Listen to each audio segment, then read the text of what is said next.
Podcast is intended for mature audiences. The views and opinions expressed are those of the panelists and do not reflect in any way those of the podcast partners, sponsors, or affiliates. Enjoy. Hi, this is Michael Buffer, and you're listening to the Voice of the People. Let's get ready for Boxing Voice. Every day I'm hustling, hustling, hustling, hustling, hustling, hustling, hustling, hustling, hustling, hustling, hustling. Every day I'm hustling, every day I'm hustling, every day I'm hustling, every day I'm hustling, every day I'm hustling, every day I'm hustling, every day I'm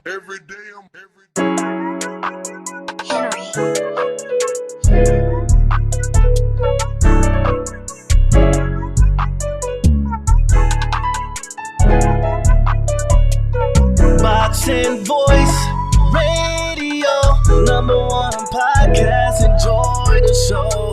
It's a great day to talk boxing. Ness on the mic, super try to call in. It's the Boxing Voice Radio, #1 podcast. Enjoy the show. Like, subscribe, like, subscribe, like, subscribe. Join the Patreon today.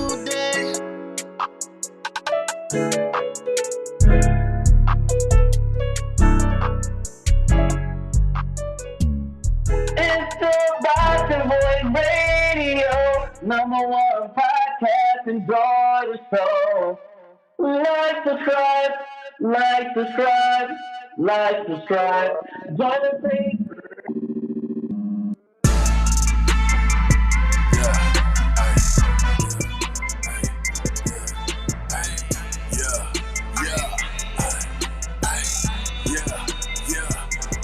Boxing Voice Radio, #1 podcast. Enjoy the show, it's a great place to talk boxing. Ness on the mic, super chat calling. The Boxing Voice Radio, #1 podcast. Enjoy the show, it's a great place to talk boxing. Like, subscribe, like, subscribe, like, subscribe. You already know where to go and get that uncut raw. Your knowledge and opinion, get it off for the 3 minutes. It don't matter where you from, we all the same, my dog. If you hear less than no business, can you defend your position? The Boxing Voice, the people's choice. Yo, put my anthem on. That A-style, lethal and stainless on the microphone. Coming through with stereo, making sure you hear me. Get my point across, articulate my mind so clearly. Get no record, another addition to the history. Call her under you, my destiny. Can you hear me? Can you hear me? Call her under you, my destiny. Can you hear me? We in it, yeah, we here. The Boxing Voice, we here. TBV. We here, TBV. The Boxing Voice Radio, #1 podcast. Enjoy the show, it's a great place to talk boxing. Ness on the mic, super chat calling. The Boxing Voice Radio, #1 podcast. Enjoy the show, it's a great place to talk boxing. Like, subscribe, like, subscribe, like, subscribe. It's the Haney voice, Wilder voice. No, my dude, it's the Boxing Voice. Voice of the people, I done made my choice. 7 days a week, Twitter, X, Discord, iTunes, YouTube, Blog Talk, Radio. Name any other podcast you know. They got an AM and they got a PM show. Betting odds and weekend shows. You can call and let it go. Soy Campeón de la Gente. Patreon, Pendejo. Amateur, Olympic Pro. Treadmill, row work, elliptical. Only one place we can go. Dante's Boxing Ego. No, it's only one destination for interviews, conversations. And boxing news entertainment. The Boxing Voice, why you waiting? It's only one destination for interviews, conversation, and boxing news entertainment. The Boxing Voice, why you waiting? Boxing Voice Radio, #1 podcast. Enjoy the show, it's a great place to talk boxing. Ness on the mic, super chat calling. The Boxing Voice Radio, #1 podcast. Enjoy the show, it's a great place to talk boxing. Like, subscribe, like, subscribe, like, subscribe. It's the Boxing Voice Radio, #1 podcast. Enjoy the show. Like, subscribe, like, subscribe, like, subscribe. Join the page.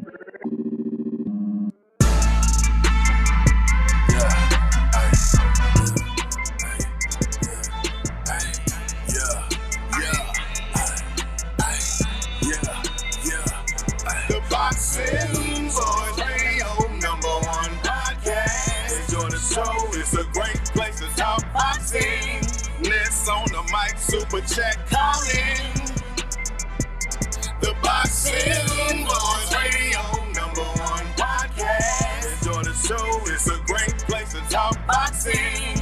Like, subscribe, like, subscribe, like, subscribe. You already know where to go and get that uncut raw. Your knowledge and opinion, get it off of the 3 minutes. It don't matter where you from, we all the same, my dog. If you hear less than no business, can you defend your position? The Boxing Voice, the people's choice. Put my anthem on.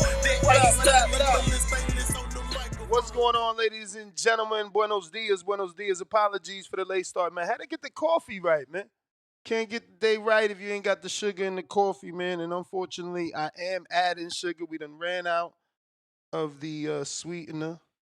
So, wife got to hit the supermarket. But buenos dias. We got some great news to discuss on this beautiful day. Today is Thursday morning, and it seems like Devin Haney and Ryan Garcia are both gonna fight on the same card in May. I mean, this is something we preach here, right?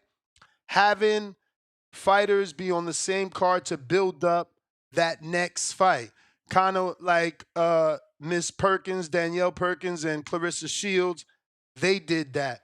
So this is just a great topic of conversation. Now, it's gonna get a little, I guess, opinionated because we have to guess who they're going to fight in May in America. So, we are getting these guys in separate bouts on the same card in a few months, 4 months out to be exact. Now, if they both win, we get them in a rematch in October.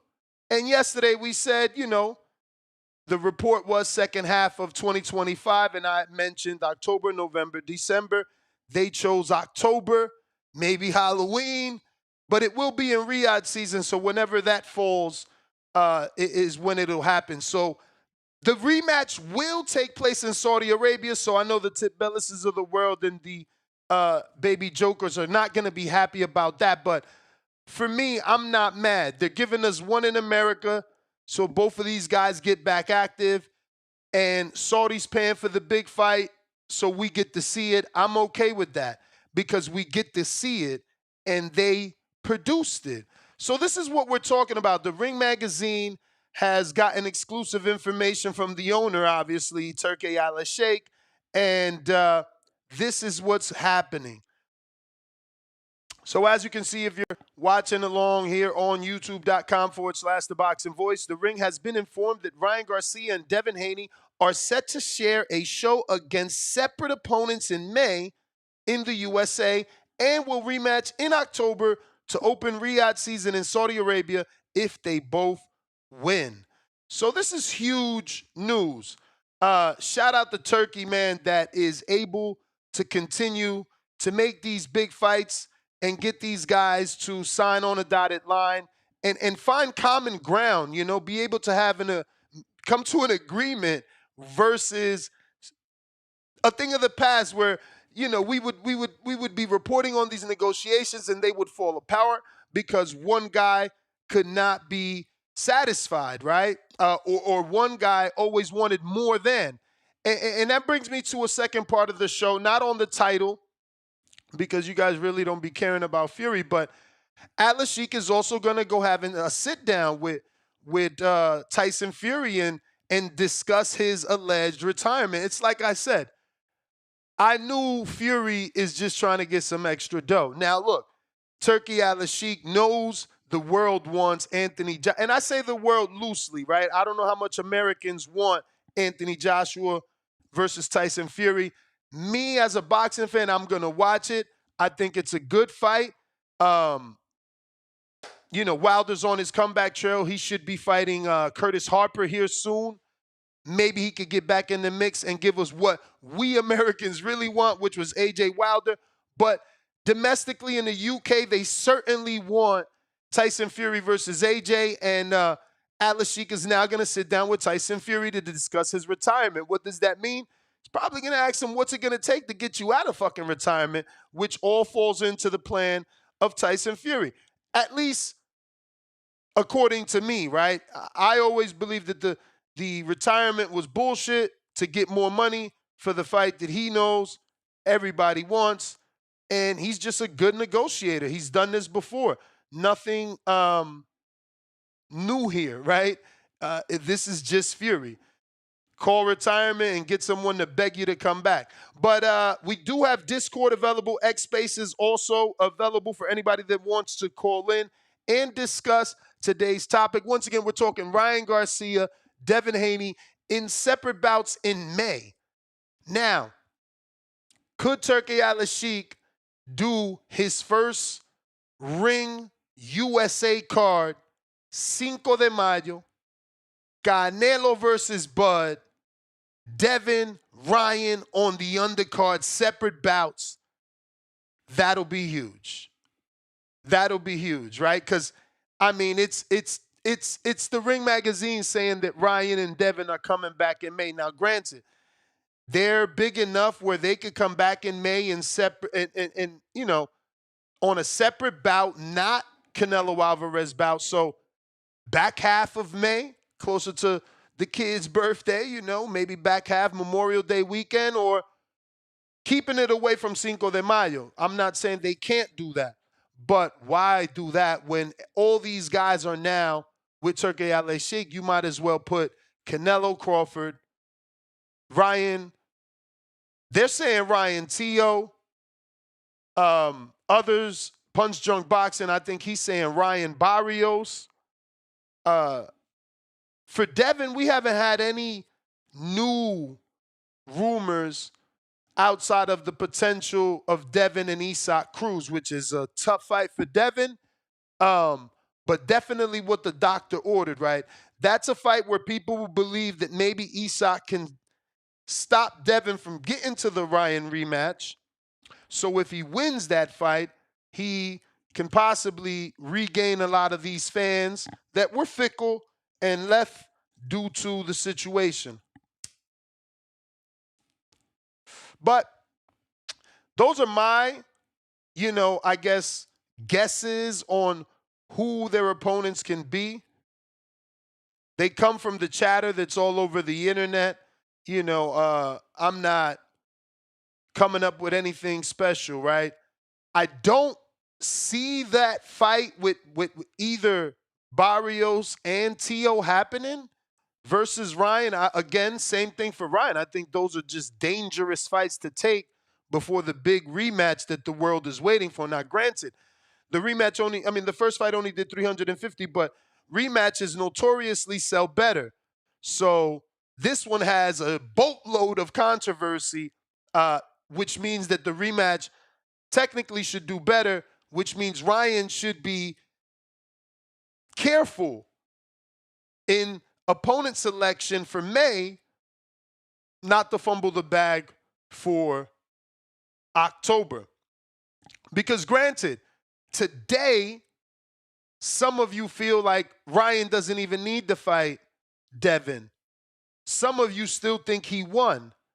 But if he turns around and loses to Teo, some of you and your opinions will change, I'm not saying everybody, but definitely some. B. Paulie, welcome back to that prospect level. Champ. We got Lil Zooted, member for 47 months on the prospect level. What up? Hey, champ, 1 more month and you got 4 years with us. Salute to you. He says, Ness Force Feed and James Payne Hot Garbage Remix. I play both of them, and I just happen to like it. You hating. I like it. You already know where to go to get that uncut raw. Stop hating on them dudes, bruh. Lyrically, that shit is fire too because of like what they put in them bars. But it's all good. You a hater. 03 Dub, $2.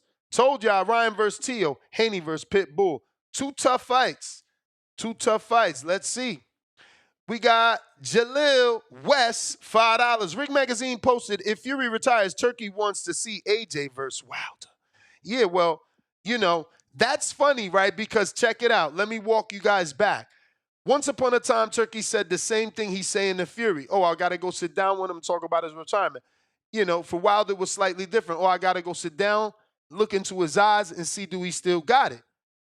Obviously, he sat down with Wilder and he didn't have it. That's why Wilder's fighting on Black Prime versus Curtis Harper. Now, he sees, okay, regardless of what I want, he's going to keep fighting. So maybe he's going to see if he looks good in the Harper fight, then makes the AJ fight. I don't know. But if he always wanted to make the AJ Wilder fight, why did he let him go to Black Prime? And by let him go, I don't mean, the way that it sounds. I mean, why not keep doing business with him? CLT Meach, $2. I seen Haney versus Jose Ramirez. I guess. I don't know that that's the fight I want. I kind of want someone that the people believe to be a bit more of a threat. Jose, not really that. And I'm pretty sure he just lost to Barboza. Shout out to Barboza. He's about to be fighting Catterall not too long. So, yeah, I don't know, man.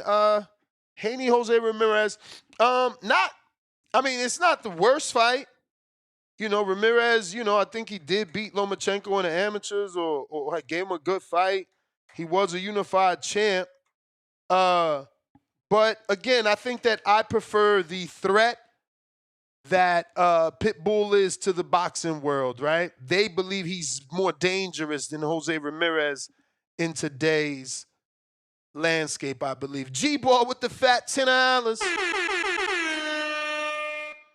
Quit trying to sell that BS fight between Pitbull and Devin Haney. Why we want to see Devin Haney versus someone with smaller arms, 5'2", and have a hard time against lesser boxers? Because he could punch and he throws hooks, both left and right, because he squares up. So, it's exactly the type of pressure that Devin needs to show he can deal with and the power. It's funny, not too long ago, people wanted to tank Pitbull rematch. Guys like G-Ball, man, you throw away fighters, man, unnecessarily, man. Don't understand what is wrong now with a fight with Pitbull, who's perceived as a puncher, and Devin, who, in the eyes of the hater boxing public, believes he doesn't have a chin. I mean, it sounds like what the doctor ordered. Here you go. Do you prefer Jose Ramirez? Because I don't think Ramirez has the power or the pressure of Isak. So I don't know. What do you prefer? Someone said Ramirez. I know I don't want that. I would certainly choose Isak over Ramirez. I don't know about you guys. Phone lines are open, though, if you want to call in. Also, let's check where we're at in terms of subscribers so that we can give the quick reminder to subscribe, even if you haven't done so. Right now, we're at 235,207, so we'll be back to moving a little bit better than normal, but we need to move faster than that. We need about another 800 to get to the next goal of 236,000, so we're just going to keep chugging away. Being your breakfast club of boxing. We got Bop Wick with the $5. People saying Ryan versus Tio. Tio beats Ryan. I guess he meant just easily, not I easily. Okay. Tio beats Ryan easy, in my opinion. Shout out TBV. Hashtag TBV. Hashtag Ness. Pointing emoji. 100 emoji. 100 emoji. Always willing to bet against Ryan. So, Tio beats Ryan. Quite possibly, simply because, Tio has proven to be that roller coaster of a guy. He goes up and down, but he goes up versus the top-level opposition.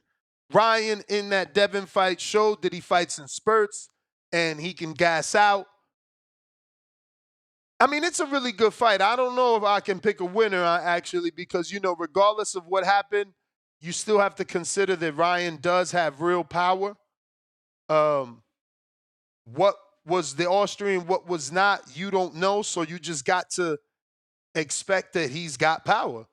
And T.O.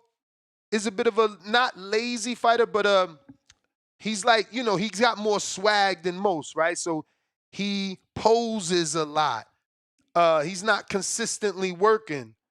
So that can suit Ryan, who fights in spurts and gets tired. I think the T.O.'s smaller than Ryan with a shorter reach. He likes to leap in. Ryan is fast with good timing. That's actually a good fight. And that's what I'm saying. Those are dangerous fights before the rematch. But hey, I like the way Turki Alalshikh is working. I like that, There's implications there, We're going to give you the big rematch you want, but you got to go through that fire. Yeah, I mean, it is what it is. But this is what we're talking about. Side topic. Yesterday we had the Scofields on. They told us that obviously someone broke into their home and vandalized their passports, hindering them from going to Saudi Arabia. And they did police reports. They had pictures of the passports. They submitted that to Golden Boy and Alalshikh because this fight was in jeopardy. People in the business side believed that the Scofields was making these things up and they were trying to cancel the fight. They had to provide that information in order for this fight to keep going. We wake up this morning and now Scofield is claiming that someone on Shakur's team allegedly slashed their tires to their Kia. I mean, you can't make this shit up. It's getting crazy out here on these boxing streets, bro. I mean, I don't know what is real and what is not, but it's just crazy to think that we know there's moles in camps because Tank had that for Ryan. But, the Scofields believed that there was a mole in their camp, so they sent everyone home. Then they allegedly have their passports vandalized. And now they have their tires slashed. It's like, what is going on? Is this part of the buildup? Or does someone really have that much nervous energy towards Scofield? I mean, is this just the Scofields trying to further build the fight? I really don't know. But man, I'm here for it. But this is allegedly the tire being slashed.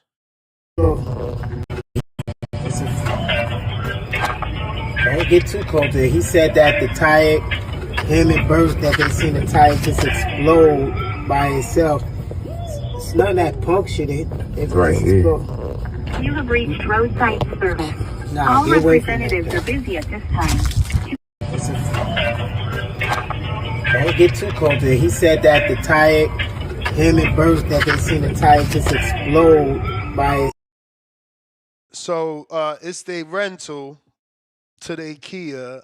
Someone allegedly slashed the tire. I don't know. Good build-up because this fight is not till a whole nother month, right? So I guess they're keeping us locked in. Capicu, what it do? Buenos dias on X Spaces. And if you're on X Spaces, don't forget to hit that that repost. You know that's free 99. But it's going to put this episode in the eyes of people that don't know we rocking out. Capicu, you there?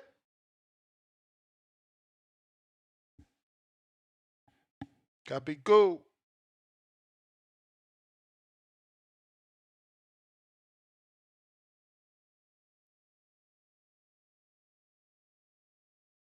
Champ. Yo. All right. I don't think he's having issues. You might need to jump out, jump back in, and see can we get it to where we got Treese on Discord. What up? Yow. What's up? What up, though? What up, though? Hey, man, say, man. Am I mistaken? Did I hear you say that you okay with this? You okay with Devin Haney and Ryan Garcia fighting different opponents on the same card? You good with that? Yeah, that's build up. Ain't that what Danielle Perkins and Clarissa did? Oh shit! Oh shit! Oh shit! Oh shit! I know that's what we was doing because I ain't gonna hold you. Unlike, I'm not I mean, okay we with that. literally just I said, argued about this whoa, yesterday, no. bro. Say what? We literally argued about this yesterday about Danielle. I told you that Danielle and Clarissa did it. This No, is how you're supposed to do it. And that's the thing though. You see me? I that's a fight that I don't want though. You get me? The Danielle, are you? Did you want? But like I heard you on here say that you don't want Clarissa Shields to fight Danielle Perkins, though, right? You said you wanted to fight Rosanna Cox, right? Instead, right? Man, that was just fucking I mean, no, I mean, quality. but I'm just No, asking a no, question. no. Do And you want to? I'm Do you think? answering. Well, let I'm me go answering. ahead. Go That ahead. was just quality. Hey, Danielle Perkins is more qualified, been in line. Okay, say less. Well, let me rock. Do you think that is the Danielle Perkins? That's the fight that you would prefer? Is what you're saying? I mean, no one else is more qualified. Shadeja Green blew her shot. The only other person that we could consider as more qualified and worthy is Franchon Cruz, and she wants to go down. Raquel Miller is super inactive. Uh, there is no one Well, I'm looking else. at a chick like Hannah Gabriel. Well, me personally, I'm looking at a chick like Hannah Hannah just Gabriel. got a tune-up. She literally just got a tune-up. Literally. Okay.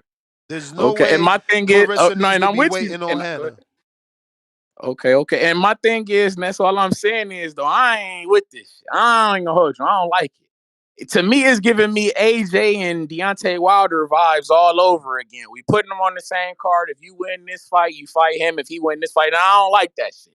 Turk, big turkey bag, gang, ho ho ho. You got to just start giving the people what they want, gang. These guys already done locked horns and shit like you. And Dev, I told your ass, don't do it, but you did it. And the fact that you did it means that we can't unsee it. And my nigga, that don't mean that I need to see you on the car with this guy fighting that guy to fight this guy. No, just give the people what they want. We've already seen it, man. This is a fight that the people want because Lord knows I didn't ask for this fight the first time, so I don't want it the second time around. But I know it's some people who are just thirsty for this fight. Ness. They foaming at the fight for this quote unquote. You see me? I got to put it in quotes. The quote unquote rematch. You feel me? They foaming out the mouth for this motherfucking Turkey. Just you feel me? He dangling the bait. He if he win this fight, then he can get this fight, and then he gonna fight him, and he gotta. But how the fuck? So Ryan been on testing, so he gonna pass his drug test to fight this guy, to fight Devin, to fight that. It's nonsense. Just give the people what they want, Turk. Yeah. If that's what you're gonna do, I'm Turk in. is giving the people what they want. It's just you don't see what's in front of you. I mean, He's I allowing. ain't asked for Devin Haney. He's allowing I ain't Devin. asked for Devin Haney or Jose No, Ramirez. If that's we what you thought. that ain't what I'm advocating for. I'm going with the rumors of Isak Cruz, but he's giving Devin and the people that feel Devin was cheated, their just due by allowing Devin and Ryan to fight on the main card together. They both being tested. By having the rematch in October, that's another 3 months of 365 testing, which they've agreed to. So Wow. that's ensuring that So let me ask you a Ryan question. is at least On that clean for card, 6 on that months. card, who's the who fight like who goes before who? Who's the like co-main event or whatever? Or This like is and why y'all keep. I gotta let you go because you ain't gonna be doing this shit for free. This is I ain't what y'all want to do keep some doing. more. That's I'm just No, because yes, boxing I fans just want don't know. Y'all don't know how to be satisfied. Right away when I'm not. someone I'm giving not. you Ness, when they giving you Ness, you gotta remember. no I'm the only no one who. no Ness, no you gotta no remember. no. I'm the I only gotta one go. who never I gotta asked for this go. to begin with. I I gotta told go. Devin, I gotta don't go. When they giving y'all do what it. y'all want, when they giving these guys what they want, they go to the next hating level. Well, Well, who's the co-main? Well, who's bigger than who? Why do it fucking matter who going first and who not going first? Y'all did the same shit to Shakur. Oh, but he's a co-main. Oh, wow. How the fuck is he the co-main? The two dudes who don't even speak English. How do you co-main the bivouac? Like, what the fuck is y'all talking about? It's like y'all live this miserable ass life and y'all want everybody to be mad with you. We don't give a fuck if Devin fight next or Ryan fight. I don't care the order. I'm satisfied that they listening enough to put them both on the same card. Here you are worried about who fighting first. Come on, man. We got to do better as a boxing community, bro. Motherfuckers giving you what you want. He put both of them on the same card. They both gonna have, as of yesterday, that they signed, drug testing. They fight, drug testing. They out of camp. They next fight is in October, drug testing. What more you want? No, I need to know who's fighting first and who's not. Why? What does it fucking matter? Like, who cares if it's Canelo Crawford, Ryan, or Canelo Crawford, Devin? Like, who cares? You know what matters? That you could say is Canelo Crawford, Ryan, Devin on the card, which we ain't never seen. Oh, Shakur's not the main event. Y'all try to do this shit so you could piss the fight off so that he don't get on them cards. Oh, well, I ain't no main event. What the fuck? I ain't gonna get on no undercard of Zhang. I'm more popular than Zhang. Who gives a fuck? Like, Copy Good. Cool, what up? What's going on? So I'm hearing this right, Jose Ramirez. Haney? Nah, this just the internet rumors that Jose Ramirez could be a potential Haney opponent. But obviously, we asking for you guys to give your opinion on who you think that May opponent should be. Well, that's kind of it's funny you said that because I don't know if you remember that call when I mentioned that Jose Ramirez as a potential opponent for Haney. That it makes sense. You know what I'm saying? It just he's coming off of a loss. He didn't look that good. And he is a big enough name to be able to put on his resume where he's gonna get respect for that fight. So again, Let me ask you a question. Who would you think has more of a shot to knock out Haney, Ramirez or Isaac Cruz? Isaac Cruz. All right, then. So that's the better fight. Like, why do we want Ramirez? I didn't know that was an option. So I thought. I mean, they all rumored options, right? Like people talking about these things all over the internet. Who is it gonna be? Specifically today, we definitely mentioned both Isaac and Jose Ramirez. I just think Isaac is more of a threat. No, he definitely is, and he may be a little bit more appealing to the audience because of the fact that he's coming off of a couple exciting fights. Rayo did kind of school him, and Rayo did school him or whatever the case may be in his last fight. But still a draw. Everybody does expect him to knock out his opponent, to come in there and kind of batter his way in. So, I mean, he is tailor made for Devin Haney because Devin Haney is a boxer. But the big question is in the air. After that Ryan Garcia fight, everybody questions the guy's chin.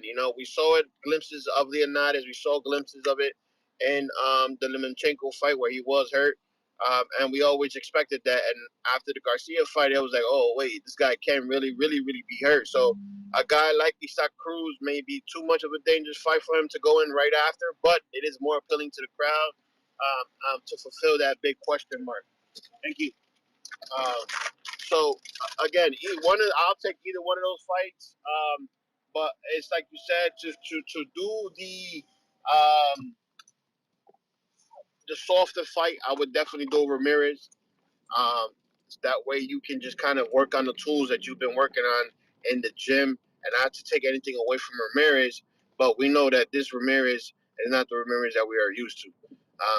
As a Haney fan, I don't want him to take a Ramirez fight where I'm gonna get a bunch of callers saying he chose a weak opponent that he know he could beat. Ramirez ain't been good since 140. Hooker took everything from him, or whoever the fuck beat him. You know how it goes, bro. I want him to fight someone they think gonna knock his head off. But as a fan also you gotta look at it from a.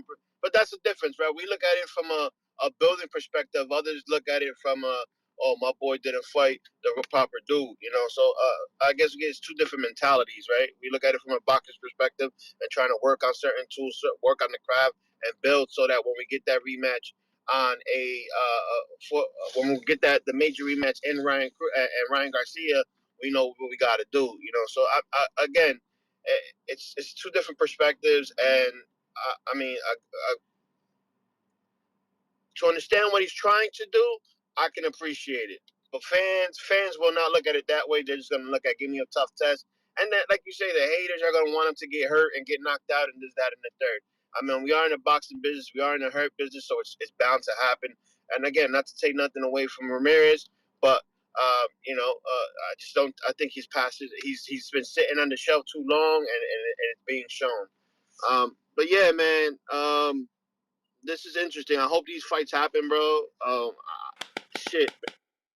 Did you hear about fucking Turk trying to take over the whole boxing scene, trying to put everybody underneath one umbrella? Suppose he's gonna announce the date of when he's gonna do that. If you're talking about showbiz is real about buying all the sanctioning bodies, I seen that. Was it showbiz? I thought I read it on X Space. Maybe it was. I didn't. Send it to my DMs, but we've been preaching that all the sanctioning bodies on one spot, one belt. Yesterday I literally showed y'all because it's difficult for people to envision it without a WBC belt. But easier said than done. Easier said than done, you know what I'm saying? Mauricio Suleiman has been the president of the WBC for I don't know how long. And before him, his dad was for like 30 years. My man's name was Dong Suleiman. Like, I don't think they're about to let that legacy be erased.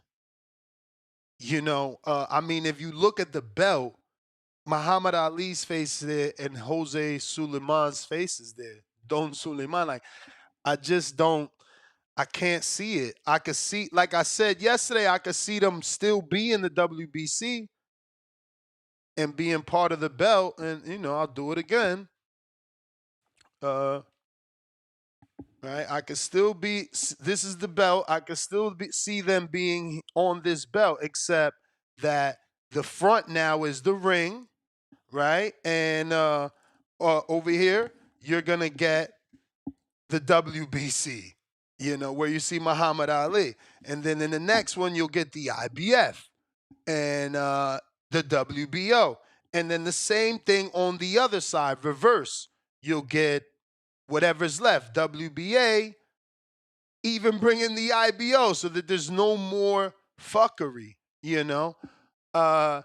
and then you have one more space for Riyadh season because they're paying for it. But that's the only way I see it working. I can't see Mauricio selling the company and having that name disappear. I can't. The WBC is, even though the WBA might be first, not sure which one was first, but it's just that one is deeply rooted with the boxing community and the Mexican community. It would be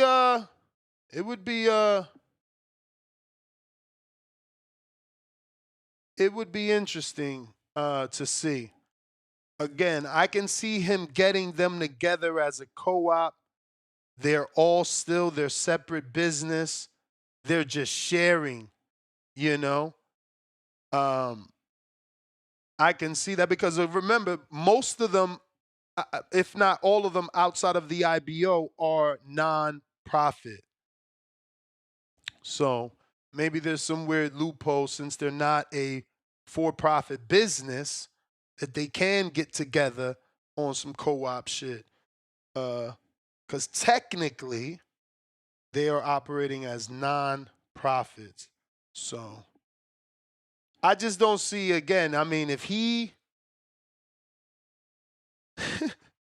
I can't see it, bro. If he can buy out the WBC, wow. I guess those phrases in life are true. There's a dollar amount for everything. But remember, I mean, I'm putting too much importance on the death of his father and the legacy of his father. I don't know. I just don't think that he'll do it. We shall see. We shall see. Now, I do, again, I want to repeat because I don't want nobody like, oh, Ness, you said it would happen. No, I do see them getting down, and I just demonstrated the belt, physically showing you how I see them getting down. I can't see him getting the race. I can't. His dad was the president for like 30 fucking years, and they nominated Mauricio to become president. And let's be real, I mean, he's fucking took the company to a whole nother level. It would be, I mean, he's got a son too. I met his son at one of the conventions. His son is so like, I could see his son being the boss soon because he's so outgoing and you know, speaks perfect English and Spanish. He's, you know, I don't know. I don't know. That's going to be interesting. Rick Sanchez, $2. Devin just tweeted, goodbye 140. It ain't Pitbull. He also told us a long time ago, 143, 144, man. Catch weights and money are there for a reason. I wouldn't eliminate Pitbull just because of that. F. Grand, member for 4 months on that prospect level. Curve versus Floyd got a rehydration clause. How you feel? We had Floyd Scofield on the show. According to him and his father, he says the WBC had contacted them and told them that they are instilling a 148.5 rehydration on the night of the fight.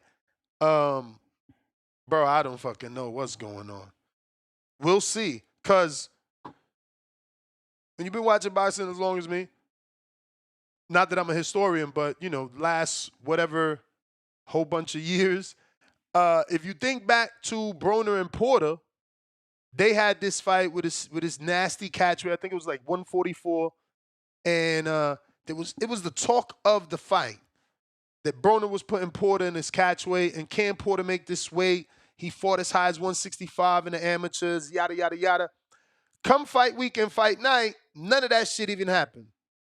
The 144 didn't happen. The rehydration didn't happen. The fight just fucking happened.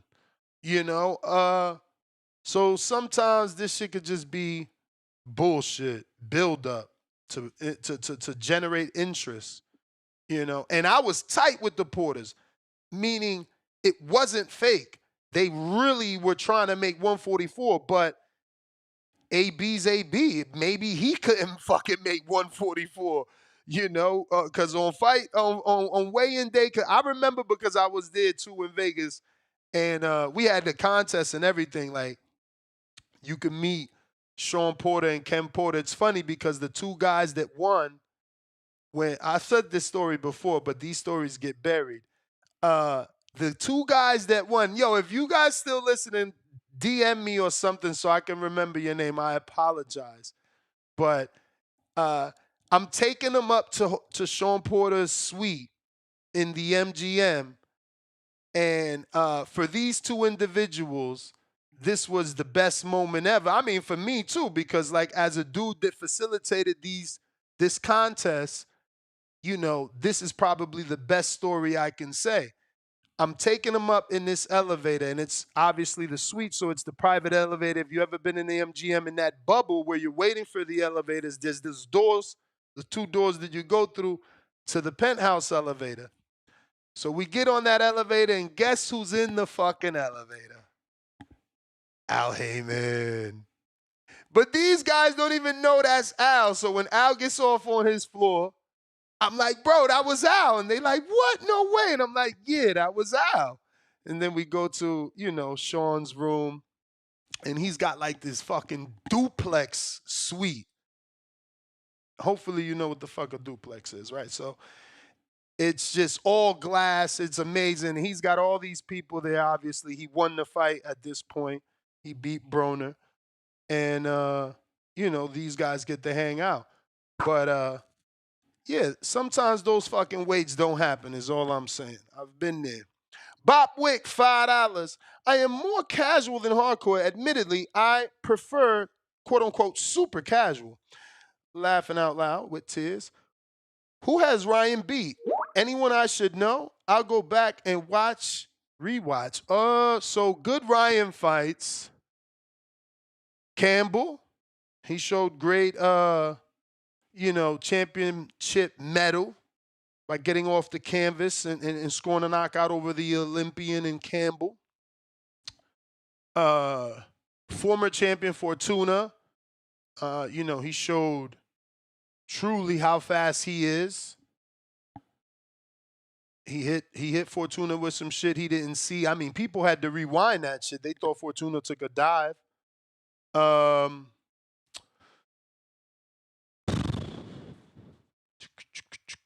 don't know. I got to go to his resume now. I think that might be it. Outside of that, there's not a lot in terms of, like rewatchable fights. If you want to watch the Tank fight to see those first couple of rounds that Ryan, tried to put the pressure on Tank, I guess that's cool. But in terms of his wins, I don't know, man. And this is what I said about Andre. That reel came up in my history of me and Joe Pollard going at. I'm like, bro, you're from Beantown. Tell me what fight I should go back and watch. And it's kind of the same. Okay, I like that win, and that's aged very well, and that's recent. So you could do Luke Campbell, Fortuna, and I like that Oscar Duarte win. I like that Duarte win. And I'm a different guy. I like the shoulder roll. He needs to work on the shoulder roll. I've always said I like on the shoulder roll. I want Floyd to help him with the shoulder roll. I've interviewed Ryan and suggested Mickey Bay. I told his father to hire Mickey Bay to help him with the shoulder roll. It might be too late to get Nate Jones because Nate is now working with Devin, but that's when we seen the shoulder roll, and I said I like that shoulder roll. Obviously, it looks more like we call it the Victorville shell. People call it like Tootsie Rolls and all that because it's not mastered. But again, like I told his dad, they need to work on it because Floyd Mayweather never came out that shoulder roll with a 3-punch combination. He would come out that shoulder roll, right? He's here, boom, you throw, boom, one shot, one straight right. Never the type of shit. Bro, Ryan was throwing like uppercut, hook, right hand out the shoulder roll. Granted, he would turn his back and look crazy because he needs to get that confidence, but that speed out that shoulder roll is a problem for any man. He just ain't gonna master it in time because he's not taking it serious. He should have seen the level of success he had offensively and immediately went into working on that defensive shoulder roll posture way better. Because he gives up his back and the referee really needs to take a point away. But Tone, buenos dias. You made it. Buenos dias. Happy Thursday. Yeah, man. Toughest fight of Ryan Garcia's career. Toughest fight for Devin Haney's career. A lot on the line here. If Ryan's fighting T.O., respectfully, y'all know I'm a Ryan Garcia guy. I don't know who win that fight. That ain't no tune-up fight. T.O. ain't no tune-up, bro. That man fights in the clutch. Devin, he just got ghosts. Devin needs to be hit with a left hook and realize, okay, I'm fine. Let me settle in. Devin Haney just has ghosts in his head right now. So I don't like both of them fighting on a card. I want a direct rematch because in boxing, you see how things go, bro. Somebody will get sparked out. We're supposed to get AJ Wilder, and then niggas got sparked out, bro. Ruined it. This could ruin the rematch. I don't know, man. Ryan T.O., that ain't no tune-up, bro. Ain't no tune-up.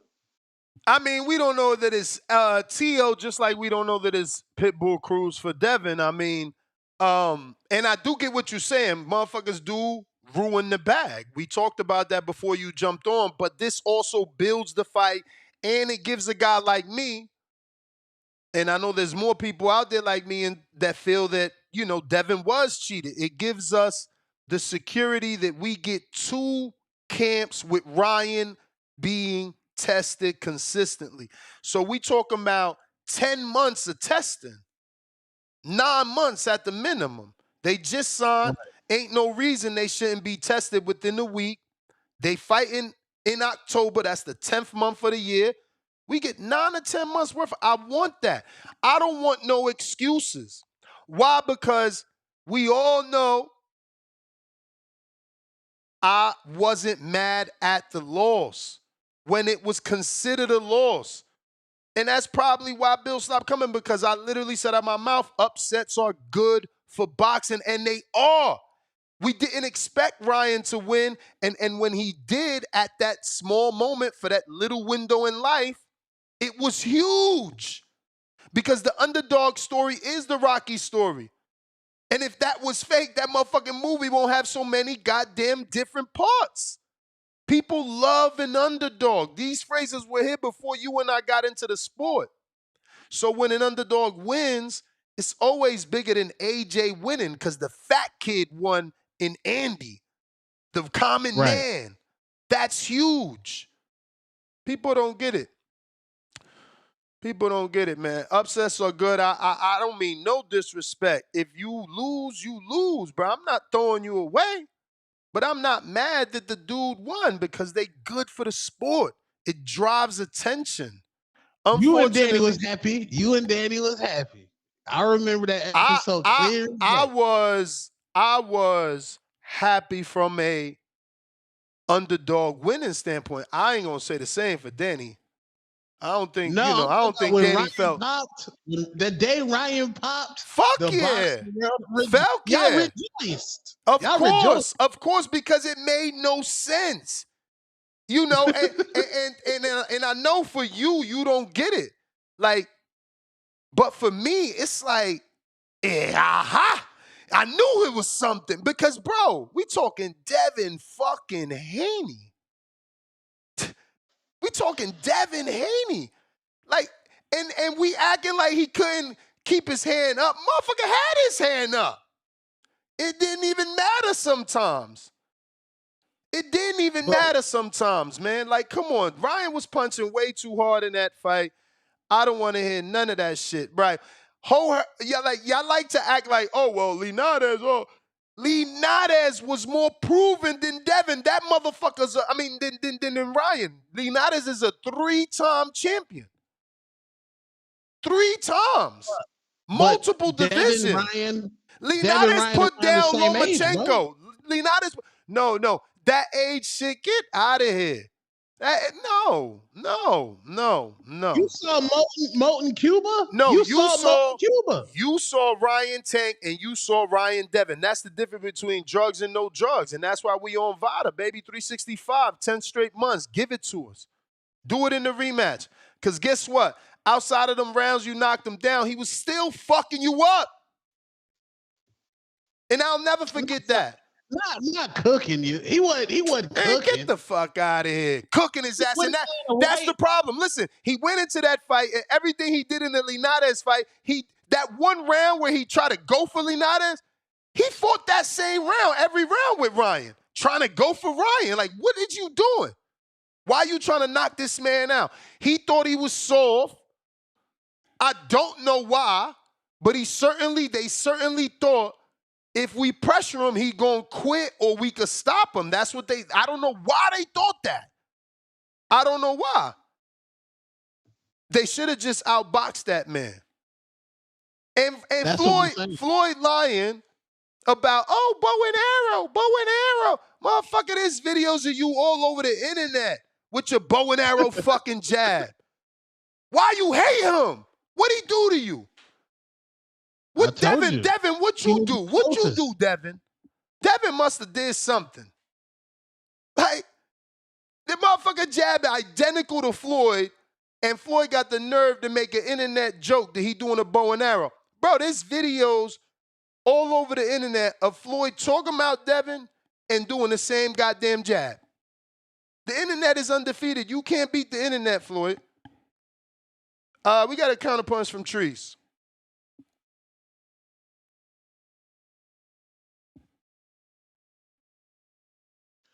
Ohio.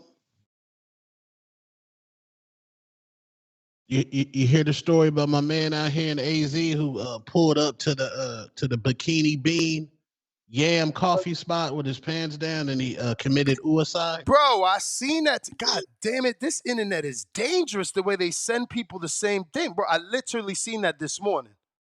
Mm-hmm. That's wild, bro. Yeah. I need more. Y'all go ahead, though. Elaborate on I that. need Go more ahead. context on that too, man. Was he really? Cause I mean, I ain't gonna front. I watched the video. I mean, you know, he could have had some little Daisy Duke shorts on or some shit. I ain't see, you know, him to be naked. Now his actions proved that he was slightly embarrassed and maybe could have been naked in there from the waist down.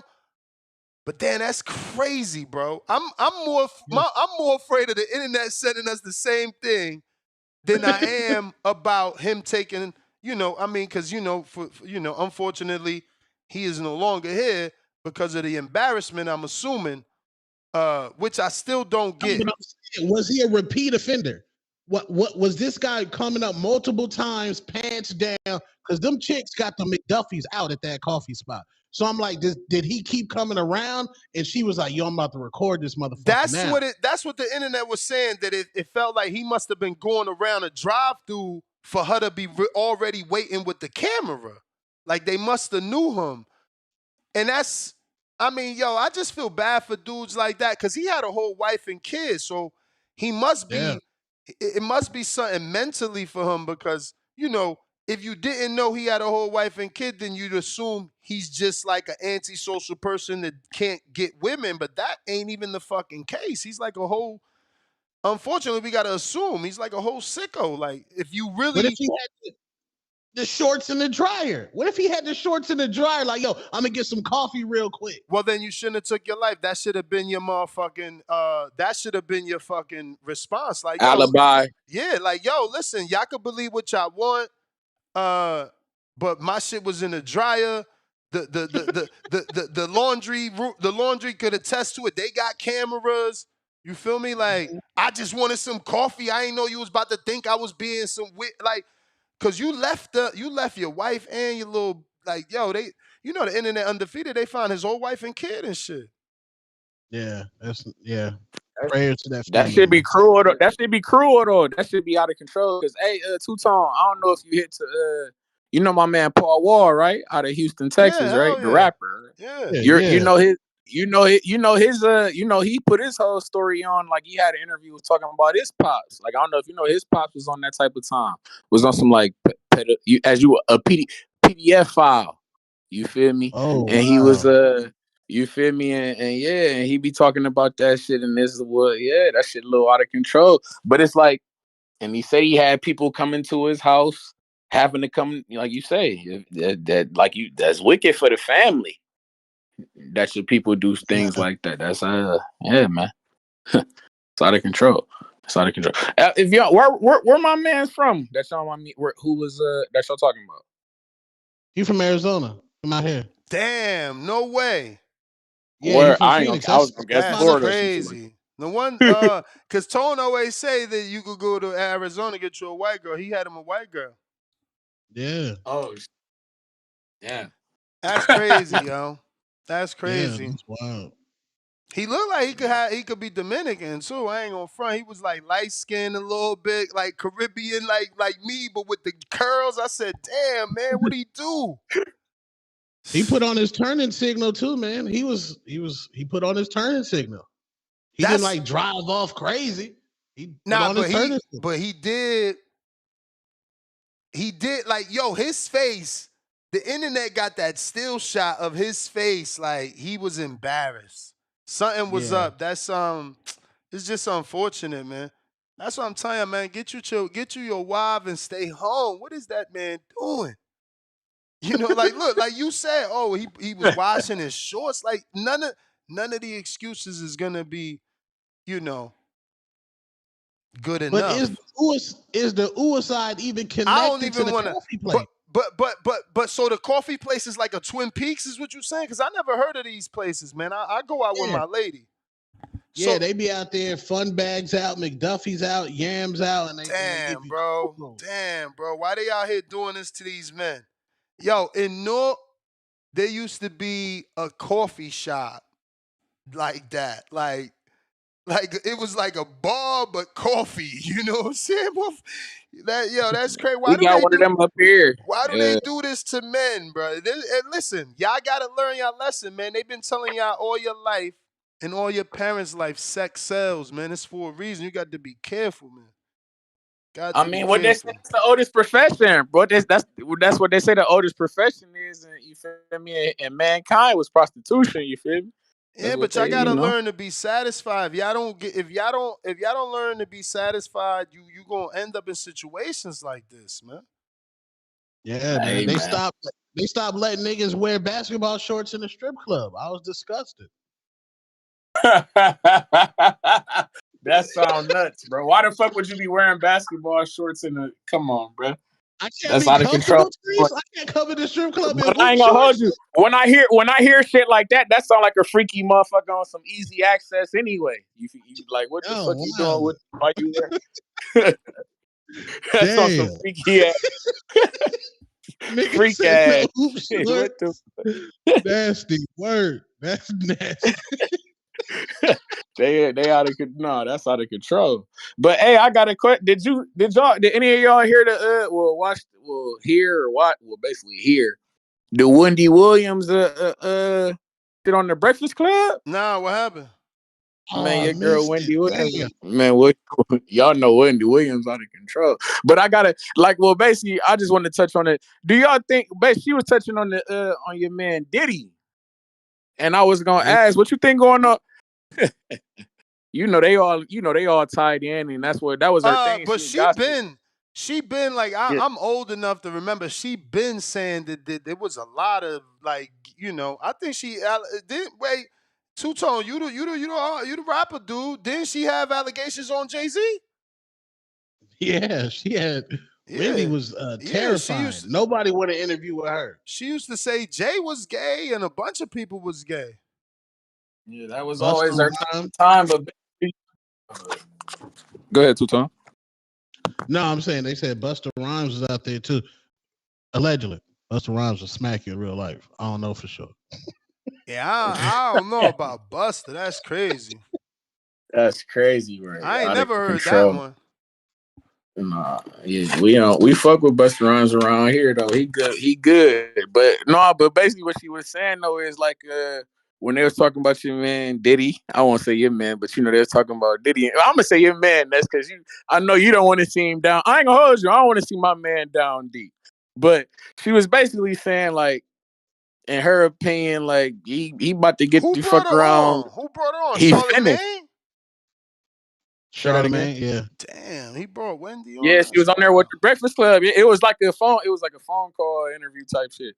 But she was on there talking about basically she feel like Diddy finished. Like, what you think? He up through for life. He getting finished for life. I What you think mean, about shit, that? it That's basically it all depends. If he wins, he could fucking run for president. shit. Yeah. I can't even Let say me that's let me crazy. get I to can't this. even. Let me That's get crazy. I can't even say shit no more, let me get bro. to this interview. That's wicked. Nah, but that's true. I'm telling you, we'll talk about it. Oh, you are there. Okay. So you're not driving. I'm not driving at the moment. No, I was just Oh, about to get in the perfect. car, but I haven't left the house yet. Okay, perfect. I didn't know whether or not the internet would be good enough during driving, but thank you for coming on. Mark Habibi, you are the manager of Charles Conwell and a few others, but we are going to be discussing this new venture of yours called Fight Book, which is a matchmaking service for professional boxers, correct? Absolutely, yes. So this is more for the prospect level and below, right? Or do you think that one day we can see elites matching themselves using this system? I think Fightbook is geared more towards 4, 6, and 8 round fighters typically. All right. When you get to the higher echelon, the upper echelon of fighters, those fights are made by rankings and orders by sanctioning bodies and so on and so forth. But the 4, 6, 8, even some 10 rounders will definitely benefit from Fightbook. In the 10 rounders, for example, you have some fighters that are nearing a world title opportunity, and something happens, they get upset along the way, and they need a tune-up fight. I think for that tune-up fight, definitely Fightbook could be a great resource for sourcing that tune-up fighter. But Now, I how think, is yeah, that's up. Sorry. How is Fightbook No. different from using the Facebook matchmaking group? Because So everybody's on the Fightbook, Facebook group. yeah, everybody's on Facebook group, but Facebook groups don't allow you to search, sort, and filter by weight class, number of rounds a fighter wants to fight, the minimum purse a fighter would even entertain, whether or not they have their medicals or not, what geographic region of the world they're fighting. Fightbook allows you to search and filter an opponent, and you get as specific as you want to win the loss records. Really get specific for the opponent type that for the type of fighter you're looking for. And you can actually negotiate through the platform, through the messaging system. It's an encrypted messaging system. And once you strike a deal, contracts can be executed via Fightbook that will be sent out DocuSign. It'll either be a template in the state that's recognized by the Athletic Commission where the fight's happening, or if a promoter wants to use their own contract, they can upload.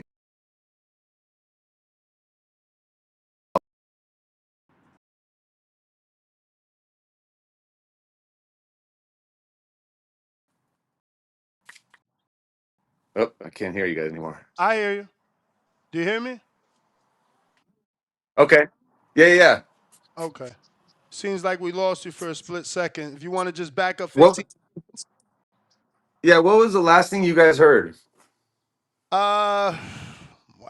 How to pinpoint it. You asked what Break it down. separates We're breaking you down asked what separates Fightbook from the Facebook, but you were breaking that down and you got as far as saying that it sends out contracts. I know my follow-up question was going to be, what percentage are you getting for doing all this, and who can use Fightbook, right? Like, is it fighters themselves? Is it only promoters? Is it managers? Who can use Fightbook? Yep, great question. Fightbook is available for everybody involved in making a fight, whether you're a fighter, a booking agent, a matchmaker, a promoter, a coach. It's open to anybody, and everybody who registers will get their own handle, similar to an Instagram page where you can upload photos and videos, and promote events and so on and so forth. Um, what was the first part of your question? You asked how we monetize it. At Fightbook is going to be absolutely free for at least the first 12 to 18 months, just to see if the fighting community adopts this platform. We want to make the transition as seamless as possible. We don't want to create any roadblocks to test this concept. So we're going to launch it. It's going to be absolutely free for everybody. And if it gets used by the boxing community, the fighting community, and the fighting community sees value on the platform, then eventually we'll worry about monetizing it. Maybe we'll go to a subscription-based model, or we'll charge for premium features. The contracting would be a premium feature. Another premium feature would be, Fightbooks aims to be a fighter software platform as well. I come from a real estate background, and for real estate investments, you have like software like Appfolio and Yardi that are catered towards real estate investors, but there's nothing really out there that's software geared towards fighters and people in the fight industry. So Fightbook's going to allow you to upload your contracts, whether you're a fighter, manager, or promoter.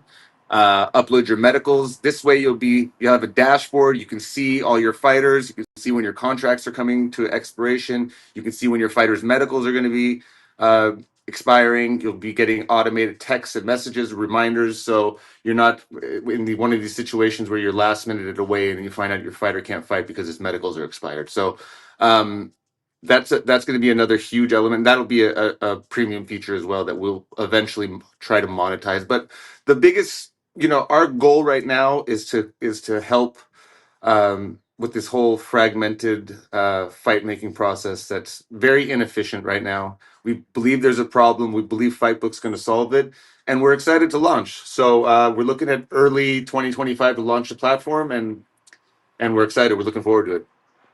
Yeah, I wanted to give you an opportunity to, say that because I believe that there's plenty of expenses, especially in the drawing up of the contracts. And, I heard you say that it would be state to state. So that's contract law in all these separate states. So that cannot be free, not long term. So certainly wanted to, give you the opportunity to explain that to people that this is a service that would otherwise be expensive. This is you hiring your individual lawyer to go over your contract. Then you have a manager. This is cutting a lot of those steps. Now, how many registered users, quote unquote, fighters do you have? So, great question. Right now, we're in the pre registration phase. We have 400 fighters that have already pre-registered. These fighters have to have at least one professional fight to pre-register, or a federal ID if you're making a pro debut. And I'm sorry, what was the second part of the question? You Uh, asked how many fighters are under the platform, and then I believe you had one other follow-up to that. yeah, I think it was just how many registered fighters do you have? So okay, yeah. So the But goal is to basically hit 1,000 by the end of February, because we want to start transacting immediately once the platform is officially launched, and we don't want to start from scratch at that point. So we're actively pre-registering fighters, and we're actually offering an incentive right now. So we're paying $25 per fighter that pre-registers right now. I wanted to ask that. I seen that you have that $25 incentive. So what does that money go towards? That we're paying the fighter to actually Sign up. to do that, to do them a service. Yeah. So, and the only reason we're doing it right now is because we're an unknown company, Mm-hmm. and we want fighters to So take wait, the let me first step. clear. Anyone with a professional active, right? Because you don't want these inactive fighters, or do inactive fighters count? Correct. Because inactive fighters still could be tune-ups. So what do you have? You know. Yeah, if you haven't fought since 2020, we're not going to be paying the $25 pre-registration fee. But Mm-hmm. you can absolutely, anybody can jump on the platform. Whether even if you haven't had a pro fight, if you don't have your federal ID, you can still register if you want. If you want to, entertain becoming a professional fighter. It's just that $25 pre-registration fee. We're paying it to individuals who either have a federal ID and looking to make a pro debut, or if you've fought, at least once in the last 5 years. All right, all right. Now, can fighters in is this app going to be able to allow fighters internationally to sign up, like Canadians and UK fighters? Absolutely. The focus right now is to really saturate the California market as our test concept and see if it works out here. So, we are actively promoting all shows in California in 2025. I reached out to every single promoter who's having a show in 2025. And so we would have a presence at their events. We'll set up a booth there. We'll have the fight book girls there handing out merchandise and trying to pre-register fighters up until we launch. Have you tried to sit down with any of the promoters, quote unquote, to see if you can get their stable to sign up? Yep, we're in talks with a couple of major promoters right now. I don't want to mention any names, and also sanctioning bodies to get their endorsement. We're taking a top to bottom approach here. We want sanctioning bodies to give us their endorsement, to give us credibility, and same thing with the larger stables. It's more about credibility with these big boys, because typically most of their fighters are at the upper tier. So do they really need fight book at a 12 round level, 10 round level? Maybe, maybe not. But it'll certainly give the platform credibility, which is what we're looking for as we launch. We want fighters to, look and follow the fighters that they envy. So nothing better than to get these guys on board that have big names. We're also again, another name, I don't want to mention a name, but we are in talks with a couple of professional fighters that are going to become brand ambassadors, because the message, we're trying to get the message directly to the fighter from the fighter. So we want fighters to educate other fighters as to why they would benefit from the platform. So something we're actively working on. Okay. All good stuff to come.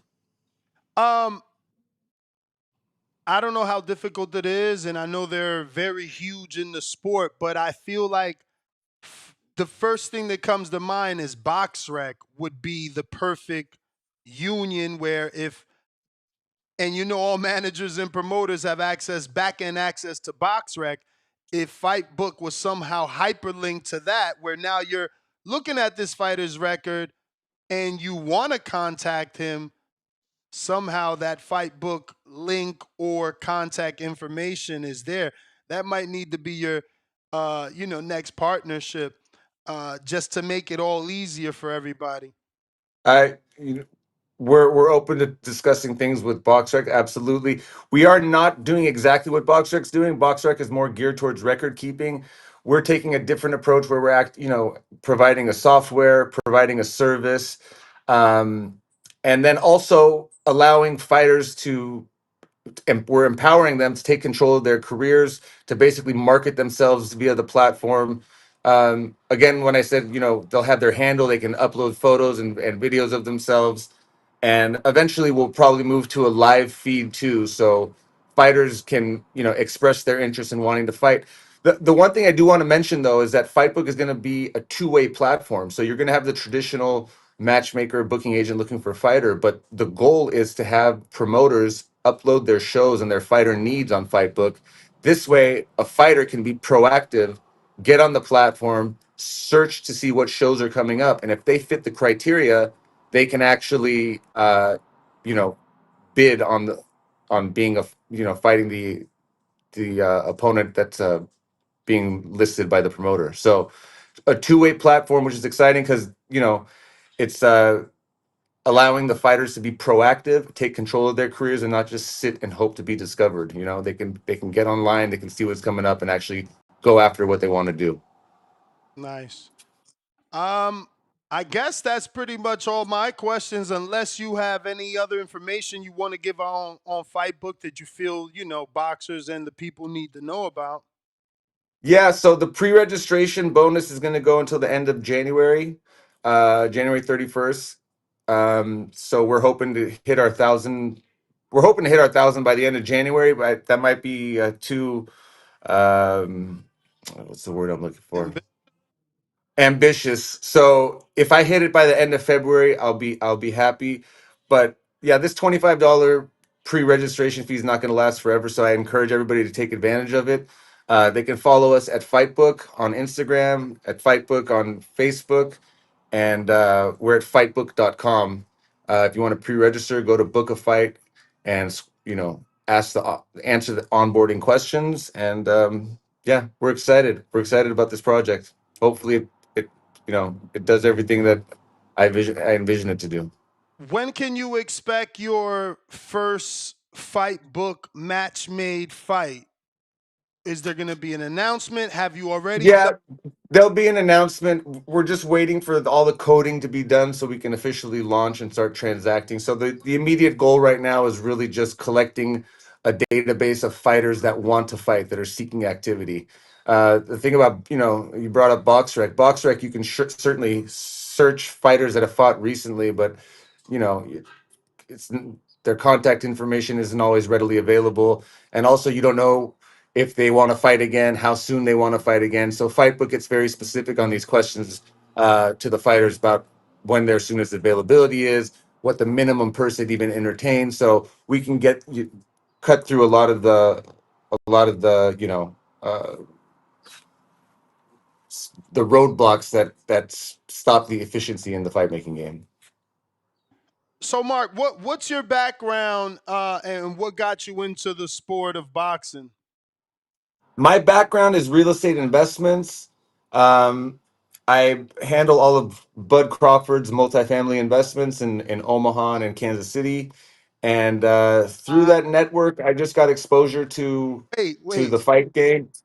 when you say you handle all his investments, did you find him the deals, or are you the property manager? Like, what do you mean exactly? He co-invests with me. We're partners on deals. I'm the managing member of these entities, but he's my business partner. Mm, okay. Does he have more money than Gervonta Tank Davis? You can count on my co-host to come up with the. Let's go.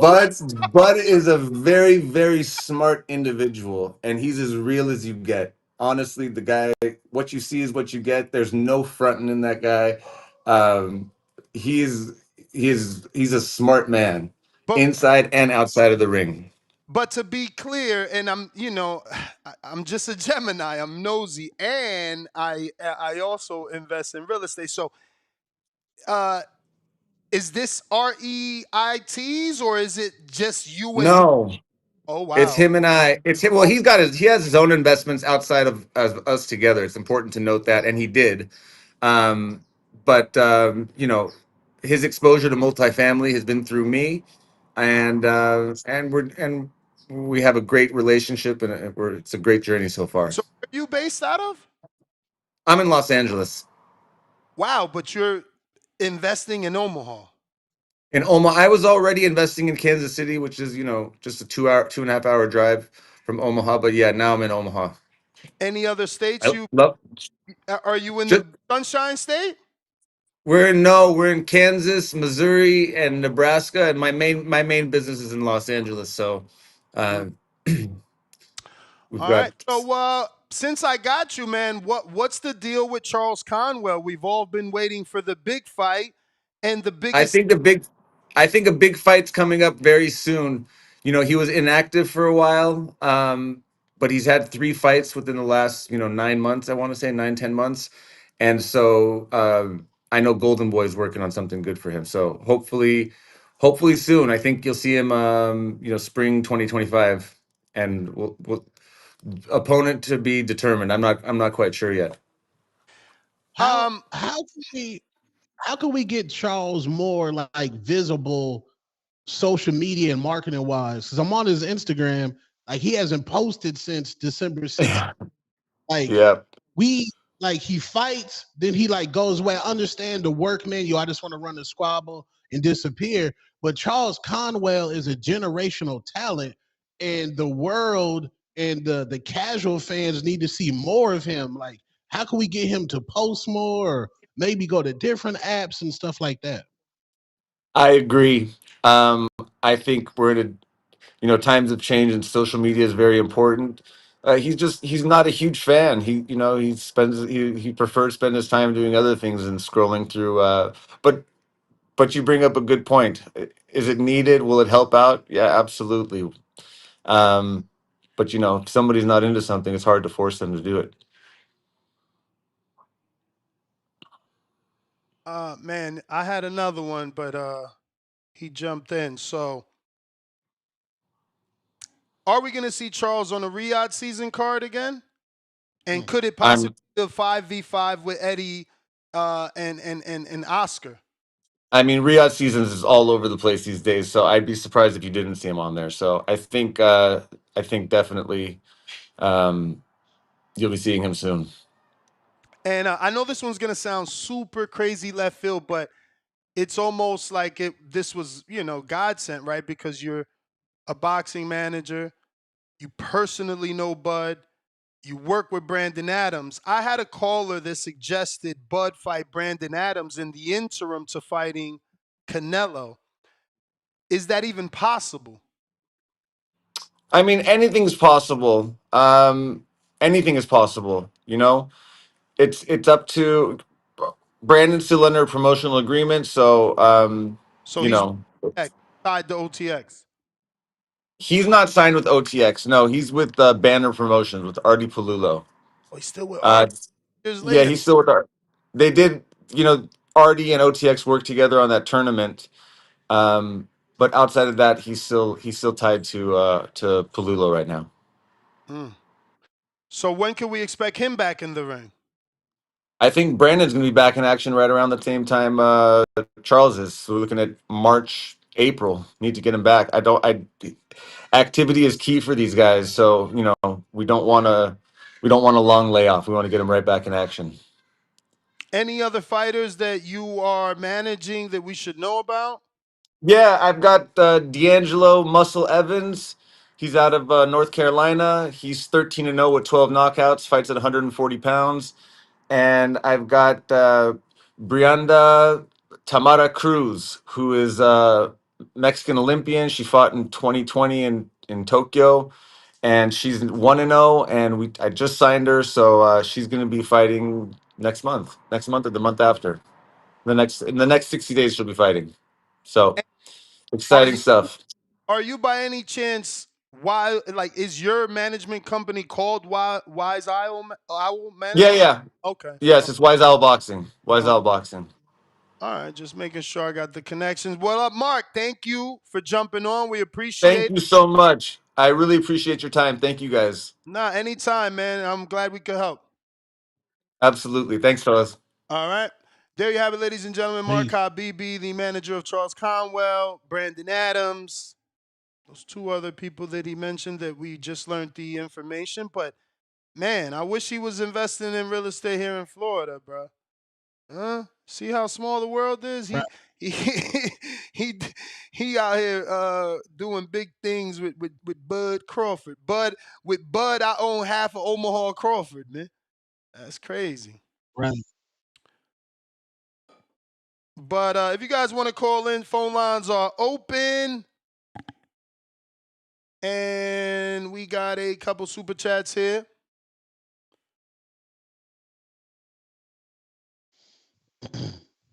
Yo, you funny as hell. You came up with that question like, yo, do he got more money? You are hilarious, bro. You got the investments. I'm trying to see. You got Gavin the investment. Gavin Goins, $5. Lil Sko building those excuses for when they get cooked. I don't know. We'll see, man. We'll see. They sound super confident. Hopefully it translates. Des 22, $2. Dev said buy 140 last night. Yeah. We seen that tweet. But again, he been said that when his dad said, him and his dad said they were gonna do a catchweight. Nano, $5. Ness. Regular civilians gotta start doing pre-trip inspections on their vehicles, not just truck drivers. Shit can get fatal. Stay safe, everybody. What? Regular civilians gotta do. Oh. Nah, you ain't lying, bruh.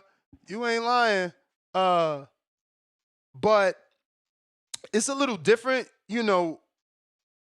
A truck, a big rig could go through 50,000 miles like in a month, or at least, and it's just different for civilians' cars. So, they have less wear and tear. It's not on the road 24/7. So a pre-trip inspection for a regular car is a little overkill. I would just shrink that pre-trip down to like checking the air on the tires, checking the levels on your gauges.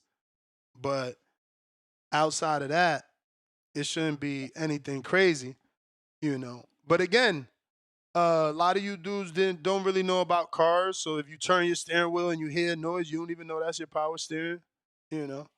Like the other day, we were talking about the brakes actually give you a sound to let you know when it's time to get them done. Half of y'all didn't know that. So I can see why them pre-trip inspections might need to be more important. RRT Boxing with Mr. A, $20. Trying to drop a bomb for the dub. Hey. Where the fuck my bomb go, bruh? Oh, shit. Oh.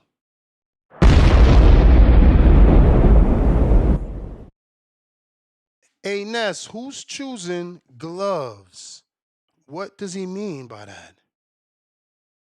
What does he mean? Who gets to pick the gloves that Ryan and Devin fight in? I don't fucking know. I think you always allowed to get your own gloves. The A side don't pick the gloves? I don't know. I think on that level, like both of them get their own gloves because they be having outfits and shit. Yeah, that's true. And because you can remember what was the scandal with Crawford and Avanesian, or Crawford and Madrimov, and he used Madrimov gloves, or vice versa, something like that. I don't know. But the point is, they always have their own. Because I think Crawford used his. Al Money. No, Crawford used Madrimov style of gloves. That was the controversy, I think. Al Money. Rehydration clause. Huh? What's up with this rehydration clause? Shakur got niggas on the rehydration? I had the Scofields on yesterday. They say that come from the WBC. Oh Lord, child. Yeah, Child. that's an old rule that they either choose to enforce or not, and they choosing to enforce it now. Nasty work. Now, the three and all, like the separate weigh-ins, that's nothing new, man. We've seen hella fighters way more popular than Floyd Schofield have to do their monthly check-ins with the WBC. And as the fight gets closer, they are more frequent. That's normal. We've seen Gennady do that, Canelo do that. I mean, the pictures are out there. Like, it's on the WBC's timeline. They always post. You know, most WBC fighters have to do that. As far as the rehydration, I don't know how that goes. That's nasty. But I also mentioned to the that with Regis. I don't know. I also mentioned to the Scofields that, you know, Devin was unified, but when he fought Regis, he wasn't. But he was the challenger, so to speak, challenger champion moving up, fighting the champion. So the rehydration, I don't know. You know, obviously Devin did not rehydrate to only 10 pounds or whatever the case may be. But again, it's like I said, bro, this could be the Scofields just really, really generating interest on a fight that otherwise wasn't getting attention. Like, don't forget, a few days ago we were saying nobody's even talking about the February 22nd card. Right. Bob Wick, member for 3 months on a contender level. Shout out Ness. Shout out all the YouTube members, all the Patreon members, all the listeners. Like and subscribe. It's free. Both Dev and Ra will choose easy opponents. I mean, they definitely should consider that because you don't want to ruin your bag. The English gent, 5-pounder. If the Saudis can afford $1 billion for 10% of the zone, that makes the zone worth $10 billion. Yes, he can buy out whatever he wants. So I guess that was a direct response to me saying I don't think that Mauricio sells it. I just don't. I don't know. I mean, look, we know that he gave Oscar more than $10 million for the ring. So Turkey is supposed to. I heard that what Showbiz said, Salute Showbiz. They saying that Turkey might buy out all the sanctioning bodies. That's what Biz is saying. That's something that we've been wanting him to do. I just don't know. I never said buy out. I said bring them together as a co-op. I don't see Mauricio selling the WBC. That's not just some shit he created. That's some shit that was passed down to him from his dad. I mean, they literally call his dad Don Suleiman, like Don King. You know what I'm saying? Like, it don't make sense. I can't see it happening. I can see it happening the way I already said, where the WBC still is the WBC. They just not the majority. It's like the ring in the front, WBC, WBA, IB, on the side of the belts. That's the way to make it work. If he could buy them out, amen. I just would say definitely put a non-compete. Definitely put a non-compete in the contract. Also, like a liquor store, put that you can't open up another sanctioning body within this fucking region. Like, you can't even put in the contract, you can't even open up another sanctioning body within the sport of boxing. I'm going to give you this buyout, but you can't ever come back as a sanctioning. Because the last thing you want to do is buy these dudes out and then all of a sudden they start the ABC.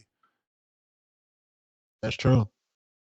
What what like all jokes aside, all trolling aside, why do people not like Turki Alalshikh, preferably my PBC brothers?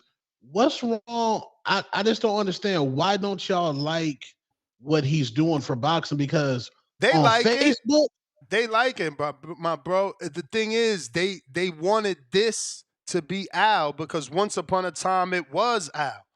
Once upon a oh, time, Al had the rope so tight around boxing's neck that the promoters got together and sued him and said, oh, look, he's cheating. He's violating the Muhammad Ali Act. Al had to lose a lot of that $500 million that he should have been investing into his company in settling out with Bob and Oscar. You know what I mean? So they just upset that the plan that Al started first. Because look, if you follow the breadcrumbs, Al did everything everyone is doing first. Then Eddie tried to do it next, and he got $500,000 more than Al. Al came into the game with $500 million. Eddie came into the game with DAZN's $1 billion, and they hated on Eddie. The hate switched from Al to oh, he's overpaying. Oh my God, he gave Mikey $7 million. It's not fair. And then he blew through his money. Now it's Turki. So the hate shifts to Turki. Oh, it's not fair. He's trying to take boxing to Saudi Arabia. It's a bunch of fucking crybabies. It's like a fucking vicious circle. They get mad at everybody. That's why the whole black, white, that shit don't matter.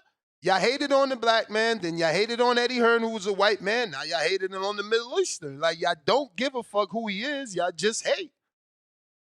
wow. That's it. They don't want to see nobody take over this sport.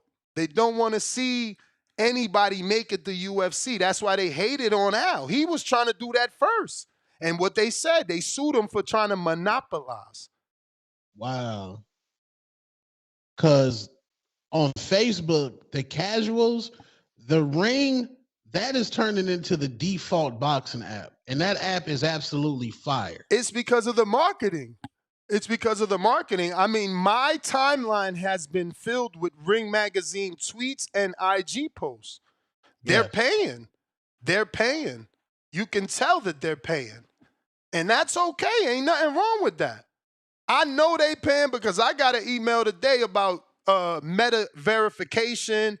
And if you pay for the verified badge, they'll put you in the feed.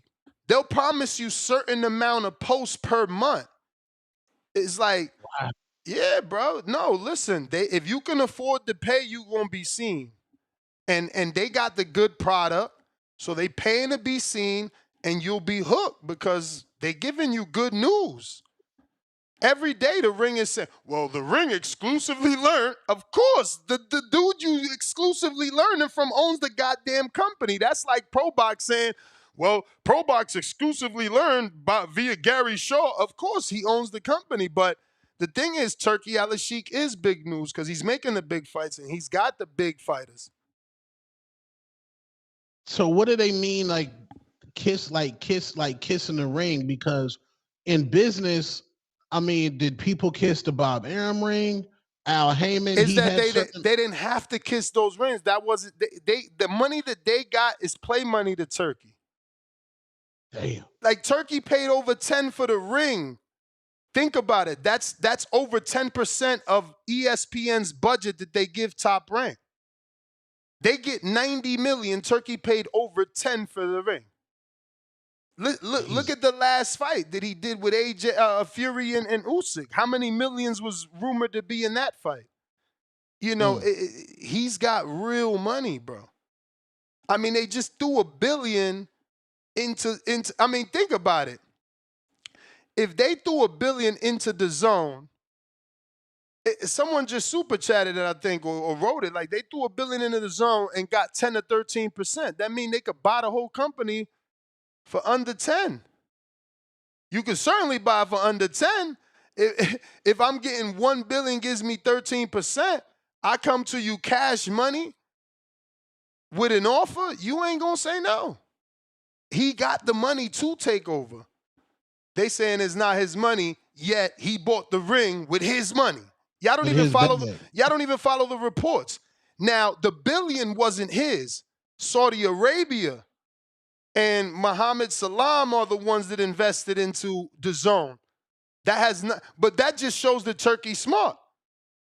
He invested into boxing, and Saudi Arabia is investing into the broadcaster that he's invested to via boxing. His money is safe. AJ's money is safe. AJ got stake in the company. Eddie got stake in the company. The Zone bought stake in the Matchroom years ago. You guys just forgot, but we report on all this shit. Man, the co-op is happening before your eyes. It is, because respectfully, the David Benavidez, David Morell fight, guys, just newsflash, that's going to flop. I say that respectfully. That's going to flop. Then the Tank Nasty Brooklyn marketing too, because I seen this whole video this morning, and it ain't even like, bro, and this is what I'm saying, is no disrespect to David. We've said this about Miguel fucking Legend Cotto. Learn English. Same shit I said about Canelo. You can't sell a fight like this, man. Who is this guy, and why do they keep giving him airtime to just, like, his team don't like him. His team don't like him. And I'm screen sharing so y'all can hear this. Errol Hawani. When you get started, it's funny because he has so much stuff to say before the press conference, all this and that I'm a RoboCop, that he's gonna knock me out, that I don't have. Shout out to David getting used to talking with them veneers in his mouth. He looked like he still got the mouthpiece in his mouth, Tom. Nothing. But now look at him. He's scared. He don't have shit to say. What's up with all that you were saying? How come That's like saying you can't tell some fake boobs. you're not saying all that now? He's there. You can't even talk. He's all freaking. Now, first of all, David told me he can't even talk. Bro, you talking to him in English knowing goddamn well if you really want to get a rise out of him, talk to him in Spanish. Right. But he can't. And neither could fucking David. So David need to just respond in Spanish, bro. You dudes that can't talk Spanish, stop allowing these motherfuckers to force you to talk your shit in English and sound like this. He's all nervous. He's all nervous. Bro, he's just saying, Where's all bro, that you had the Robocog, man, you had the Robocog. You know what I mean? You had the Robocog. What is he saying? Man, you are the Robocop, man. You are the Robocop. Look at me. What the fuck is this, bro? Hey, this is my fault. You don't have nothing, bro. This is my fault. I'm gonna beat the shit out. This is my fault. You don't have nothing. This is my fault. You don't have nothing, man. It's my fault. You don't have nothing, man. Like, bro, there's nothing there. Give me substance. The only thing I got out of this is David put his business out there and says somehow his manager is making more money than David. How? How? Wait. I mean, there's three. You said it. Say it again, because they probably ain't hear you. David Morell manager is making more money than David Morell. Lord child. According to David Benavidez. 3 weeks left to the fight. 3 weeks left to the fight. There's nothing you can do. There's nothing. Bro, I don't care, man. I'm ready for fight tomorrow. I don't care. How does it feel that I'm ready for fight tomorrow. I don't care, bro. I don't care, bro. I don't care, bro. I'm ready for fight tomorrow. How do you feel? See? You heard him? That you're making less money than your manager. How does it feel that you're making less money than your manager? How does he know that? How does that feel? Benavidez, let me. Hold on before you get. Okay. This is the fight you're making the most money, and you're making the less money because all your managers are getting more money. In 3 weeks. Okay, so he said it there differently. He said this is the fight where you're making your most money and you taking home less because all your managers are taking money. So he do got a bunch of people in his camp, you know what I'm saying? So they all got manager? He said Caesar. Get the fuck out of here. Shout out to Caesar if he is. I never knew that. But no, he do got a Cuban manager. Because that's the thing. Like, let's understand what's going on, right? A lot of these Cubans, they need to defect in order to get here. Someone is paying that initial investment. It could be as low as 10 to 15,000, Tone. That 10 to 15,000 gets you 91 miles from Cuba to Miami. If I get you to touch American soil, automatically you got everything you need. I don't know if that law still exists, but it was there a few years ago. I'm sure it could have changed because of Trump or Biden. I don't know. Point is, in Spanish it's called like piso tierra or whatever. And as soon as you touch, you get everything you need. But whoever paid that 10 to 15, bruh, they don't just want that 10 or 15 back. They're your manager now. They're your manager. And I met his Cuban manager who used to be a truck driver and invested his little savings. Because someone told him, bro, this Cuban could be something. And like, damn, for real? So people can't get mad at that Cuban dude. This want his percent because once upon a time he was a truck driver that saved up $15,000. They defected this dude. You wouldn't even know Morell if it wasn't for that little old truck driver. So yeah, David don't know the full story because now the truck driver gets you here. He's part of your team. Now what? He got to introduce you to who? Louis DeCuba Sr. Warriors Boxing. Now he's part of your team. Louis DeCuba Sr. don't got no TV deal. Now what he got to do? Introduce you to his son, Louis DeCubas Jr. So he getting the piece. And what do Louis DeCubas Jr. got to do? Introduce you to Al Heyman because he got the TV deal. Now he getting the piece. And this fight is promoted by Samson Boxing. So there's two promoters, Warriors, Samson. I mean, listen, it's a lot of shit. Damn, that's a lot of, you signing this man, signing that man, signing that man. Gamboa was like that. If you go back into history, Gamboa pulled out of a pay-per-view fight with Brandon Rios because once he started doing the math wasn't mathing. And it's like, fuck that. I'm not doing this pay-per-view and I'm not going to make no money and everybody, because you got all these promoters as a Cuban, you got 1 million, thank you. You got 1 million promoters, usually getting a cut. They gotta be better at business. But again, I'm in a communist country. My dream is to go to America and get this bread, be a world title. I'm taking whatever opportunity come my way. And I'll deal with that shit later. And that's what probably David Morell is doing, just like the Cubans before him. Not everybody gets to have one manager as a Cuban. Damn. Al in the Bay, what do you say?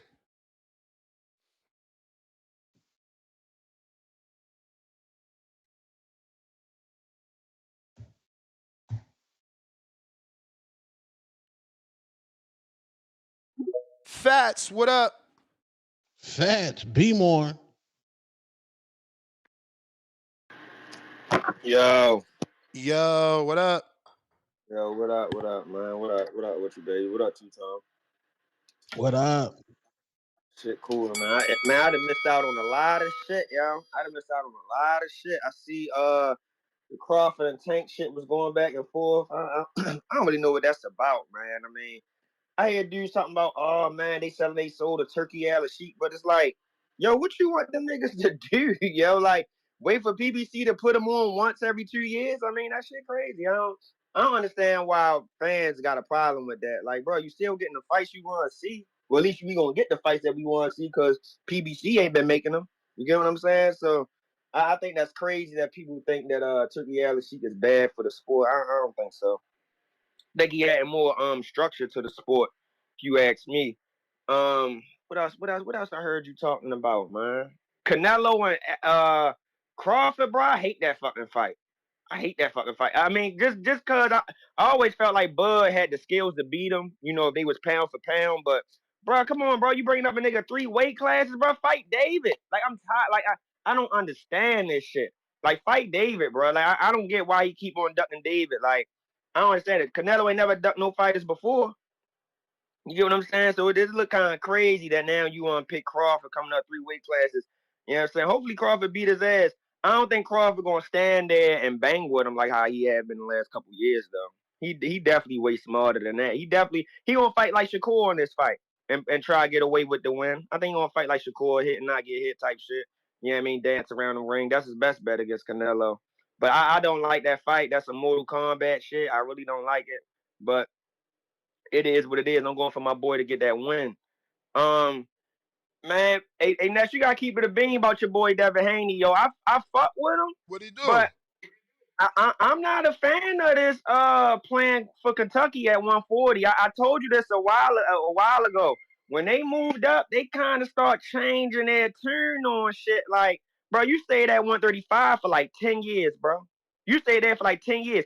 Like, you wasn't trying to go to 140 at all. Like, he wasn't trying to stay there at all. He went up there in Fort Regis. Okay, cool. We looking like, all right, he looking good at 140. He talking about he ain't vacating shit.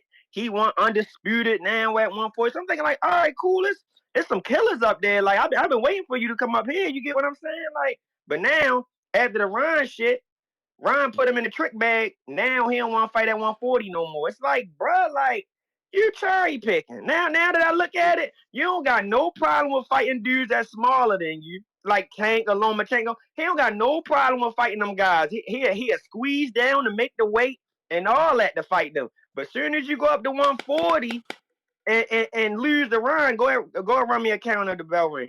As soon as you go up to 140 and Ron put you in a trick bag, now all of a sudden you don't want to stay there no more. Like, bro, you can't have it both ways, bro. You can't have it. He not really taking them how they come for real, for real. Shorty cherry picking. Shorty cherry picking. I wasn't expecting him to just jump from 140 after saying all that. But champ, which one is it? Is he weight bullying and ballooning 25 pounds, or is he cherry picking? I never said he was weight bullying. I said he has no problem with making that weight to fight the smaller fighters. I don't got a problem with him but doing that's that. what I'm saying. He got to make the weight like everybody else. If you ballooning 25 pounds, it's probably not easy for you to make the weight. But he was willing to do it against the smaller fighters, is what I'm telling you. So, but Regis and Ryan ain't smaller fighters. He moved to 140. I'm not saying that. I'm not saying that they were. I'm saying he stayed at 135 for 10 years. Like you knew eventually it was time for you to go up, man. So you tried to go up, make a little pit stop there, and pick two easy fights. Listen. He moved up, Nuss, and picked two cool fights. Don't get me wrong. Regis was a champion. That was a good fight. Good fight. You fought Ron. You thought Ron was ready to be an easy fight. Ron put you in a trick bag. Now you talking about, oh, you ain't fighting at 140 no more. You moving up to 147. But you just was saying before the Ron fight that you were undisputed. Nah, you forgot. You forgot that Ben was. Remember, they even talked about Boots and Barrios and Conor Ben. They talked about it, but even still, I was saying the same shit. Like you gonna go up to 147 after fighting at 140 twice. Like you stayed at 135 for 10 fucking years. 10 fucking years. You mean to tell me none of them years you could have moved up and went to 144 years too? Like that shit don't make sense. Like he moving a certain way, and I fucks with him, but now I see like, bro, you ain't. I can't really say that T.O. ducked him this last time. Bruh, who stood at 35 longer? Crawford or Devin? Like, that shit don't mean nothing. Your first division don't mean nothing. Ness, hold on. Did when Crawford moved up to 140, 147, did he stay there for two fights or he stayed there and collected belts? He collected the belts. Just like Devin collected the belt.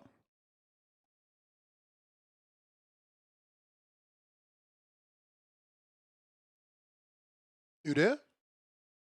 You there? I think you got a call.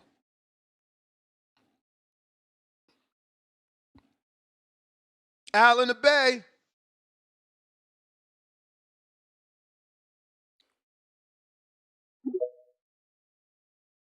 Al in the Bay. Yo, what's up? Straight from the Bay Area. Yeah, man. Yeah, it's weird how Scofield, they broke into his house and all they took was a passport. That seemed kind of shady. Like, how do you break into? First of all, you committing a felony when you breaking into somebody's house. So you gonna do that just to mess up somebody's passports? Like, I don't know how believable that is.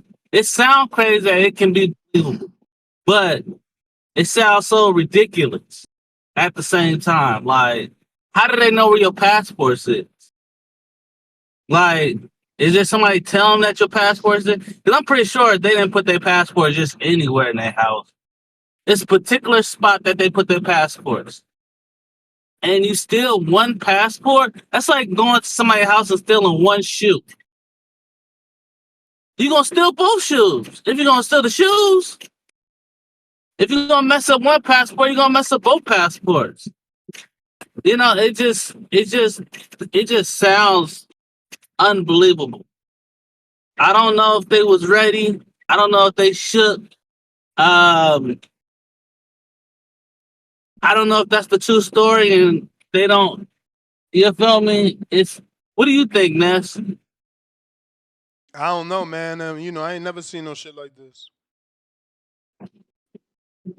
Like, well, I would say I know thieves, but I used to know thieves before I got into my Jesus thing. But when we broke into somebody's house, oh,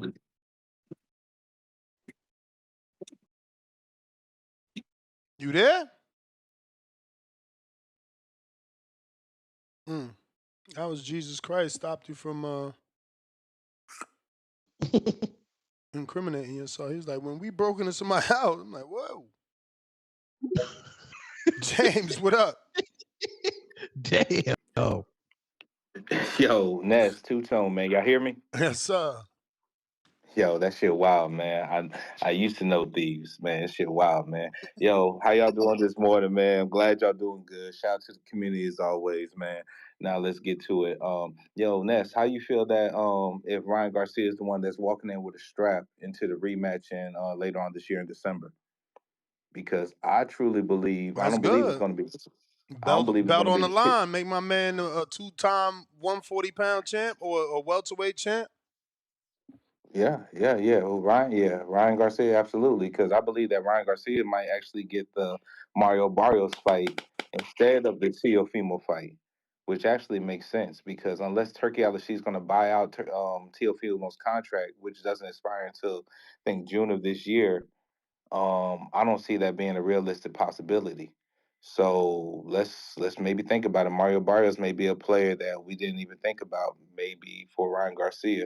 Also, it's going to suck two tone that Ryan Garcia is going to be 2-0 in this trilogy. When it's all said and done, that we gotta can't acknowledge the first one, but the next two he's going to clean sweep them because I don't give a fuck what you say, Osterine or not. I think he's still going to be punching through Devin Haney's guard, and it's just going to be nasty work. I think this is going to be a trilogy that we did not need, but that's neither here nor there. Also, Ness, how do you feel about instead of Bud having a 38-week training camp or whatever, he's actually probably about to have damn near a 52 because Turki Alalshikh ain't got nothing lined up for September this year. They got something on the docket for December. So Bud really needs a year-long training camp for Canelo, I or mean, we are they could get going to Canelo Bud in May. We don't know. You sure about that? Like, aren't the Bud fans going to be rioting the shit if Canelo doesn't walk in the ring with all four belts from William Skull? That is Because true. they need, because they need that to add on to Bud's legacy, or else it doesn't make sense, But I mean, that's the neither here. legacy is still in beating Canelo. Period. Right? It's a But generational doesn't it? fighter. But doesn't it lose value? But doesn't get all them belts because them niggas are dying to say 3 times undisputed. You know how it is. They dying to say that shit. So but I think Bud's going to try to give them what they want. So we'll see Bud on the shelf until the end of the year. But that's neither here nor there. Other than that, Ness, man, nah, man, it's just a good day in the boxing news as always, man. Shout out to Turki Alalshikh for keeping the shit interesting. To the weird shit that y'all was talking about earlier today, shout out to Treese, man. But when I was watching just on my Twitter timeline this morning, when they were talking about like weird people that we didn't know that was actually living suspect lives, I didn't know George Jefferson was out there living living a zesty lifestyle. That kind of hurt me, man, when I found that out this morning. Did you know that? Jefferson? Nah, I ain't know that. Yeah, they said that. Yeah, I was like, yeah, they said he was an undercover brother. I Hmm. was like that shit crazy, but that. But end of the day, man, shout out to you, shout out to the community as always, man. Let's keep the lines going. Ryan and Barrios, man, that's a big fight, man. I'm ready to see who Devin fights as the co-main. Shout out to you and shout out to the community as always. Peace. All right. If you're watching this on YouTube, don't forget to hit that thumbs up button. It's gonna help with the visibility of the show. We got the English gent. If the Saudis can afford a $10 billion $10 billion for 10% of the DAZN. That makes DAZN worth $10 billion. Yes, he can buy. Yeah, we read that. The English gent. P.S. Stop talking about Tank. Everyone, he's a bum that fights no one and lost out on the future of boxing. Bob Wick, $2. I'm going to watch all three of those fights. Ness, study time. Face with glasses emoji in the books. So he's studying. We got Matt Bent, 100. Daily Dose of Tranquil Ness, working for Devin Donuts. Glaze Department. You fucking hate him. Glaze Department. Yo, Jerry Soriano, $2. Turki, when the best fight the best, L's are part of boxing. The English gent back with another 5-pounder.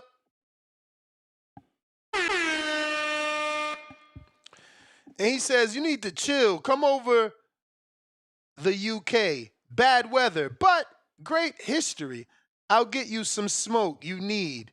You can chill in a classic city. Bro, I've been there. It's just always gloomy. It's always fucking gloomy, bro. Y'all need sunlight out that bitch. That's probably where they filmed Blade and shit. So none of the vampires died. Matt Bent 100, $2. Address the rehydration, Shakur clause. Ness. Well, I got the video pulled up. Let's go ahead and let the man himself say it. A champion and coming. Let's refresh. If you're watching this on YouTube, don't forget to hit that thumbs up. What up, y'all? I have a fast question. Where was those WBC weighing regulations and rules when Devin Haney was fighting? Is their champion and coming in super big? And fight night, y'all know fight night, we supposed to fight 148.5. That's the rule they said. I never seen Devin step in that ring fight night 148.5. It's crazy how some of these sanctioning bodies, they twist the rules for these fighters on certain fighters. Apparently Shakur must have got nervous. Please put that rule in there. He a little too big. So that's what's going on, y'all. But we gonna make those weights. But that's what we facing. They don't want us at 100%. They scared, y'all. They scared.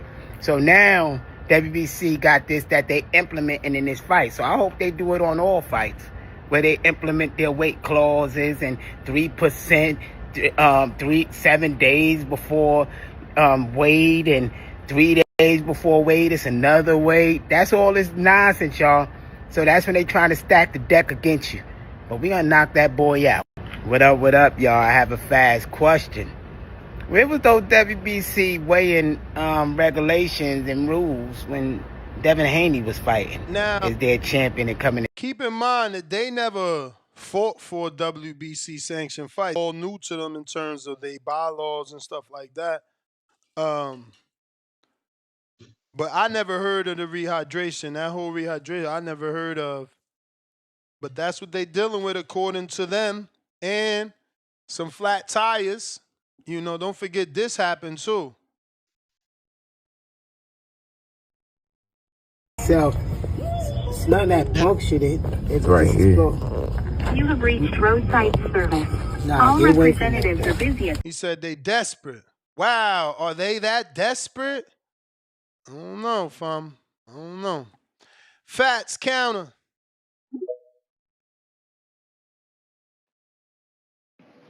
Yes. Yo, my bad. I had got a call. Hey, yo, don't get on here spreading propaganda, yo. Like, I get you fuck with Haney. Why you gonna sit here and say he collected all the belts like Crawford did? Nigga, Crawford ain't stay at 135 for 10 years the way he started out at. He moved up. Oh. Once he felt like he could make the weight, he moved up and collected the belts. Yeah, but look how long he was at 35. That's what I'm saying. Everybody's staying at first division the longest. Look how long. But they stay there for 8 years? They stay there for 8 years? I'm going to pull up his resume just so you can see. Go ahead. Pull it. You can pull it up, but once he moved up, he stayed there and collected belts. Your boy stayed at that weight, said he couldn't make that weight for 2 years before he actually moved up. He been saying he couldn't make 135 for 2 years. You moved up 2 years later. Like, you mean at none of that point in time you ain't want to stay at 140 for a year or two? Like, come on, bro. You ducked them niggas up there. It is crazy because I think he can beat them dudes like Hitchens or Lopez, but you don't want to fight him right now? Like, that shit kind of crazy, Bruh, bro. it's Like, like you didn't follow the news that Turki Alalshikh offered Haney and Tio to fight, and Tio the one couldn't take it.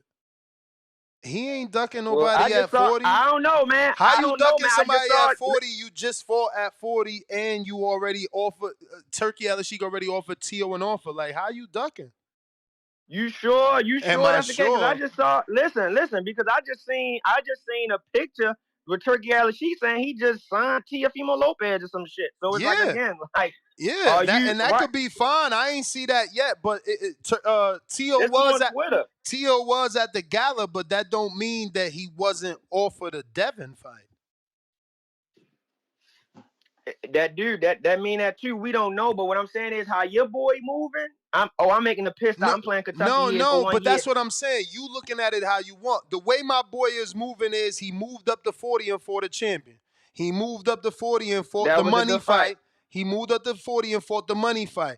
He stood at 40 and got Turki Alalshikh to offer Tio a world title shot because Tio got the belt. Devin Tio would have been a world title shot for Devin. Tio didn't take it, counters back with an offer from Top Rank for 2.4. Top Rank tells you they offered Tio everything under the sun and he ain't take none of the fights. But Devin's lying and Devin ain't moving right? What are we talking about? If you fought Ryan and you sent an offer to Tio, what's the other big names Fast talking about? Somehow Richardson Hitchens, we ducking him? Come on, man, cut the shit. I was ready to say you got Hitchens right there. I mean, you got dudes right there. My dude, he just became champ, and we all see him not really want to fight Matias. Cut the shit, bro. Get the belt. Man, listen. listen. You know what I mean? Get the belt. 47 I'm just saying, your got boy, bigger names, bro. More dangerous like names, who? man. Because he not fighting. Maness, you a lie. Ain't Like who? Because Mario they not fighting Barrios. Boots right Ain't away. Mario They not Barrios. fighting Boots right away. Ain't Mario Barrios Tank's biggest opponent? Bro, I'm done. Is he or isn't he? And isn't he a WBC Come on, man. champ? Come on, bro. Ain't that the biggest fight for Mario Boots? Barrios, yo. Oh, so that ain't the biggest fight for Mario Boots. Barrios. So he ain't the A side of the division, Tone? Who the A side of the division? Ain't nobody up there. That's the point. That's why your boy going up there. Ain't nobody fucking up there. He ready go have a little fail out matches or whatever, which is cool, but I'm just saying, he moved a certain way. Brian wants to stay at 140 do you think for a while, Devin got a know chin? that. Do you think Devin got a chin? Yeah, I think he got you. And after what you've seen and throughout his career, does he take a punch well from Blair? He tough. Okay then. Shorty more tough than what he get credit for. So if Blair could punch and Barrios could punch and Boots could punch, how is we running from smoke, man? He's not fighting Boots right away, man. It don't matter. It don't matter. Barrios still tough. Barrios still tough. Brian Norman tough. He not fighting Brian Norman or Boots. Cut it out. Again, if we move into 47 and we fighting Ryan at 47, win or lose, what we doing? Moving up to 54? Or we moving back down to 40? So it could be harder. Of course you know you're going to stay right there. I did. So we going to fight them names. What is we talking about? All them names is tough. He did not want to stay at 140. That's all I'm saying. My dude, he lost the year. If he wouldn't have got cheated, we would have beat April 20th. We would have beat Ryan, not get cheated. And then we would have had another fight at 40. It's obvious. Turki Alalshikh offered Tio to fight at 40. It ain't nothing nobody we could do. Like, he didn't take the fight. He got contract issues. And hopefully what you said is true. He wanted to take off a year. Hopefully what you said is true. Hopefully Turki signed him and paid and bought him out the contract. Because he, that's it. Get him out that contract so we could get him active. But look, let me get to some other callers. Go ahead, appreciate you. For sure. I want to welcome the English gent to the prospect level. Appreciate you, champ. We got IVS Echo on YouTube. Listen, I said this yesterday. I'm going to have to truly remember. I've never had to do that before I send a link, like click this Echo cancellation when it's already cancellated. Like right now it's cancellated. That's like me, about to send the link to jump on and be like, but I guess I'm going to have to do that because every time I'm sending it, if I don't press it in the current day, y'all hear an echo on YouTube. I don't get it. So we got a few super chats. It's all going to be about Echo. Shout out to Ike. Shout out to Bob Wick. And then Bob Wick comes back with another tweet. He says, why is rehydration clause bad? Stop weight bullies. Because you should be able to make the weight and make the weight. That ain't no weight bully if you can make the weight. You know what I'm saying? That's the toughest part of fighting. You interview any fighter, the toughest thing is making the weight. All of a sudden, because you're killing yourself to make it. You weight bullying? No, you killed yourself to make it. And because you killed yourself to make it, you may not rehydrate the way you want. The thing is, you got to stay on top of these dudes, make sure they rehydrate and naturally. Ice Man, King Parsons, $2. Truth. Salute to you, champ. We got Mix 616, member for 15 months on that champ level. Boxing, most historical fights have been outside the country. I think Turki Alalshikh is just what boxing needed to revive the sport by making international stars make the belts mean something. Make boxing great. $10. Shout out to Off the Ropes Boxing. Fat $10 super chat says, funny thing, all these dudes complain about fights going to Saudi and never been to a live event on a local level. Dudes complain just to complain. Very true. See, I'm not mad because I don't really go to fights. That's really not my thing. You know, even as a fan, I don't really like going to fights because it's distracting. You're not really watching the fight. You enjoying the ambiance. You enjoying the environment. You know, you with your boys. You having drinks. It's not the same. Right. And it costs so much. So what do I care if Devin and Ryan is in Las Vegas? I still can't afford to go. I'm not paying $5,000 for a seat. I'm not even paying $500 for a seat. Some of you dudes be paying $500. I'd be like, whoa, that's a car payment. That's a fucking car payment. Like, y'all crazy. They got the game fucked up with me. The sport was made for me on TV. I'm not paying your ticket prices, plus your overrated popcorn and your $13 beers. Man, fuck off. I ain't got time for it. I got kids to raise. Not making the mistakes. No, thank you. But salute to the people that do. Like, yo, I was at Pacquiao Mayweather. Word. Yeah, I was in the 226 section and I paid $2,500. What? Niggas watching from space. What? He needed the Starlink just to connect, motherfucker. Get the fuck out of here. No, thank you, bro. They don't make boxing for us. For us regular people, we got to watch it on TV. So I don't give a fuck about Tip Bellis and his hating ass talking about Saudi Arabia. At least I get to watch it. Because I wasn't going to be able to afford to go. I can't afford to go to Ryan Tank in New York. But I'm going to somehow afford to go to it in Vegas? The dudes that hate because they want to be popular on the internet. They don't have a real reason to hate. 90% of us is blue-collar dudes. What the fuck we doing spending $500 plus on tickets?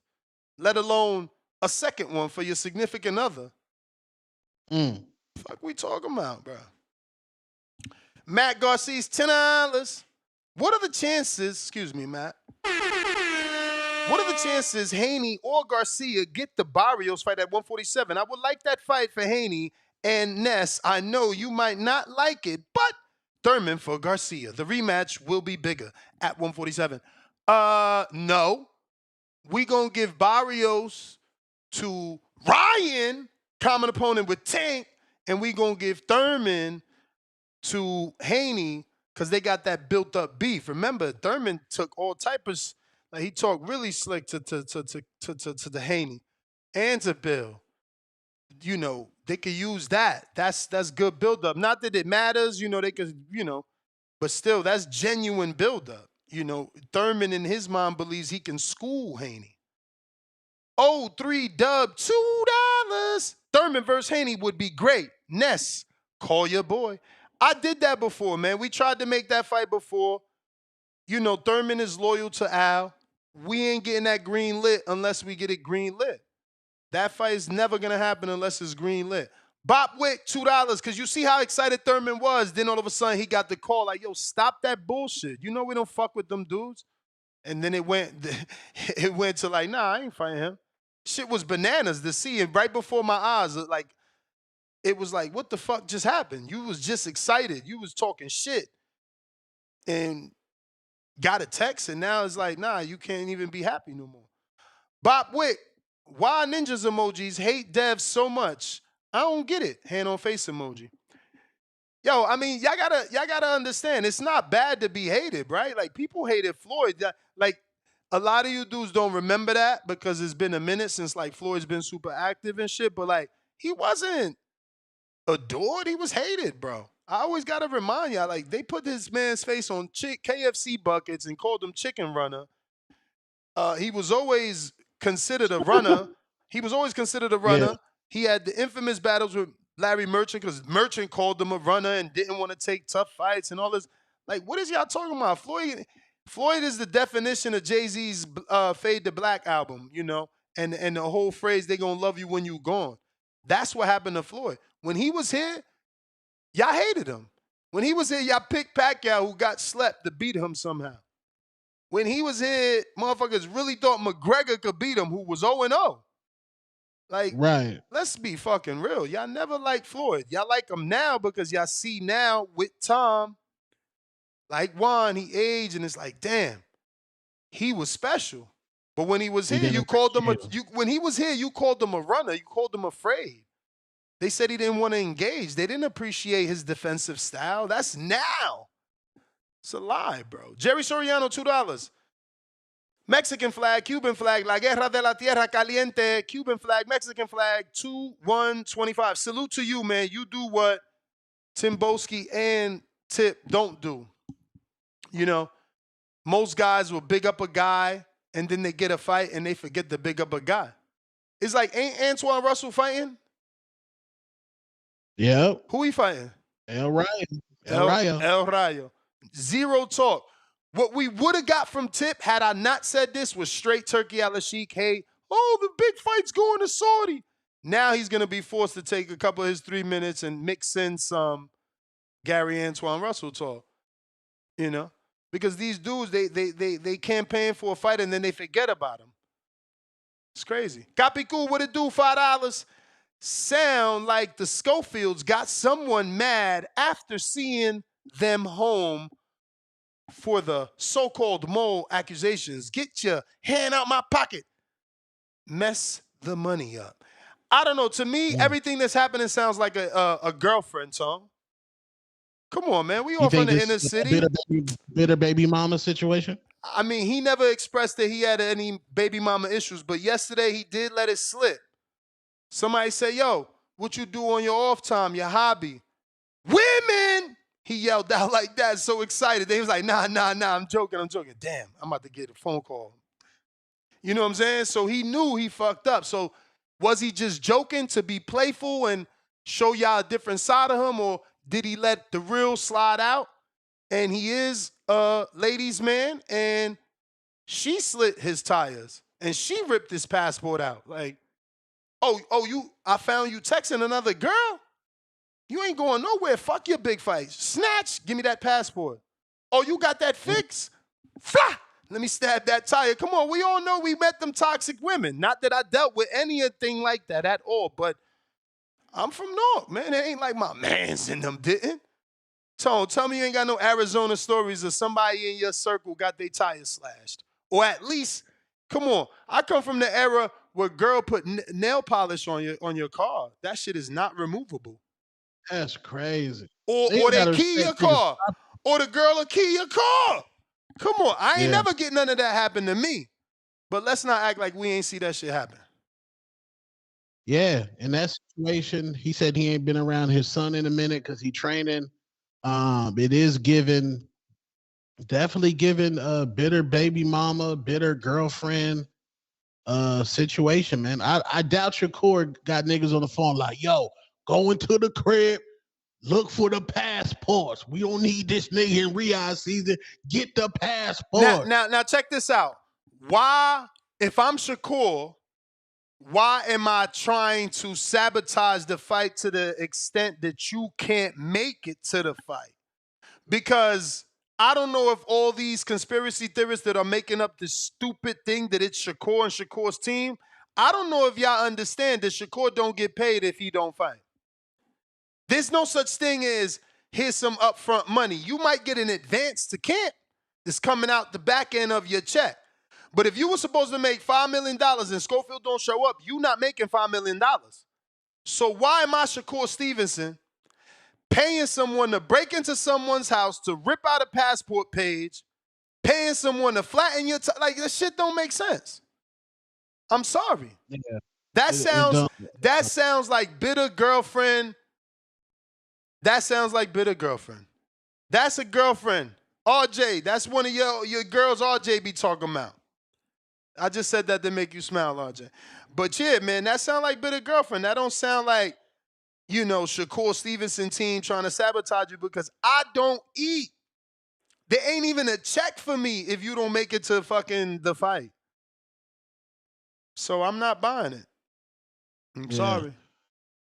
I think it's just prolonging the inevitable of Shakur Stevenson stopping Floyd Scofield. I didn't like how Floyd Scofield yesterday couldn't even say his favorite movie without Pops chiming in. I think this Shakur Stevenson's going to get a stoppage. Nah. I think the father let him do him more than I've ever seen. I think, I think Scofield conducted the pretty much, let's say if we had to give it a percentage, he did 80% of that interview without his father. His father jumped in here and there, but truly jumped in and truly jumped out, even off camera. Like, I don't think it was as bad. But again, I also come from a world where I was heavy interviewing the Porters, and it was no different. Porter was always there whenever Porter was there. You feel me? You ain't never see one Porter without the other. Sometimes that's how it worked. I know, but 2025, and Bill Haney's a different case because Bill Haney's an absolute star. This is a star. This is a man who transcends being a boxing dad. He's a star. He's a classic interview. It's different. But the boxing dads, maybe outside of Brian Norman too. Brian Norman Jr. Sr. might be a star too. He's a star in the making. But boxing dads, y'all might need to take that step back, respectfully, man. Because I don't know, man. Like, y'all going to Riyadh season, bro. Y'all should have been over there to get familiar with the air, the units, y'all should have been over there. Shakur over there holding his belt looking but proud. that was London, not Riyadh. So that don't matter. As long as we got our passport in working order to get to Saudi Arabia, it don't matter. That was just a press conference. We still got more than 30 days. Remember, it's February 22nd. Again, I believe this is either publicity to hype up the fight or a bitter ex-girlfriend. It's a bitter ex-girlfriend. I'm not insinuating this is Floyd's current situation. I'm saying this is a bitter ex-girlfriend. Someone somewhere is upset that either the dad moved on or the son moved on. This is ex-girlfriend shit. No, like, bro, Jesus Christ. Again, the boxer doesn't get paid. So Stevenson is not paying motherfuckers to go rip your passport pages up. It's not. It's a girlfriend. Only a girlfriend can get so mad to the level that she's like, let's affect his pocket. That's only women do that. They see red and it's like, what? Oh, how can I hurt this motherfucker? Oh, he got that big fight. Snatch the passport. I can't. And then the tire slashing. Men don't slash your tires. What man is running around slashing tires, bro? Come on, get the fuck out of here, bro. This shit cornball shit. I don't even believe that. Side note, I just found out women, whatever they feel in that moment, that's what they do based off emotions. I just found that out in my years of living. A lot of what they say is BS. They just be emotional. But DC3, stop being scared that Shakur gonna get a stoppage and that leverage gap gonna close, bro. Y'all Tank fans be terrified of that leverage going away. Terrified. Scared. Yeah, I mean, Shakur's you heard Scofield. Scofield. You heard Scofield. Shakur ain't stopped nobody. And even the people he stopped, they've been on their feet. Like Jamel Herring was on his feet. Polo Buck, $2. 1,000 viewers, 400 likes is nasty bid nest. You with the squid emoji. It's not even 400 likes. It's only 380. I'm really not liked on these streets, man. It's all good. It's all good, man. Jerry Soriano, $2. Breaking. Turki said Wilder versus Joshua next. Let him cook. Yeah, maybe he gets Wilder completely out the Black Prom deal. Would be fucked up for Black Prom because they the ones, they keep giving people leverage and people keep turning their back on them. And that's okay. Maybe they don't care because it's like free publicity. Wilder said he was going to rock with us.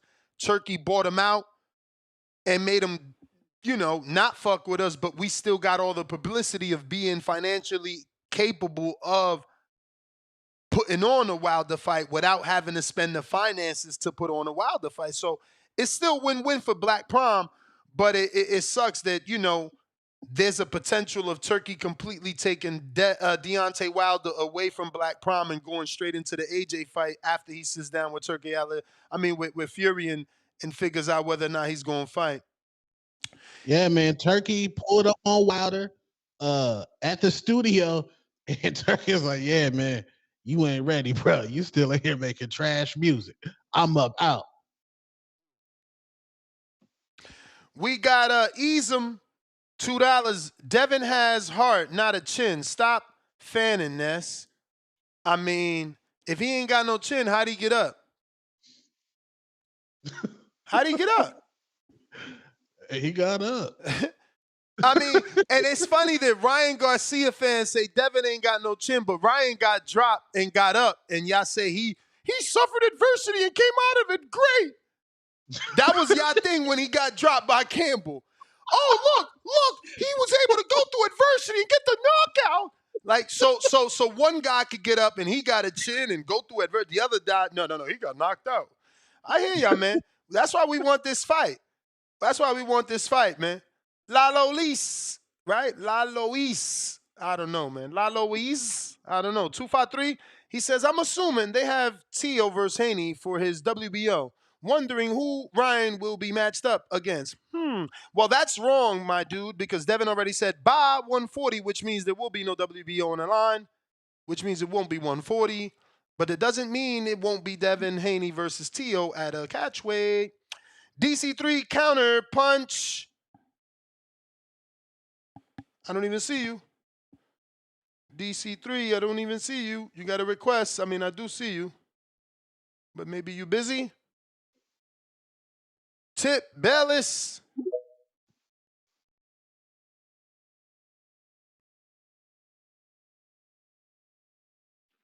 Oh, shit, I'm on the line? You made the cut. Yo, yes, sir. what? He sent the counter for me? Nah, he didn't. He just wasn't available to type his counter, so I went to you. Yeah, nah, because that shit got up.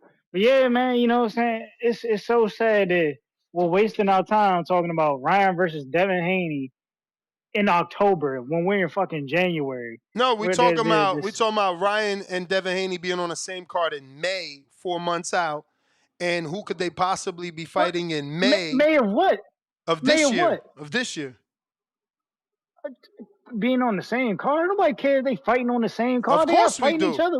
Of course we do. No, we don't. That's called no, we build-up. don't. That's called build-up. No, we don't, man. Yes, we do. No, we don't, yes, man. we do. No, we don't. Yes, we do. You just always find a way to hate. They just, no, we don't. Yes, we These do. dudes ain't fighting each other. We don't give a fuck if they fighting on the same card. We don't give a fuck. You crazy. Why would we care if they fighting on the same card? It's called build-up.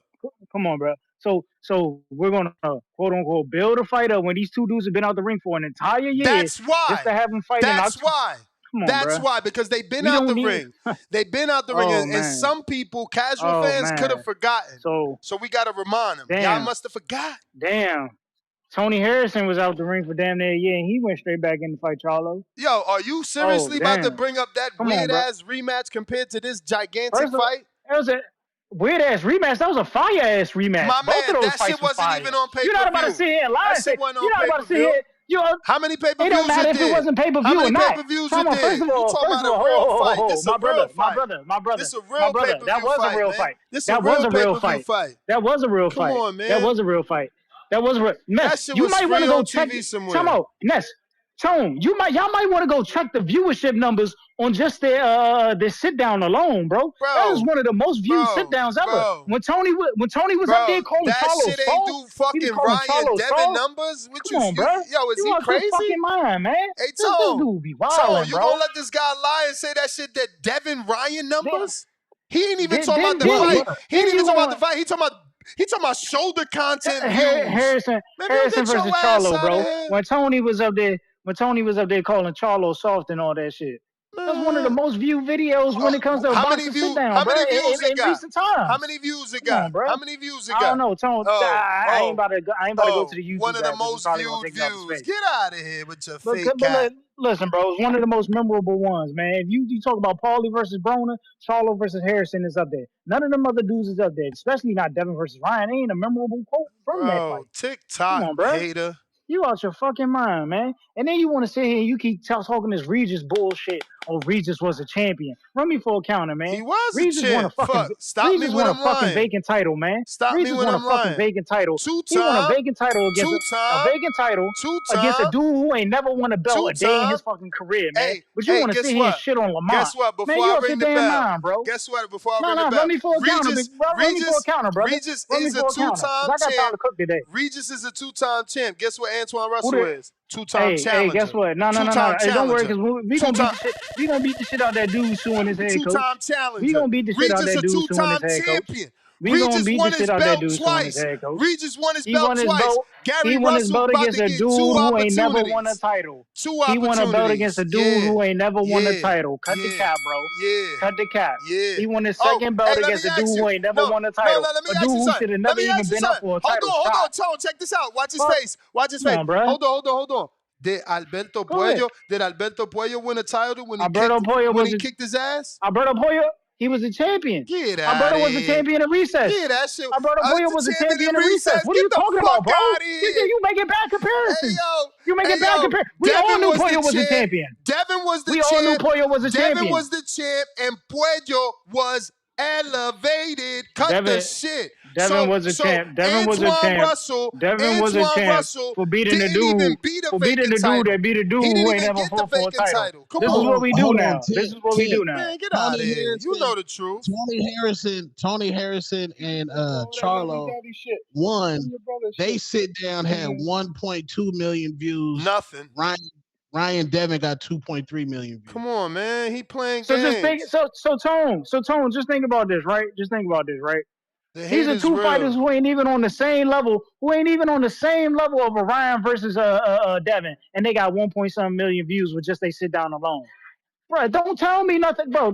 Don't tell me nothing about these two dudes, man. We don't give a fuck if they go, bro. We don't give a fuck. These niggas need to hop their ass back in the ring. Trying to minimize. Straight up, we don't give a fuck. He trying to minimize that these dudes got Fox. 1 million. On Fox's YouTube channel. Hey, yo, Fox Sports. And he's trying to minimize that Ryan and Devin got 1 million more. More. You know how hard that is in modern day time? Bro, get out of here, man. It's not hard. It's not hard when they got that level of stardom. Yeah, you're right. Do you think Tony Harrison? That's why you going in your bag talking about a video from 7 years ago. You think Tony Harrison?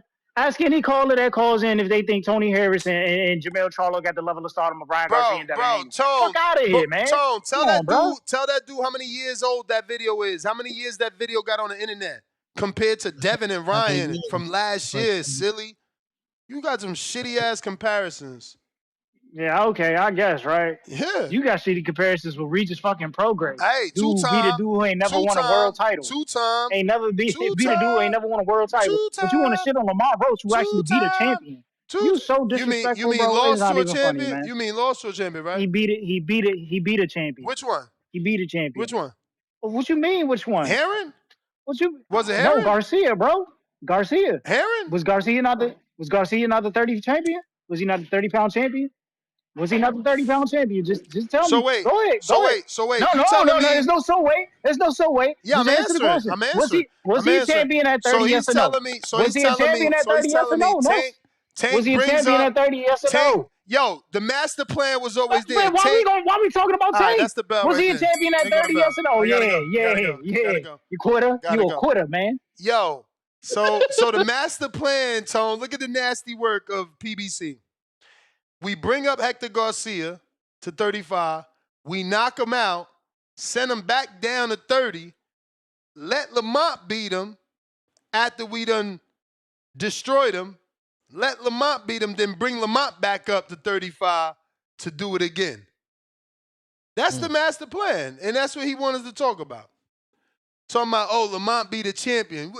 Did he not beat a champion coming off a loss? Off a knockout loss that he can't even see? He did go blind in that fight. That nigga was blind. Trees, counter. Yow. Yo. What up, though? Actually, to remind you, actually, he didn't. Actually, Lamont Roach,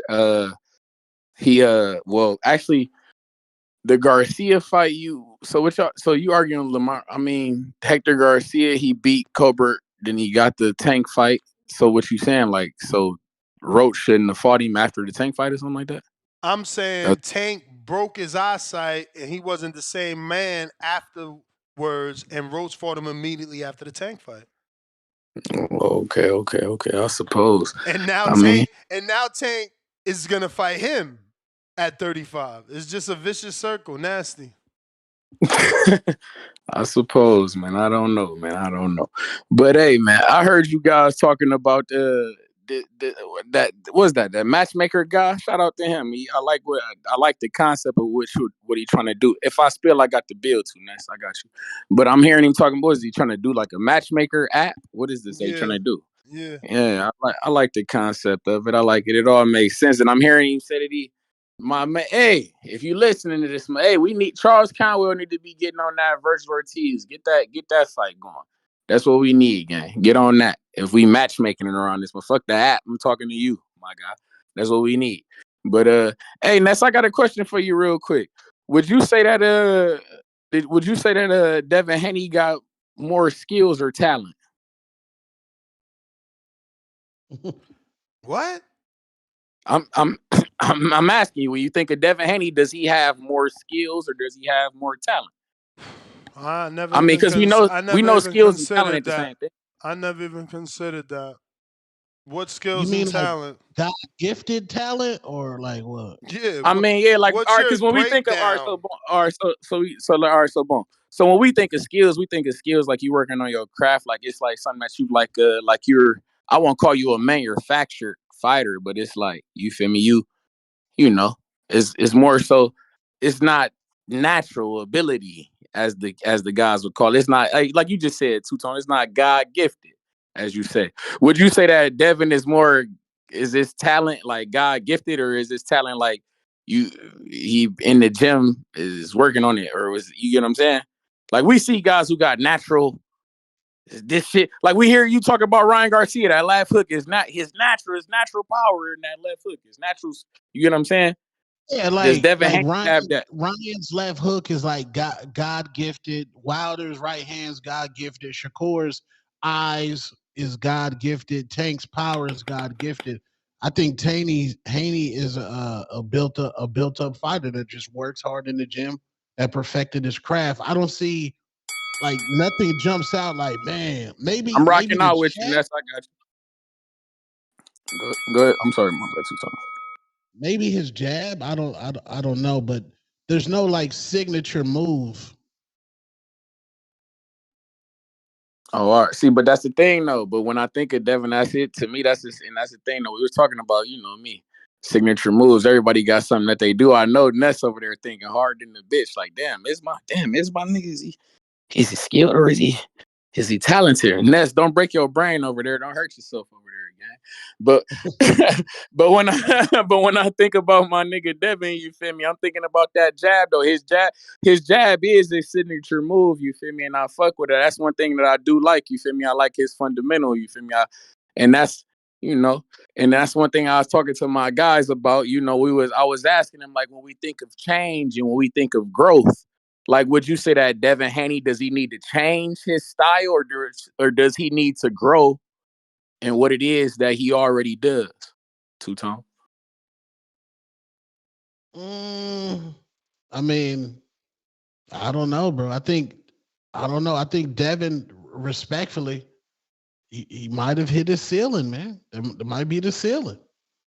What else could he add? Like, I mean, that's my thing. I fuck with Devin a long way. I think it's a lot. I think it's a couple things he could add. You feel me? I don't necessarily think that you don't grow. You don't grow into having power. You feel me?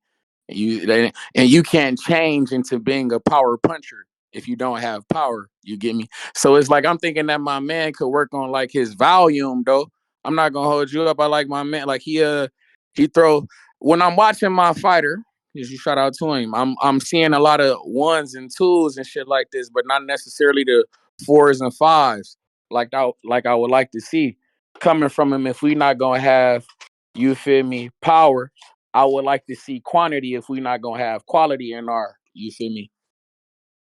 But Ness, what you think about it? I hope that I'm sure that you've been over there considering and pondering. Ness, let me talk to me now. So what you been thinking? Is it skills? Is it talent? Talk to me, I Ness. What just you think? been thinking this is exactly why I created Border Wars, because y'all dudes just Here talk. we go. Here we go. That's it. I just like to see y'all get in the ring and show us how good y'all is, since there's no skill I ain't got and no and skill there's in the no business. and there's no talent, and all he do is just work good. Man, y'all the dumbest motherfuckers I've ever heard, because before this Ryan fight, Devin did everything right. And that Ness, Before this but Ryan Ness, fight, he was a fucking massive I got you. favorite I got you on the bill. I got over you on the bill, Regis. Ness. I got you on the bill. Before this Ryan fight, he was a massive favorite over Regis. He was a favorite over Ryan, and you would say and argue that he would outbox anybody. That's his fucking skill. But That's his man, fucking talent. That he does everything right. That his jab is perfect. That right hand gonna land. That he could work on the inside. What is y'all fucking talking about? That he got athleticism. What other boxer was boxing like Devin Haney? Y'all, as a general public, was comparing him to Shakur Floyd. Stevenson. Man, get the fuck out of here with that So, bullshit cat, I mean, man. excuse me. I mean, I'm just damn. So Shit if ain't I'm even trying to, nowhere man, near the so, same so I style. mean, Nowhere near the same yes. style. When do Richardson Hitchin and Devin Haney box similar? Negative. Hitchens is more he don't use the ring like Dev. The fuck? Okay. And when the no, fuck Devin footwork lit. when the fuck did you see Dev get hit the way Hitchison was getting hit versus a Gustavo Limon? Against Lomachenko, against Linares, Against a fucking against man, this dude's okay. silly as hell. You again, I mean, Gustavo excuse me, Limon. I said, when damn, did you Ness, let's see talk. Go Dev ahead. get hit by a Gustavo Limon? You name a fucking 2-time gold I medalist, didn't say three-weight I didn't champ. say Lemos. I said I said Linares. Limons. Oh, you talking about Lemos? Oh, I said, and you immediately jumped to Loma, a 2-time gold medalist, 3 and then division I champ. said, well, And then you said I guess Linares. I guess I should have said Linares first. It Then, don't well, fucking matter. Linares. It don't fucking matter. Another 3-time division champ. What is you talking about? All right, man. Hey, man. How many belts Gustavo won? And this is what I'm saying. This is why y'all need to be fighting, because But y'all listen, just talk. and it ain't even about. But y'all just Ness, talk. you missing the boat. It ain't even like I'm trying to stomp on that. Man, Devin is my yes guy. the fuck And that you Ness, is. Ness, Yes the Ness, fuck you Ness, is. Ness. You doing you Ness? You said out your mouth, oh, well, I just see a guy that work hard. That's because you ain't never been I didn't punched say in your mouth. I didn't say that. I didn't say that. I asked the I didn't say that. I proposed the question to the panel Work hard. who was on the. Don't do that. I proposed the question. All I did was propose the question, my nigga. And all I was saying was, excuse me, Ness, you can't. And this thing is, your argument of all the people, and I got it. Of all the arguments that you got, your shit don't work on me. I'm the one guy on planet Earth who told my nigga, don't why we fucking give with 2 this nigga, fucks bro? about that No, shit. ain't no need to be. No, let me. Damn, Ness, I got you. Let me talk. What I was saying was, you don't need to be fucking with this nigga Devin Haney. We had already been asking for you to fuck with a Jose Ramirez or a motherfucking or we hearing him double back with guys who are already mentioned a year ago. And now it's like because you got egg on your face, you feel me? And all of a sudden it's cool to fight these guys now. And now you're gonna end up on the undercard of the guy who you should have never been fighting in the first place and shit like this. Like it don't make no sense to me. But it's I mean if that's what you into and whatnot, I suppose, and that's I guess. But I just wanted to propose the question. It wasn't no disrespect. Lord knows I fuck with Devin Haney. That's my guy. I hope Bill Haney pop up on here because I would love to talk to him and My whatnot. man, you But talking about go ahead. ain't no disrespect, but you want to see him go from 1 and 2s, not to It's not threes, no one. That's my not point. to It's not one. threes. Go He ahead. said to 4 and 5s. But again, this is why Border Wars was created, because you ain't been punched in the face. When you sitting in the pocket doing 1, 2, 3, 4, 5, you ain't gonna get countered. Oh, let's go back to his fight with Linares. How many punches was he throwing and he got caught with the hook? Because you staying there being greedy, trying to give Treese 4s and 5s. I'm Get the not fuck in talking the to you, ring. and you doing Get the doing fuck that. in the It's ring. about Get the damn that fuck in the you ring. acting like Because y'all be I'm not sideline asking it. coaching, and this ain't I'm not asking a the nigga be in sport there where you can rumble and tumble. sideline That's not. coach. How you gonna not ask a dude to be the rumble and tumble, but you want him to throw 5-punch combination? I'm Get the not at fuck out of here, man. Ness.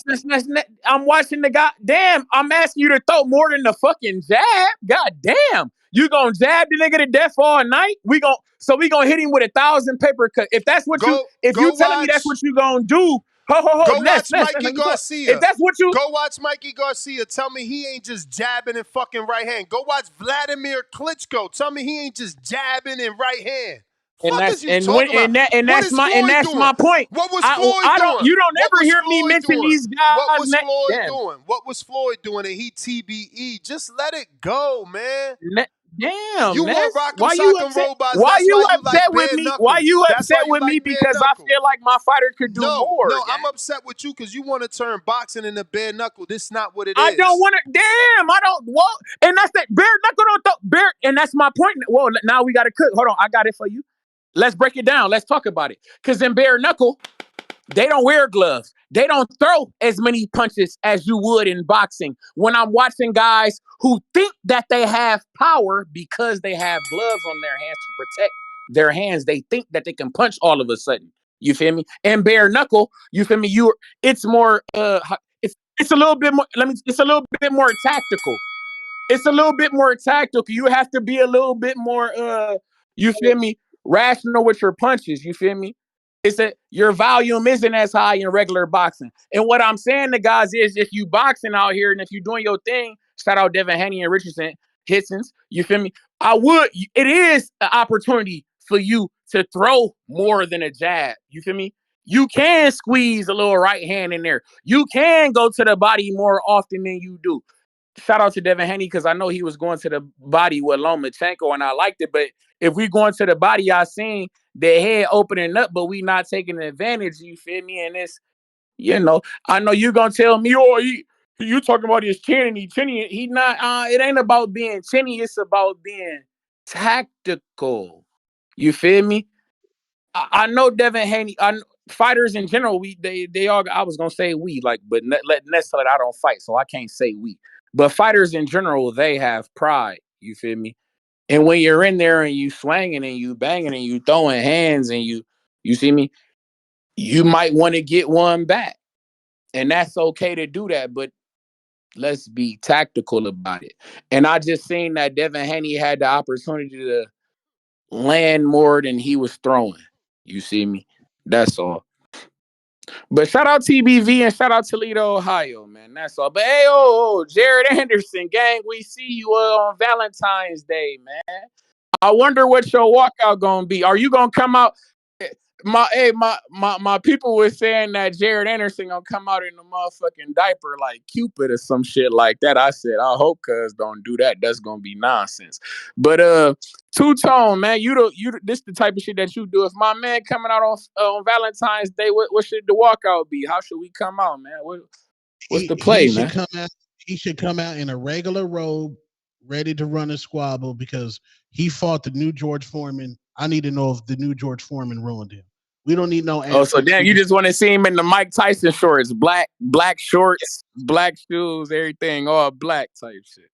Squabbling. Ready for that squabble on Valentine's Day. I dig it. Shout out TBV, shout out Toledo, Ohio, man. Like I say, hey, Dev, it'll be all right. Y'all be cool, man. So Tank sending shots at Turki.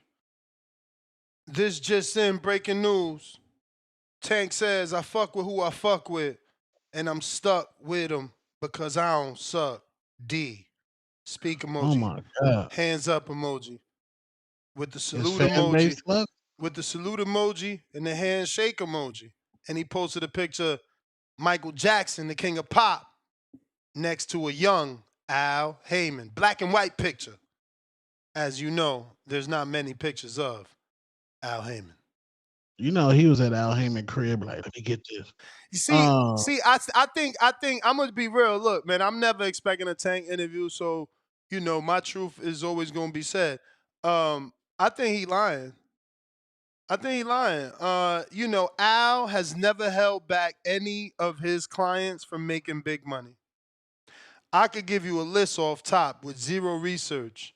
You understand of how many Al Heyman fighters got the biggest bag possible for being with Al. He never held them back. Never. Same situations. Let's bring people back down, memory lane. Al had Daniel Jacobs. I'm talking about he made Daniel and Peter Quillen. He had both of those guys. Those was both of his Al Heyman advised fighters. But when HBO was going out of business and Al was taking all his fighters to Showtime, who stood with HBO and got a 6-fight deal? Daniel Jacobs. Because of that cancer story was just too big. HBO was too invested. Even after losing by knockout on HBO air. And guess who else was involved? Just so you can see that just like Turki Alalshikh was there for people to be like, oh no, well, I don't fuck with Turki.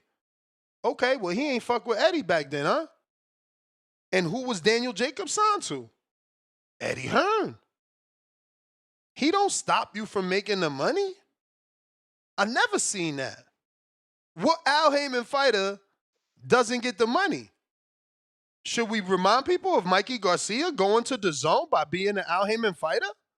Or what about Thomas Delorme and Jesse Vargas going to the zone while being Al Heyman advised fighters?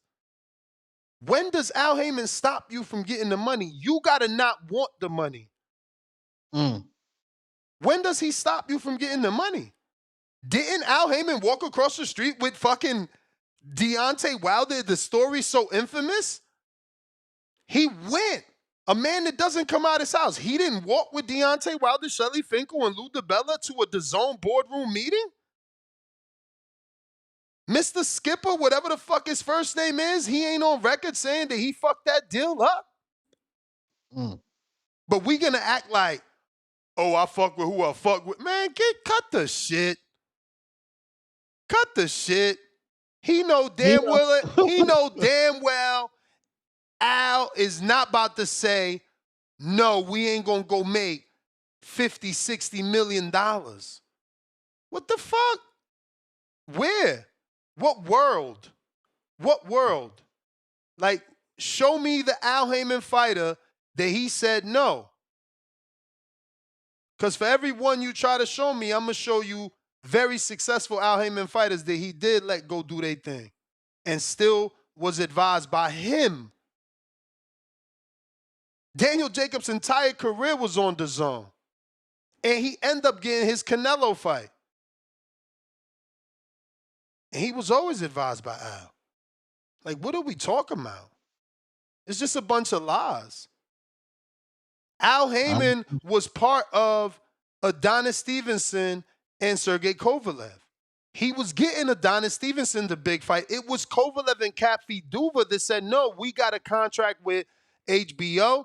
We pulling out the fight. Al Heyman won the purse bid. Like, what are we talking about? It's just a fucking lie. Don't try to use Al as the reason you ain't fucking with Turki Alalshikh, because that's a goddamn lie. Because Louis DeCubas is fucking with Turki Alalshikh, and I see Carlos Adames fucking with Turki Alalshikh, and I see Deontay Wilder fucking with Turki Alalshikh, and Shelly Finkel fucking with Turki Alalshikh. Why are we just gonna just make shit up? And again, if you don't know the business, you'll believe whatever you want. You believe what your favorite fighter tell you, but I ain't trying to hear that shit.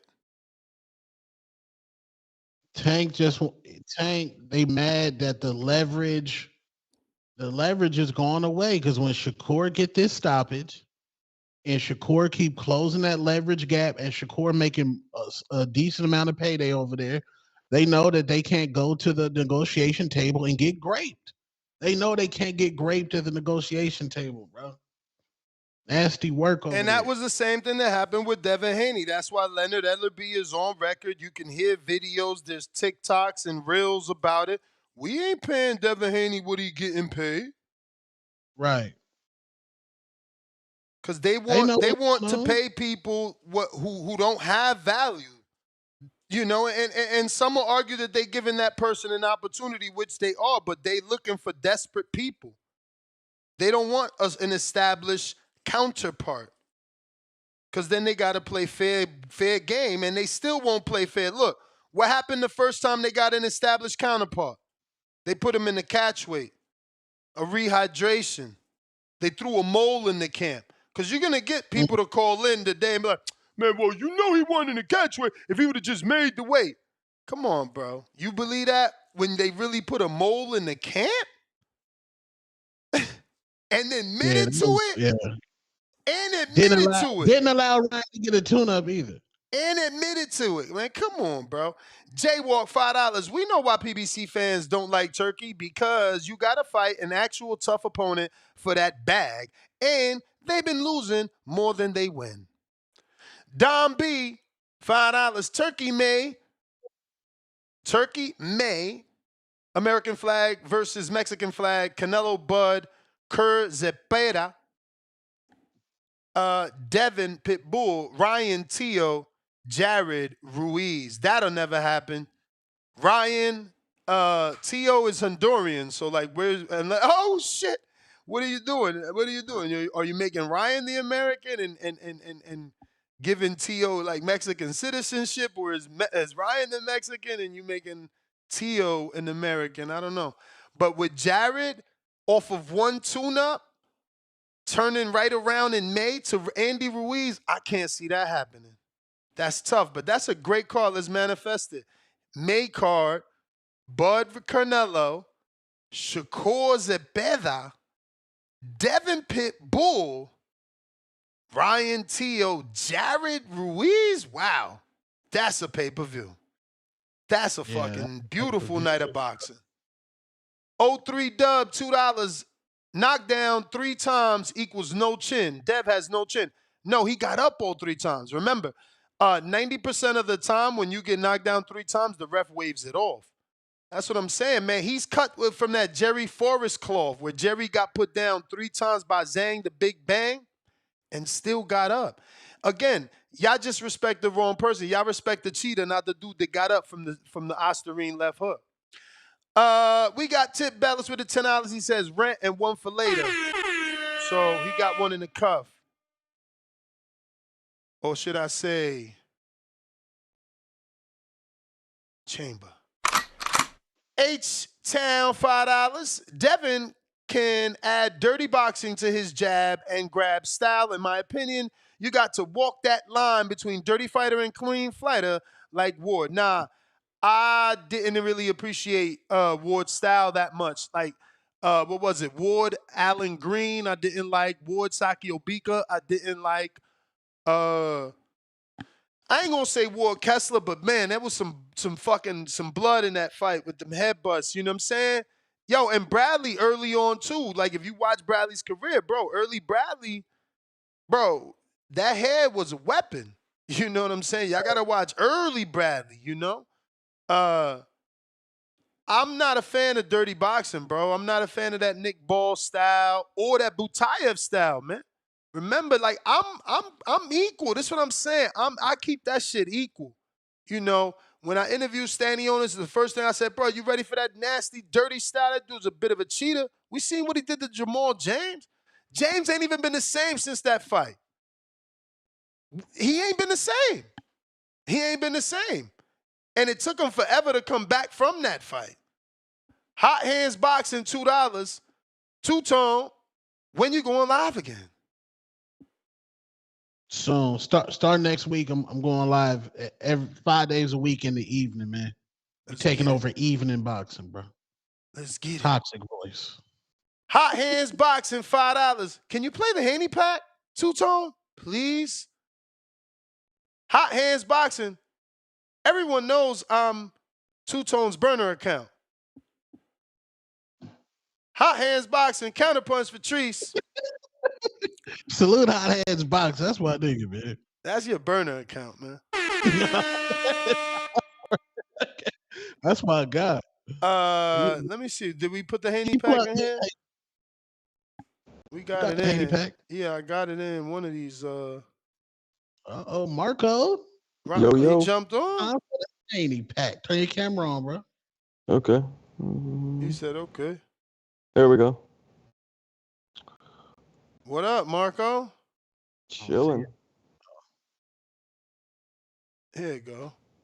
Bro, I was searching and it didn't come up. I wonder why. I'm going to have to check. Is that highly favorite?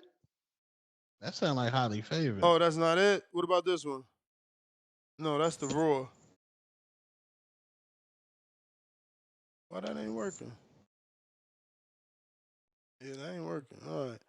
Where is this? It say Haney pack. Hold on, let me see. They mad. I think they want that new exclusive. Hold on. I had it. I mean, this is getting hard, but people gonna think I'm doing this on purpose. I'm trying with Haney now.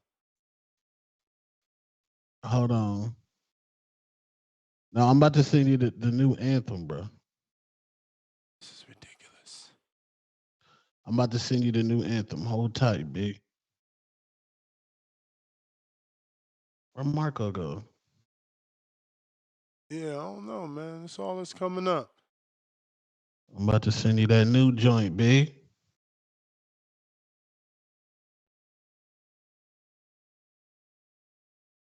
I'm pulling it from my old texts. I don't know why. All right. We're good now. Are you? Yes, sir. Yes, sir.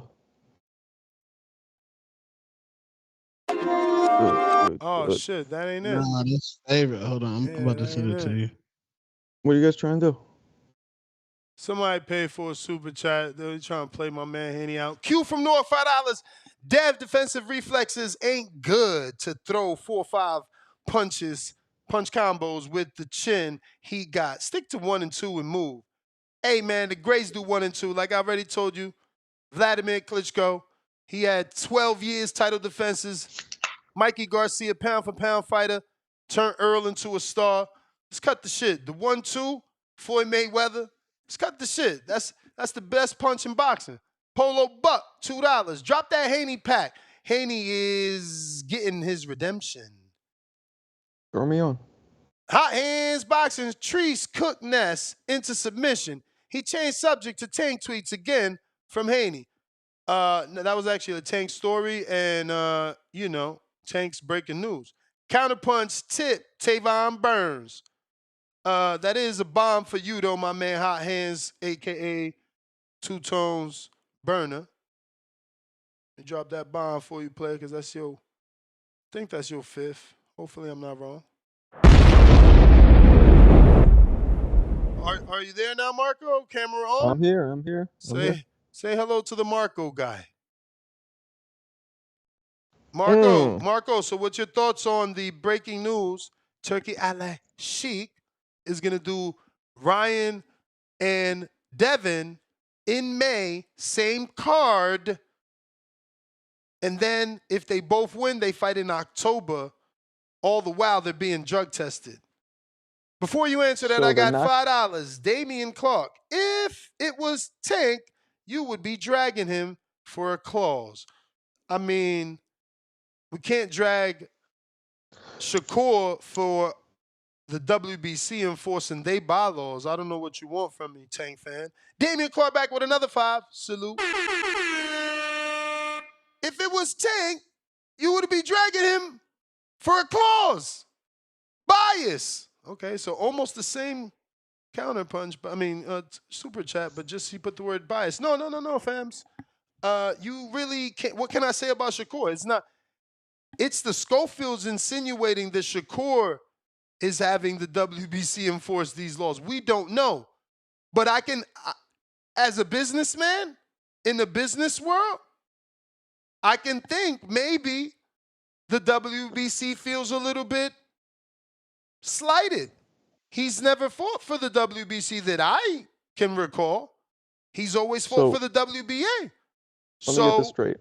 Maybe they're just making him do everything that he needs to do as a title challenger for their belt and showing him zero favor. The way that the WBC does show favor to a Devin Haney for having fought for all their titles, starting with the youth and ending with the championship. And Canelo, same story, because he started at 15. So having bias sometimes is natural, but go ahead, Marco. No, so let me get this straight. So Haney and Ryan are going to fight on the same card, just not each other? First. Yes. The rumored opponents, actually it's not. It's just dangerous. Well, yeah. Whack and dangerous. We're in the same boat here. But it's good as a boxing fan. So you're saying it's whack for the ultimate ending, but if you truly get Ryan and Tio and Devin and Isak, it don't matter. Because again, if we need to go to a sport like the UFC where losses don't matter. Let them mix and match. Tank fought Isak, Ryo fought Isak, Devin fights Isak. So that's my question. Who would they be fighting, if not each other? The rumors are Devin and Isak, Ryan and Tio. Ryan and Tio was dope. Devin and Isak, I don't know. So you don't think Isak can knock out Devin? I think he'll give... I could see it going... See? Now let me throw you this curveball. Let me throw you this curveball. Would you prefer Jose Ramirez? No. Exactly. Exactly. Now we all on the same page. See what I'm saying?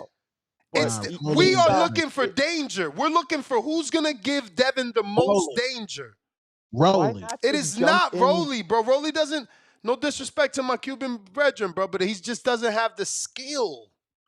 No, Rolly's done. But with Tank. He doesn't even have the pressure that Isak brings, bro. You underrated Isak's pressure.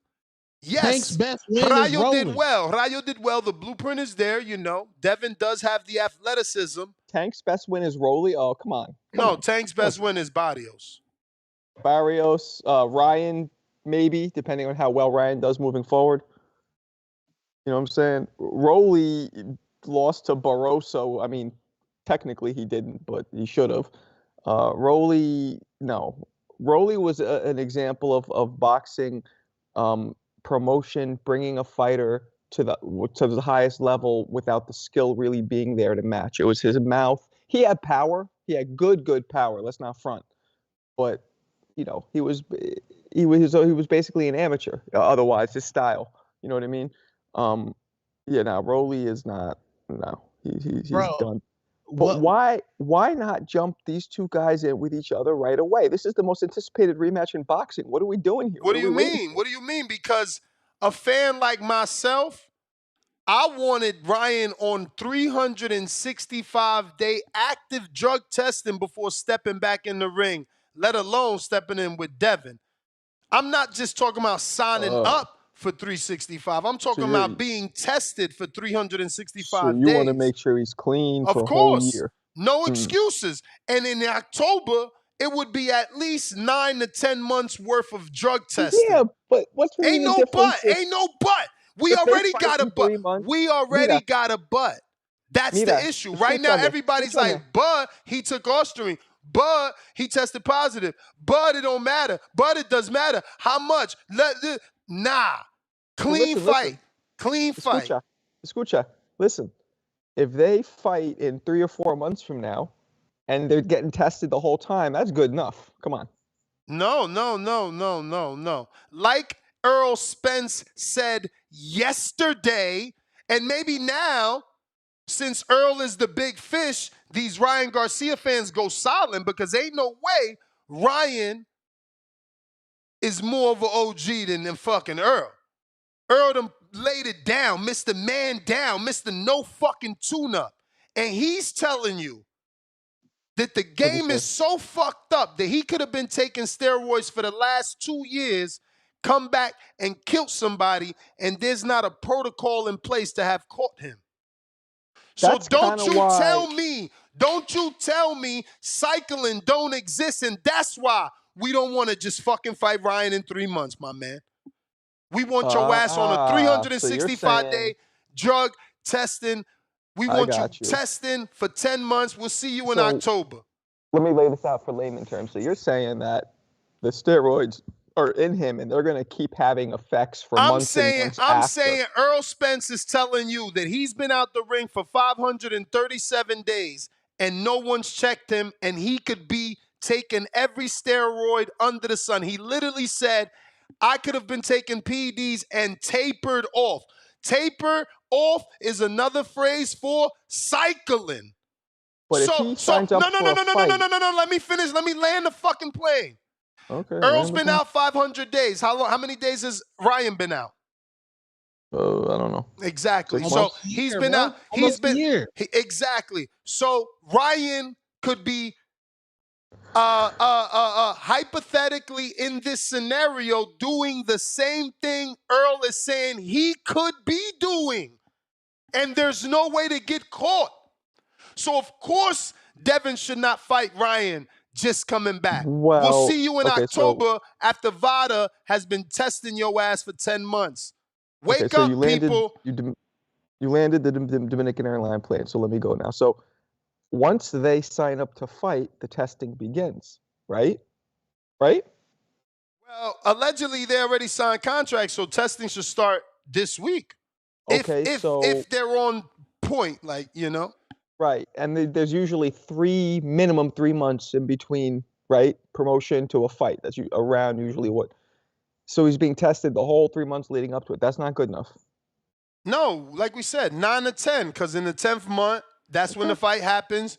It'll be, because right now we're in January. Are they going to get tested this month or not? Or they started next month? Do we get 10 months of testing? Do we get 9 months of testing?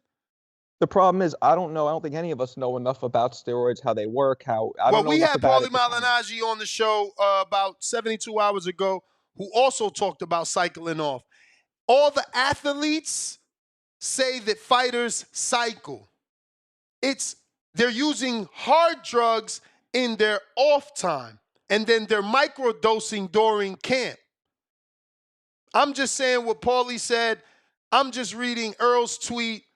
You guys want to choose not to believe the obvious, that's on you. But the big names are telling you what they believe. And then and they also said one of the big things was when you do that, the microdosing, once you start dropping weight, something about it gets stored in fat cells and it's more detectable in tests, which is why Ryan might have got caught. So there's all the science behind it, which I can't confirm or deny, but that's what I heard. You know what I'm saying? I hear you, man. That's what Paulie said. Nano, $5. Ness, why you always use the quote unquote Marco voice when you mock Ryan Garcia and Bud Crawford fans? Oh, and it sounds like Tip Bella's time of the month. I don't know. Maybe that's just the only voice I know.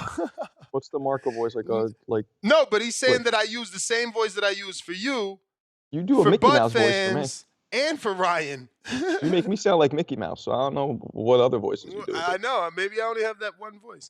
Jerry Soriano, my lender for life. Why Charlo saying Al gone, but Tank saying Al's still here? Counterpunch for RJ from Nano. We got Rich Porter, $5. Tank problem with Turki is he wants a bag he have to try. Wait, Tank's problem with Turki is if he wants a bag, he has to have a real 50-50 fight. Oh, yeah. Like Shakur. 03 Dub, $2. Ness, can you critique boxers, but nobody can critique Dev? I mean, what do you mean? Everybody critiques Dev. I'm the only one that defends him. What are we talking about? What are we talking about? What are we talking about? Polo Buck, $2. Shout out to Tank. Freezing himself out. Turkey emoji, sandwich emoji. Oh, Dub. 03 Dub, $2. Al didn't want Earl, Bud, now Tank. Shakur Tank. Tell? What? He's drunk. Al didn't want Earl, Bud. Earl Bud, like Earl versus Bud. Now he don't want Tank versus Shakur. I don't know, man. I don't know. Al did do Earl versus Bud. He just didn't want anybody to get involved with Earl versus Bud. Right. He wanted to make all the money from it, respectfully. I mean, he only makes 10%, but the fighters make more. Like, if you can see, Devin is saying in his lawsuit that he was entitled to 47% of the profits. So that means Ryan was entitled to 50 whatever. Devin should stay the fuck away from Cruz. That's not a good fight. But I thought it was an easy fight for Devin. Well, I didn't say it was easy. No, some of these other people said it's easy. Some of these other people said it's easy because they seen Rayo do it, who actually can punch. And look, Devin might be able to outbox him. Like, it's very possible. Very possible to keep turning. But that's just such a dangerous fight, and for what? And a tiresome fight because that kid's not going to stop coming, and he's not the cleanest fighter. You know, he's going to be fucking jumping on you, pulling on your elbows, neck, hooking, hitting on the hip, hitting on the arm, hitting on the shoulder. You know, it's going to be a fight that Devin's got to stand his ground and get some respect. And can he? Rayo has power. I just, man, they should fight. I know you're championing this thing. I want them to fight each other. No, that's you. And this is sad, man. You're a former fighter, bro. Like, you have to be more of an advocate for clean sport. It's not more boxing. It's a clean sport. No, it's a clean sport. I do not want Devin to go and fight a dude that's been out of the ring for 12 months and no one has been checking what he's been doing. And he's already been suspended for doing illegal things. Like, no. This is not the criminal system where he was on parole and had a parole officer making him report monthly. He wasn't even on county probation where he has to physically report monthly. Please, bro. He got suspended and was able to do whatever the fuck he want, and we don't know what that is. So why have we not heard from Tio's side if this Tio Ryan thing's happening? Tio said let the games begin. He had a shaking hand emoji, respectfully. Let's let that Ryan anthem flourish right now. Salute J-Rob the Chief, man. Glendale in the building. It's lit. Turn it up. High hands boxing. Shit. And that fight is going to be fun. Tio, I'm going to go with Tio. That's a scary fight for Ryan, bro.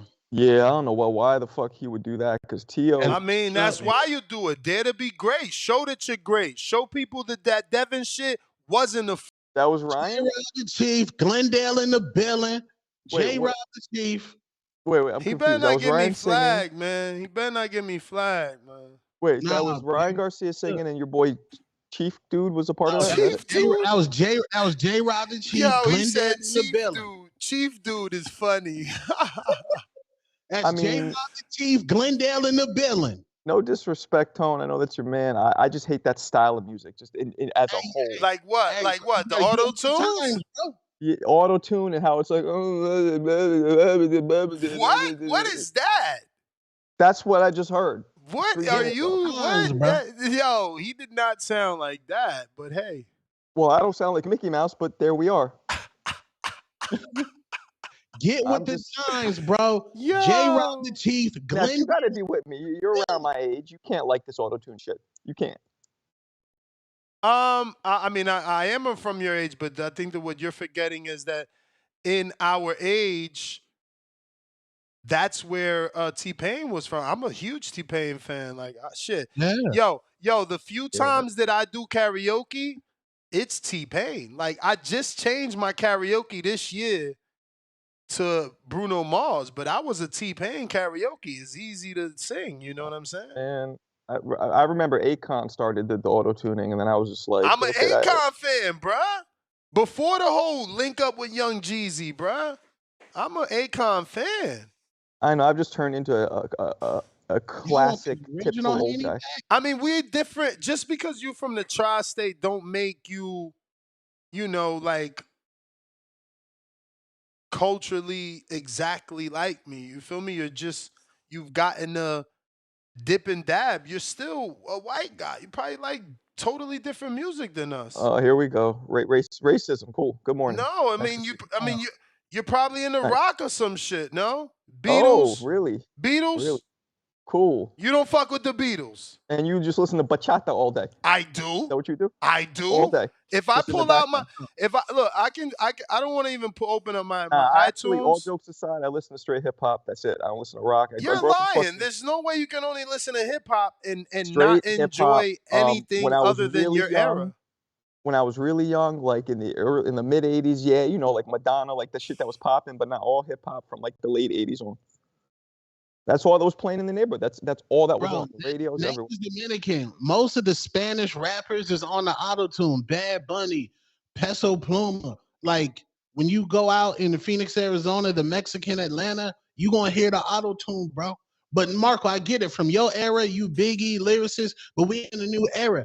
I never hate on the youth. Whatever the youth is doing, I'm with it. Because the youth know how to get their money. So whatever the youth is doing, I'm with it. No, obviously it's popular. Yeah, people love the shit. But well, look, somebody like Daddy Yankee, he never fucking auto-tuned, right?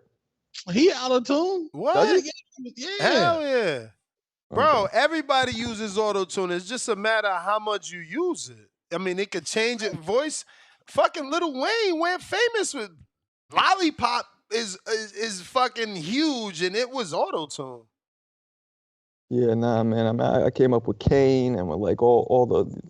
I can't. But it's like every generation. There's some. We heard this back when we were younger. The older dudes were like, "Oh, this new shit is garbage," And now I'm the one saying it. Yeah, So I hell guess yeah, that's just what hell happens. yeah. It does. It does. It's a cycle. What are you gonna do? Yeah, I can't do it. I can't do the auto. Some of the shit I hear is dope. You know what I mean? Like some of the shit is dope, but I've never liked auto tune.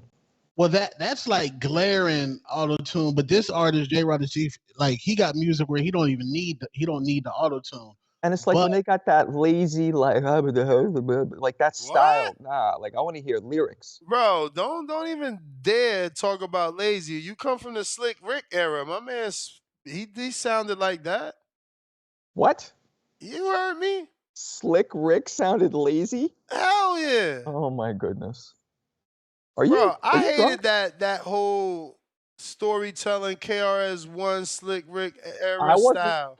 KRS-One, but Slick Rick was dope. He was Dope. alright, He was man. He not was lazy. alright. I ain't like it was too smooth and shit.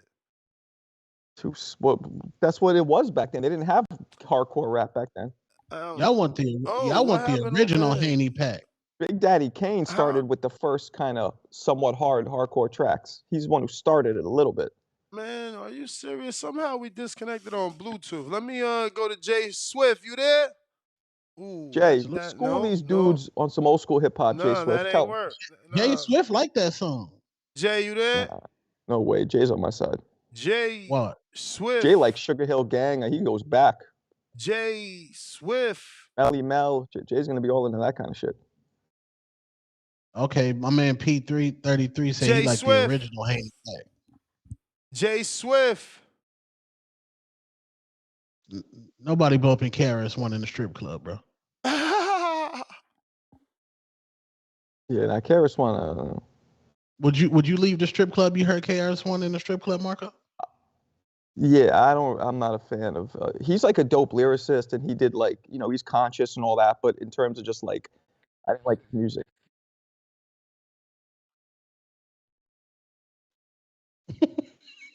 The hell was that? Who's that? That was Floyd Money Mayweather. Oh, I thought it was CYP. I'm like, what's he like a ninja? Where'd he come from? Floyd Money Mayweather.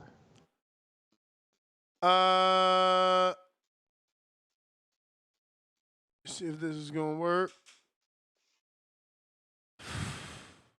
Although that Ryan song was kind of dope. The Blessed Highly Favored. It was catchy. Maybe not dope, catchy. Yeah. That's a better way Ryan to put it. He might be the best boxer rapper. I know. Well, Adrian Broner wasn't bad, right? Adrian Broner takes that all day, man. Broner ain't got no banger close to no Ryan Garcia. That's true. He didn't get anything that caught on, You but he could rap. crazy. I don't know. A couple of Roy's shits were kind of dope back in the day, a little bit. Oh, you must have forgot. That's classic. Yeah. It is. You know, and it was like some Southern, like we hadn't been introduced to that Southern kind of rap yet when he came out with it. So a lot of us were like, wait, what the hell is this?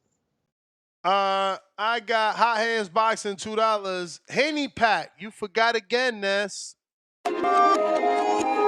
This is what Tone is sending me. I don't know why it's not coming out right. My bad. I got you. Hold on. Dopest ring walkout of all time was when Roy came out. Y'all wildin', man. Y'all trying to make Ryan get 1 million spins by having me play this song all this time. I got, in my opinion, $5. Ness, what up with not playing the Haney Pack? Let's cook. It ain't me, as you can see. No, I sent it to him. Let's see. Yeah, you got the right one now. Let's see. I got a couple Ryan exclusives in the tuck. I see. What you think about the Ball Bros? Ooh. Polo Buck, $2. Tone, what you think about the Ball Bros Tweaker song? Fire. What is that? I have no idea. That new Jello ball, he got that hit rolling. It sounds like something from 2005. Fire banger. He just got that $8 million record deal. LeVar Ball got all his kids millions of dollars. Greatest dad ever. I seen a post with the LeVar Ball thing, and it was just like, it kind of sucked because it was like different kids got different money. And it went down, like, you know, I mean, still, obviously they all were still millionaires, but like one of them only making a little bit compared to the other one, right? No, I mean, you got the first one was Lonzo Ball. He got a bag. Then the youngest, LaMelo Ball, all the kids like him. All the kids, and he has glazed Tiana Trump's yams. Magical. And you got the Magnificent. Oh, look. If you haven't seen her work, go to Orno Ub and just type in Tiana Trump. Orno Ub.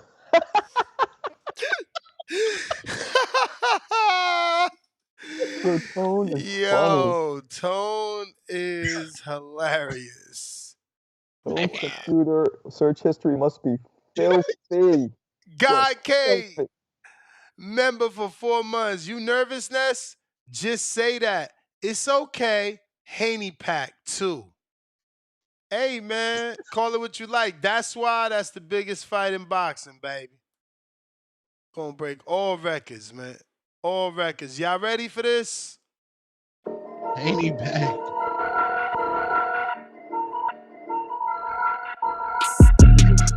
They didn't think that I would win, but I won. They didn't think that I would win, but I won. I got in there and got the job done. I'm the best in the world, #1. Got that Haney Pack flowing in my lungs. Really gave that boy some beats, he my son. He was asleep on the ground, he did not respond. Call the ambulance, Bill Haney, run. Oh my God, why he laying on the canvas? Oh my God. Somebody get that boy some milk and a sandwich. Told him meet me in the middle, he was dancing. Left hook, right hook, 0 chance. Really did it for the kids, not myself. WC, please, someone take his belt. I really hit him with the left and he fell. The whole world was watching you take a L. They didn't think that I would win, but I won.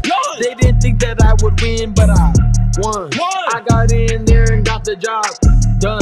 I'm the best in the world, #1. Got that Haney Pack flowing in my lungs. Really gave that boy some beats, he my son. He was asleep on the ground, he did not respond. Call the ambulance, Bill Haney, run. Looks like we lost Discord. That's a slap, right? A bitch slap right in the face. That song. That's why it's the biggest fight in boxing. Oh my God! And that's actually that wasn't bad, right, Tom? No, I like that. It wasn't bad. Yeah, that's a banger. That's a banger right there. Like Devin got to drop a track now. Gotta drop a track. What was he gonna say? Devin got to drop a track because if Ryan come out to that song, bro, like that's why I agree with Marco. We got to go straight to the rematch because we Straight can't to the make rematch. this up. Do not pass go. Do not collect $200. Straight to the rematch. Hey man, we can't because then we don't know what the rematch is. We don't know how real what we see is. But I gotta do a refresh here. For whatever reason, we lost fucking Discord. So give me hopefully 1 minute or less starting.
All right, so I'm back. Hopefully that reconnected everybody on X Spaces. And we should have Tone and Marco join me in just a bit. I got to reconnect to them. But hopefully that worked. Fellas. For real? Yeah, but when you write it, it's just you hit record, boom, you knock it out. All right, guys, we're back. Hopefully that worked and we were able to connect Discord. Let me get to this counterpunch from Jay Swift. X Spaces, yes, it sounds like you're connected. Jay Swift, you there? Tell us about the old school hip hop, Jay. 1, 2, 1, 2. What's up, peoples? We hear you. What up? Hey, I wanna tap in on something. I want to tap in on the conditioning of the body and the way a car is built. Like my CTS, if I put a supercharger on there, I'm gonna blow everybody away on the planet when it comes to racing. Let's think about that the same way when you talk about steroids. Let's think about it the same way when you talk about steroids and Ryan Garcia. Because he was working with that steroids, he had to be working at least for 6 to 8 months. So that means his body was conditioned to the speed and the power.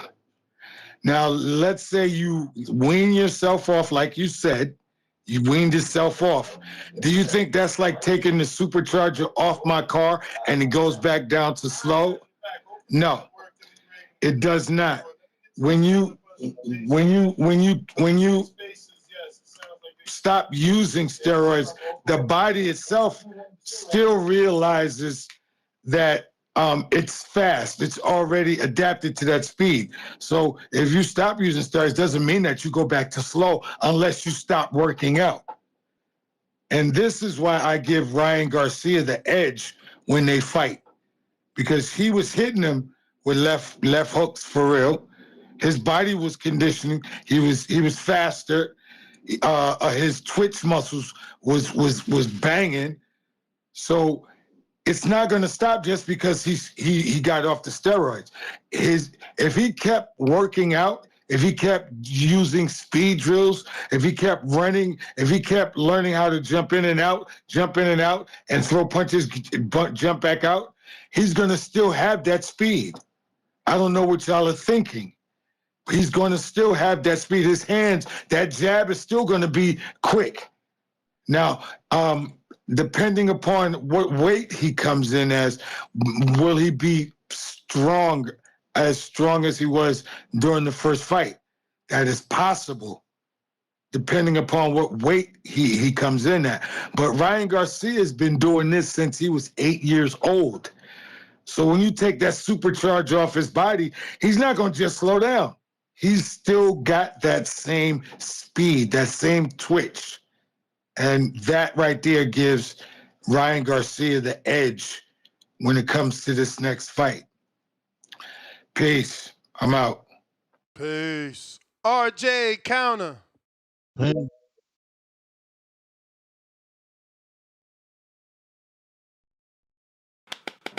RJ. Yo, What up? what's the deal? Oh, damn, I just requested and got up. Damn, that's what's up, man. Nah, you had a counter. Somebody in the Prioritizing me community next. paid for it. Oh, what the fuck? I ain't even did nothing. It's because when you mentioned me earlier, that's why. I They like, hold guess. on, you got to get back. But, but yeah, hey, you better leave me and my girls alone before I had to start flexing on. You know what I'm saying, or something. You feel me? Because I've been real humble. You know, real cool. We just have our little debates about the Latin countries and all that, but I can get to talking my shit. But I just don't want to turn this into a girl show, you know, a bitches show, you know what I'm saying, all day. Or I ain't trying to be like, what's his name, James Benavidez or whatever his name is, and where he always, you know, rating a girl on each of his calls or whatever.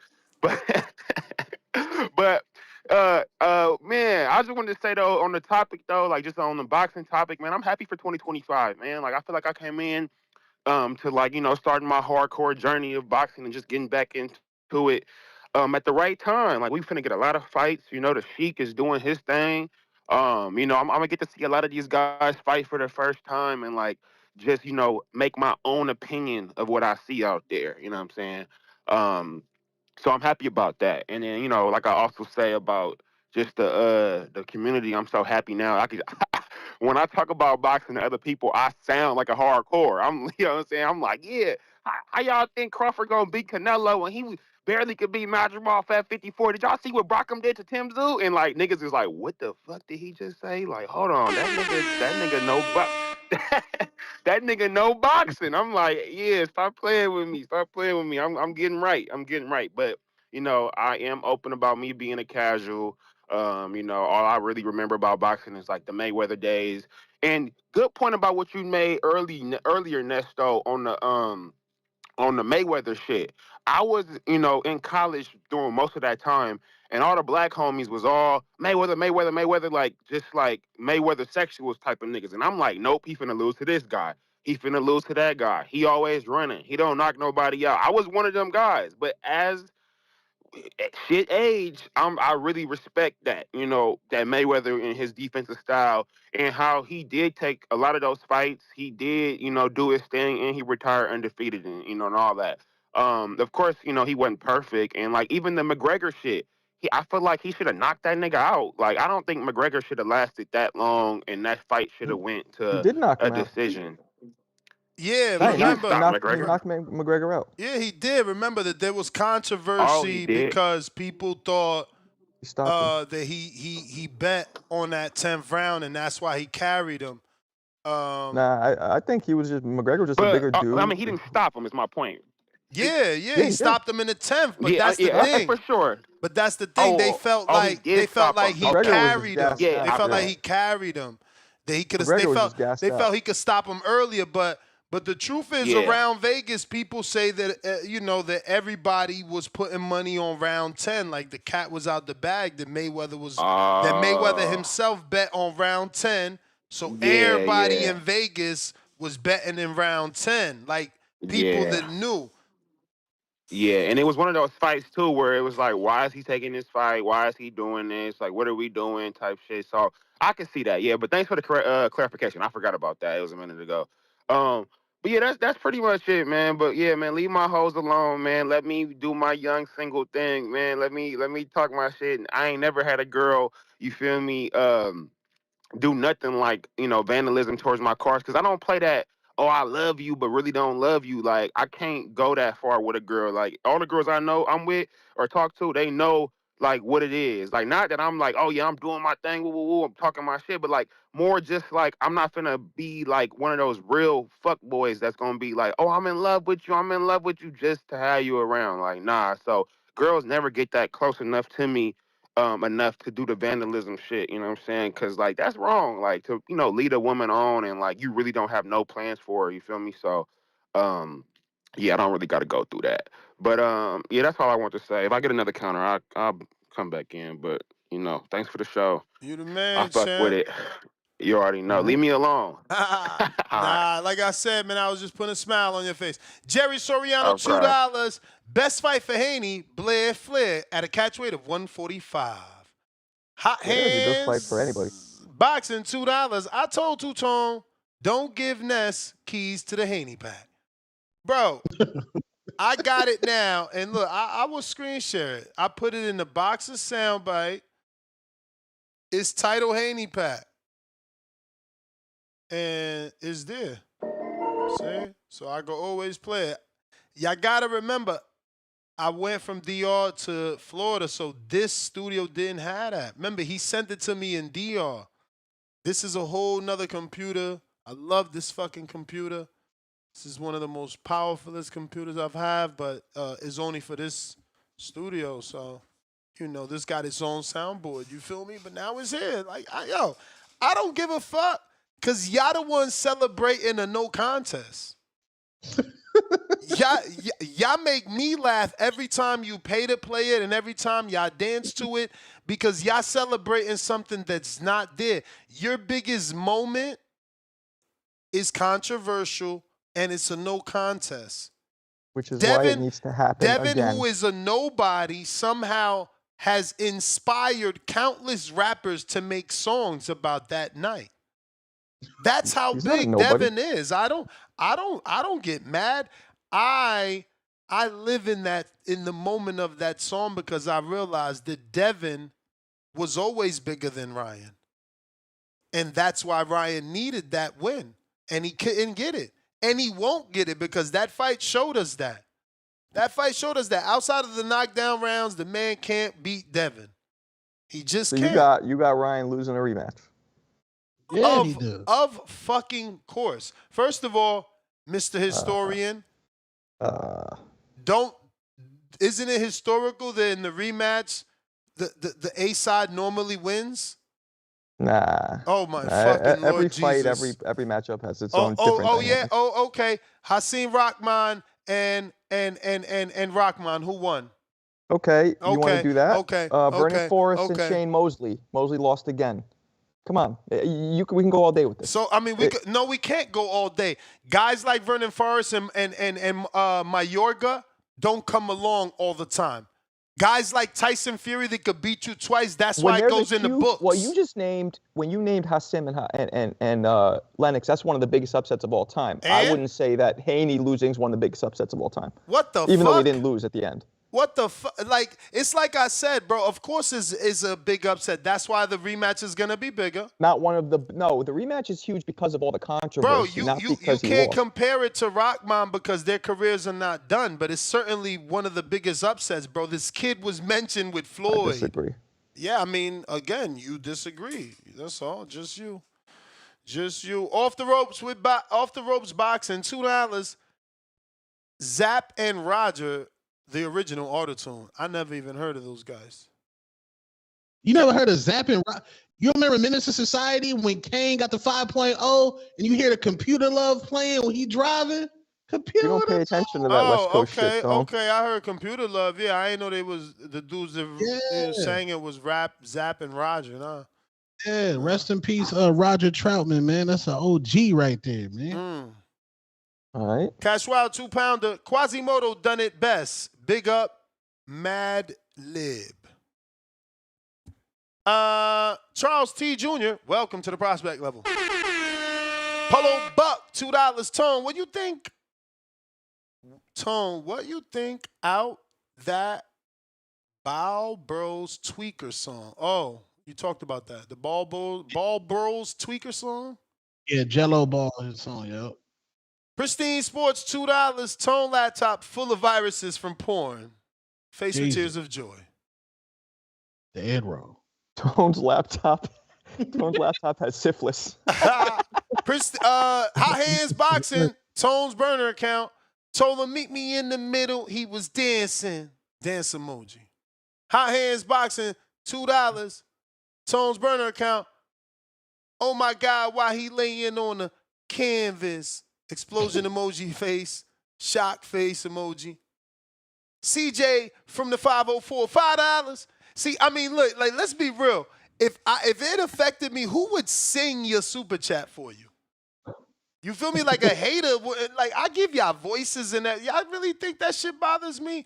That's why I say, like, and shout out to Stainless that realized that he didn't really extend it because it wouldn't work lyrically. But in that song, he says, "Wild the voice, ain't even the voice. No, my dude is the boxing voice." But there's been so many others. Like, they've called this show the Danny Garcia voice, the Keith Thurman voice, the Sean Porter voice, the Ken Porter voice. Weren't you a big, you were a Wilder, right before I joined, you were a big Wilder supporter, right? Yeah. But that's the thing. Whoever I support, it somehow becomes the voice. It's been like that forever. They just changed it over the years. Like, this year and counting, it's the Haney voice.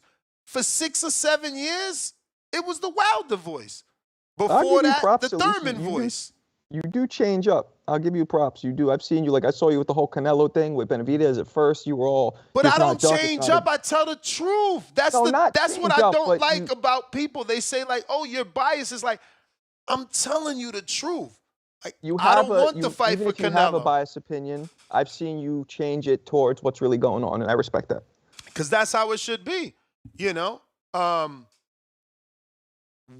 There was a point where I believed Wilder. Bro, imagine going to that camp and watching 3 guys get put down. Damn. You would see him spar? Every camp, bro. Yeah. Every camp. He let me come to 6 or 7 camps, and every camp he knocking down 3 people or 2 out of the 3 people. And I've been to camp with Thurman. He ain't knocking down 3 out of 3 or 3 out of 2. Well, Wilder was special with the power. My fucking point. Yeah. But I became the Wilder voice because I believed in the power. You know? So when Wilder lost to Fury, did you believe in all the excuses? No. Okay, good. That's why we lost our relationship, and that's what I'm saying. I'm the Wilder voice, but I wasn't out here fucking talking about all this weird. I don't even want to, I don't even like bringing that shit up. Yeah, that was a whole movement. You had a lot of people behind that. That shit was weird. It was crazy. CJ from the 504, $5. Ryan quit against Tank and popped for PEDs against Devin. He hasn't proven that he even belongs on an elite level, and his best win is Luke Campbell.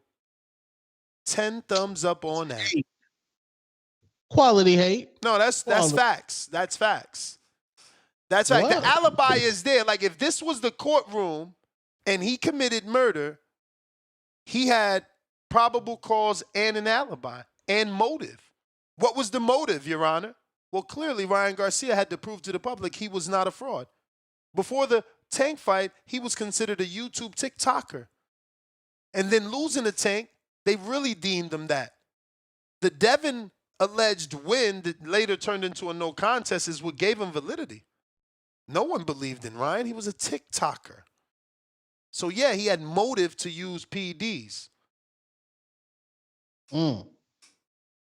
Montez Jackson. We've seen the fight, though. Like, the American people. Yeah, we seen it. We seen it. We seen an average hook turn into a fucking Hiroshima bomb. Average? Hiroshima That's bomb. Quality hate. I mean, did Tank get knocked out? No, Tank. First of all, Tank made Ryan a crackhead. Did Duarte look the way Devin looked? No. Bro, did you see Ryan knock out Duarte off the back foot? I seen it, but he didn't look like Devin. No, off the back foot, that man Ryan. Hook it. Sleep. Come on, that's natural talent, bro. Like Malignaggi said, man, where was this at before Duno? No. Marco, first 30 seconds of Haney Garcia, you saw the best fighter in Vada, box. baby.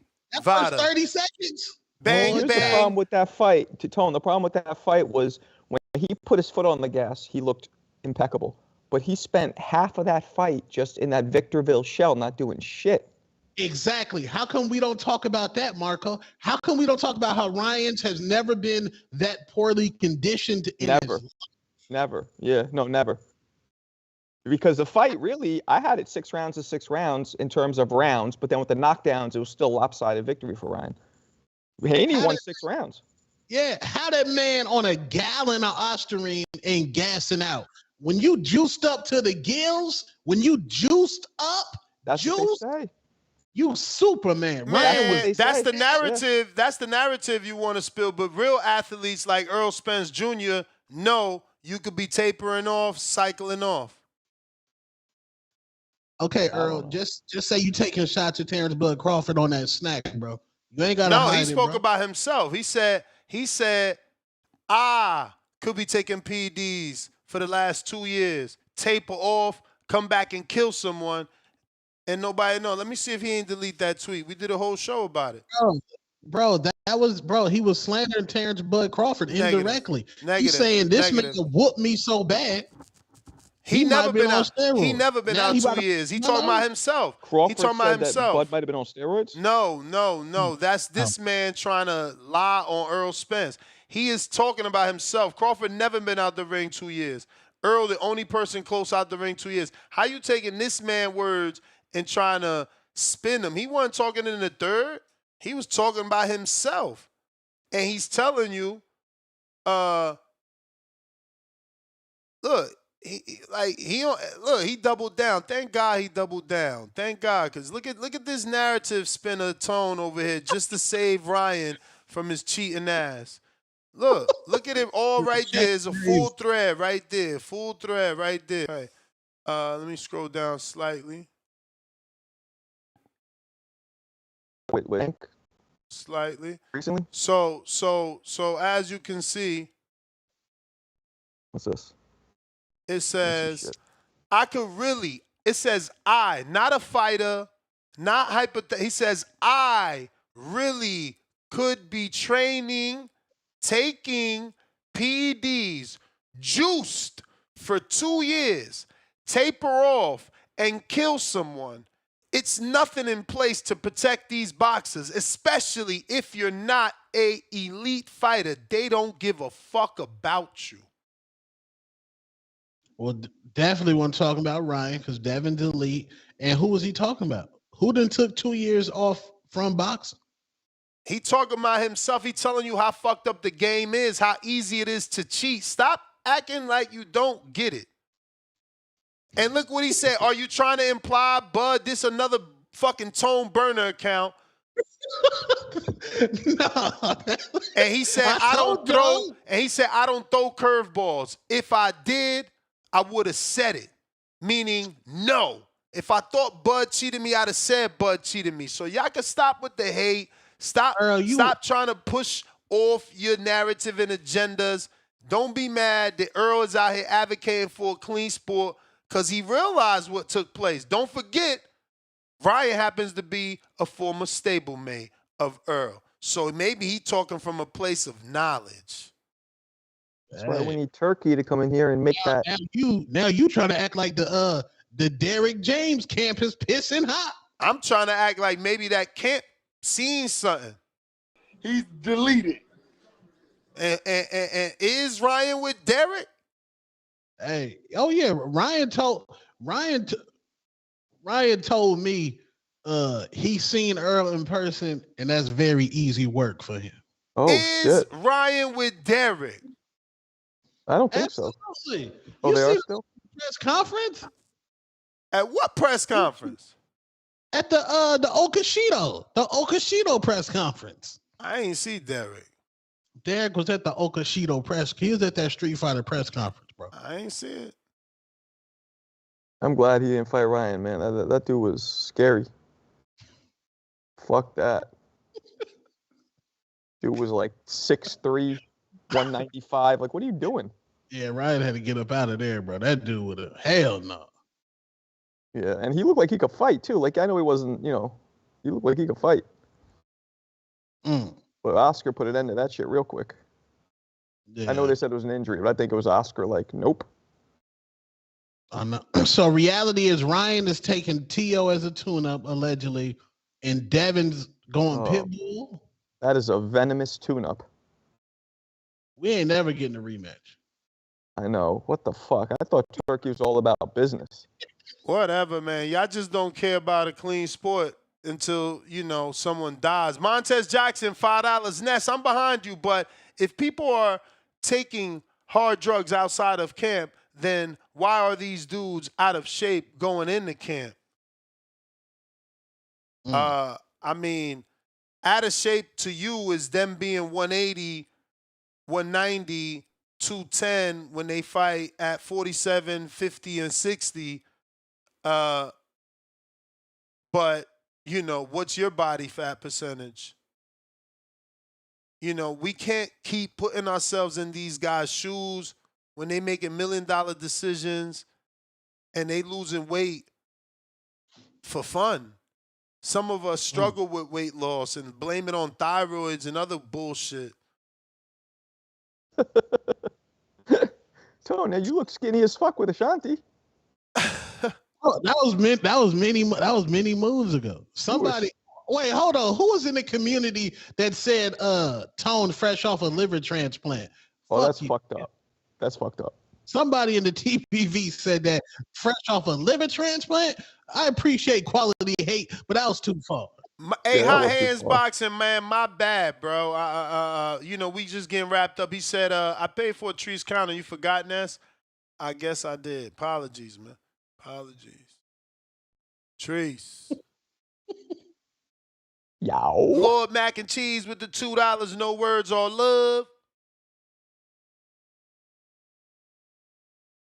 Right back at us with another $5. Tone, send us that Ryan song you played before your asthma.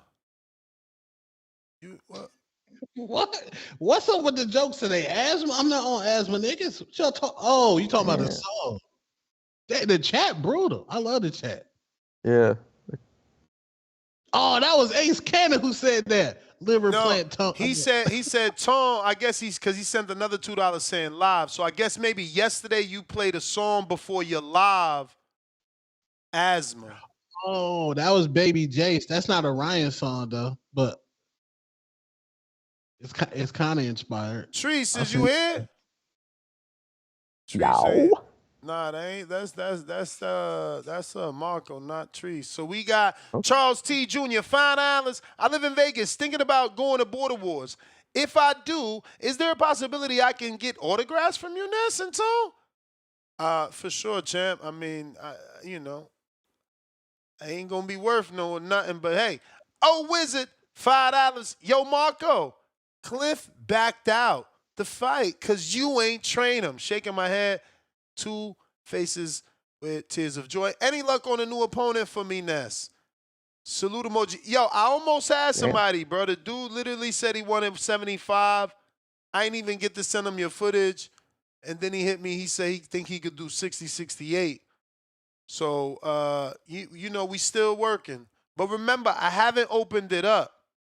Like, the minute I feel I can't do my own thing here on the show, I'm going to tell my guy to open it up with the email and the phone number that we do have registered with the Conquer app and with USA Boxing. We start to respond because people have been hitting that up nonstop. I'm just trying to make as many fights as possible for the community,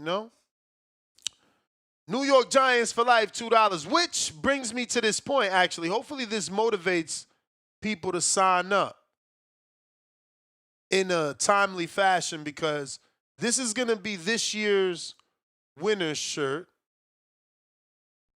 design. And the theme is based around like a rock concert or a tour date. You know how they got kind of Killer Plant's done that, right?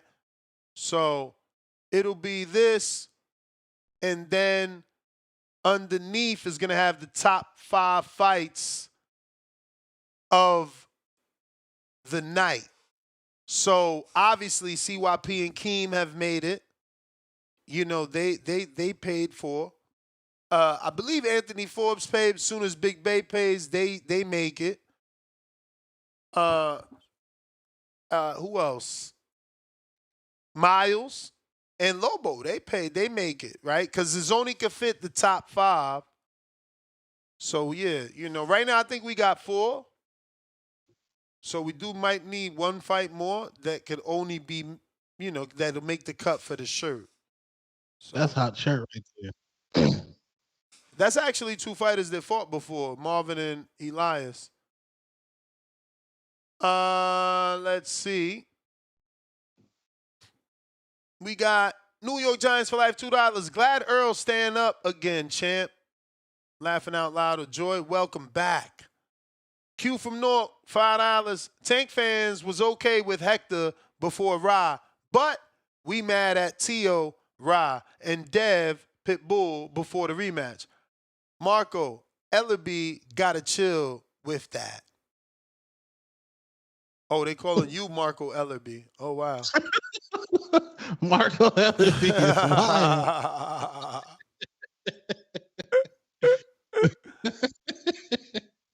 Damn, that's crazy. Let me see. Treese, are you there? Looking like a no. We going to G-Von.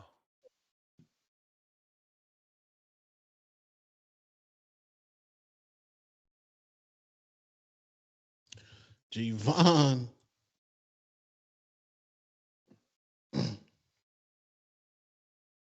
G-Von, you there? All right, we got Lowe's nose up. Tip with the counter.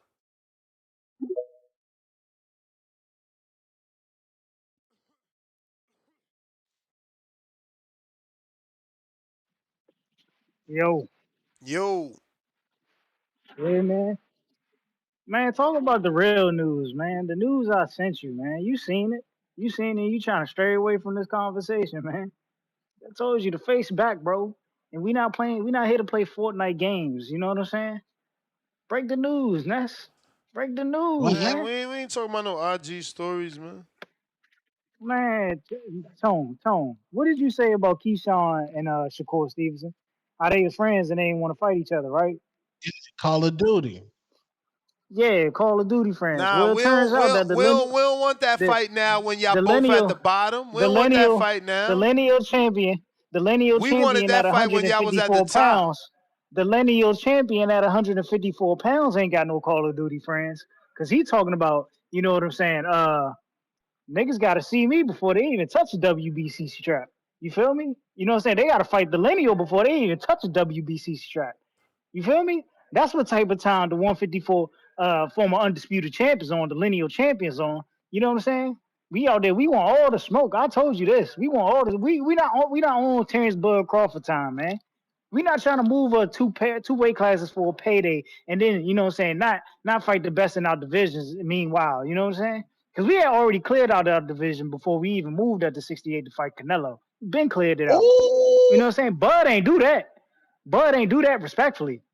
He just fought the weakest champion, you know what I'm saying, with the least experience, and then try to move up for a Canelo payday. You know what I'm saying? We know the He gotta difference wait between in who's the line, best. man. Don't nobody care about what he Man, posted wait on in his line. story. He gotta wait in Wait in line. line, man. Wait in Tell him line. mandate it. Listen, bro. Tell Listen, him get it mandated. Tell him get it we not mandated with waiting in the line for no sanctioning B sides. bodies. We not waiting in Cause ain't line for no nobody B beat. sides. If he don't want to fight, he a duck, man. Hey man, Outside of that, we gonna undisputed again. We we gonna ain't giving undisputed no again. inactive fighter big We gonna fights, undisputed man. again. Don't We ain't worry. giving no We gonna inactive undisputed fighter again. big fights. That's not what we do, We man. gonna be two-time undisputed at 154 pounds, respectfully, man. You know what I'm saying? Charlo gets busy, bro. He ain't Bud, man. We fighting the best of the best in our weight class. We ain't ducking no Tell him smoke. get back right so he could get some bud action. And then your boy Devin Haney. Goodbye 40. Fuck out of here, man. Dude ain't fight nobody but fucking Regis Prograis who beat a Zepeda who ain't never won a And fucking we title. fought Ryan Come who on, man. cheated. And we fought Ryan who cheated. And he lost. Hey, he So cheated. basically, he He ain't do shit cheated. at 40. He Now cheated. he about to He move up to cheated. 47. Who he He gonna fight at cheated. 47? He cheated. Who he gonna fight at Hey, 47? you know what he did Who do? he He gonna won a fight? belt. He won a belt. Tell us who didn't win a belt. Tell us who Who didn't he win a gonna fight belt. at 47? No. Tell us who Who didn't he win a gonna fight at belt. Oh, 47? why? Oh Hey wow. man, Oh who we gonna fight wow. at 47? We just out here Because it seemed doing. like We just they out here when doing we what had other Blair on the fighters show, dream to do. when we had Blair on the show, We just they, out they here doing didn't look what like they other wanted fighters to. They dream didn't to look like they do. wanted to fight Blair. They ain't look like they wanted to fight Blair. They clearly ain't want to fight Thurman. What's the You know what I'm percentage of saying? fighters that actually become They, world champions? you know they're not gonna fight Barrios. You know they're not Let gonna me fight ask Barrios. ChatGPT, man. What's the Come on, bro. percentage, man? What's the percentage No, of they're not gonna boxers that fight actually Barrios. become So world who champions? they gonna fight? They're not gonna fight Brian Norman. You think they're gonna fight Brian Norman? Nope. They're not gonna fight Boots. So what the hell you gonna do at 47? What you think they're gonna whoop on Stanionis? Shut your fucking mind. What they gonna do at 47? Come on, bro. They gonna be fighting at 144 pounds, just like AB did. You know what I'm saying? That's exactly what they're gonna do. We know what they're gonna do, man. Come on, bro. We need to stop playing these games here, bro. We need to stop playing these games here, man. It's over for If Dev, that's man. real, he'll run that squabble with Jaleel Hackett. Man, if Devin was real, you know what I'm saying? He run that squabble with Ryan Garcia this year. You know what I'm saying? Earlier than October. Earlier than October. I don't know why we wait until October to get a fight in. Why?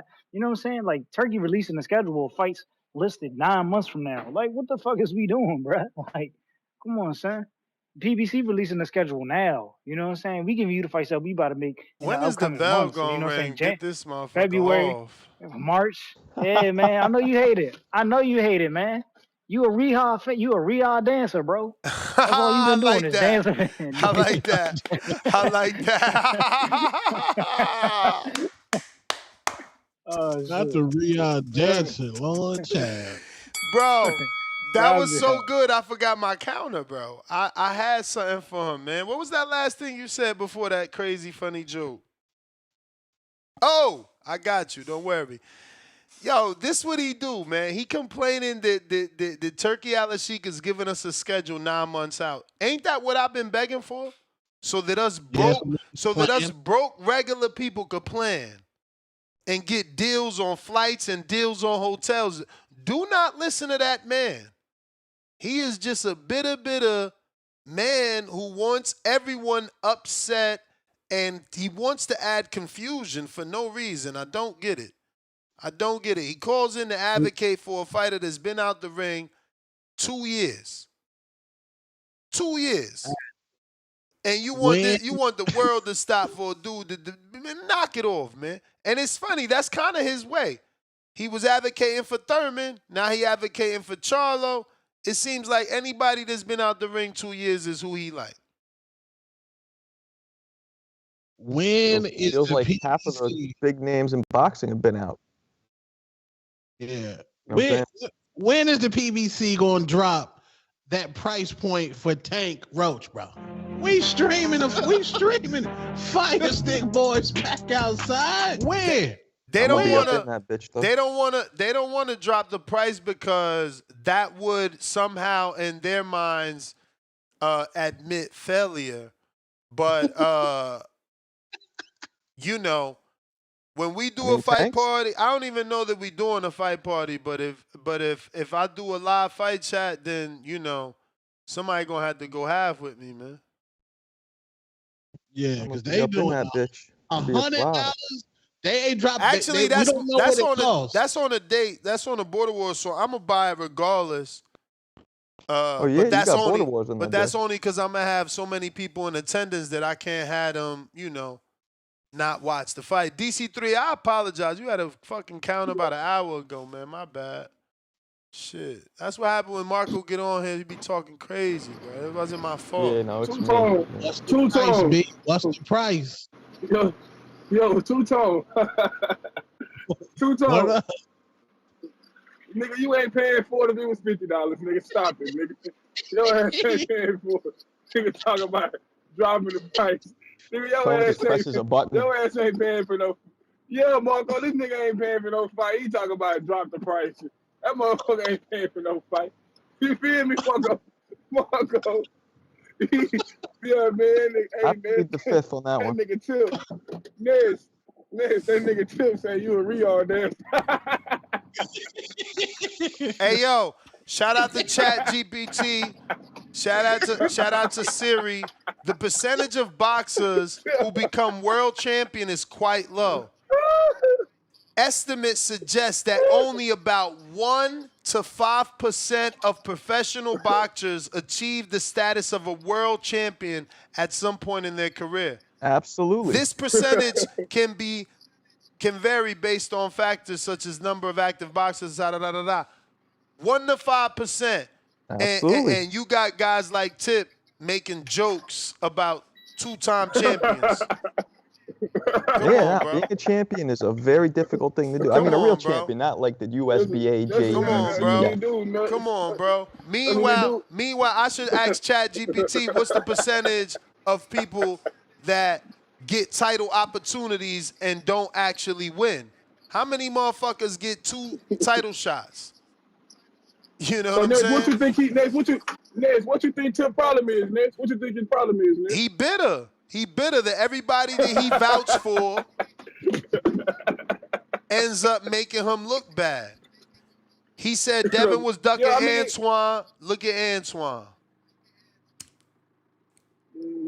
Ness, but his boy fighting Rayo. They back, Ness.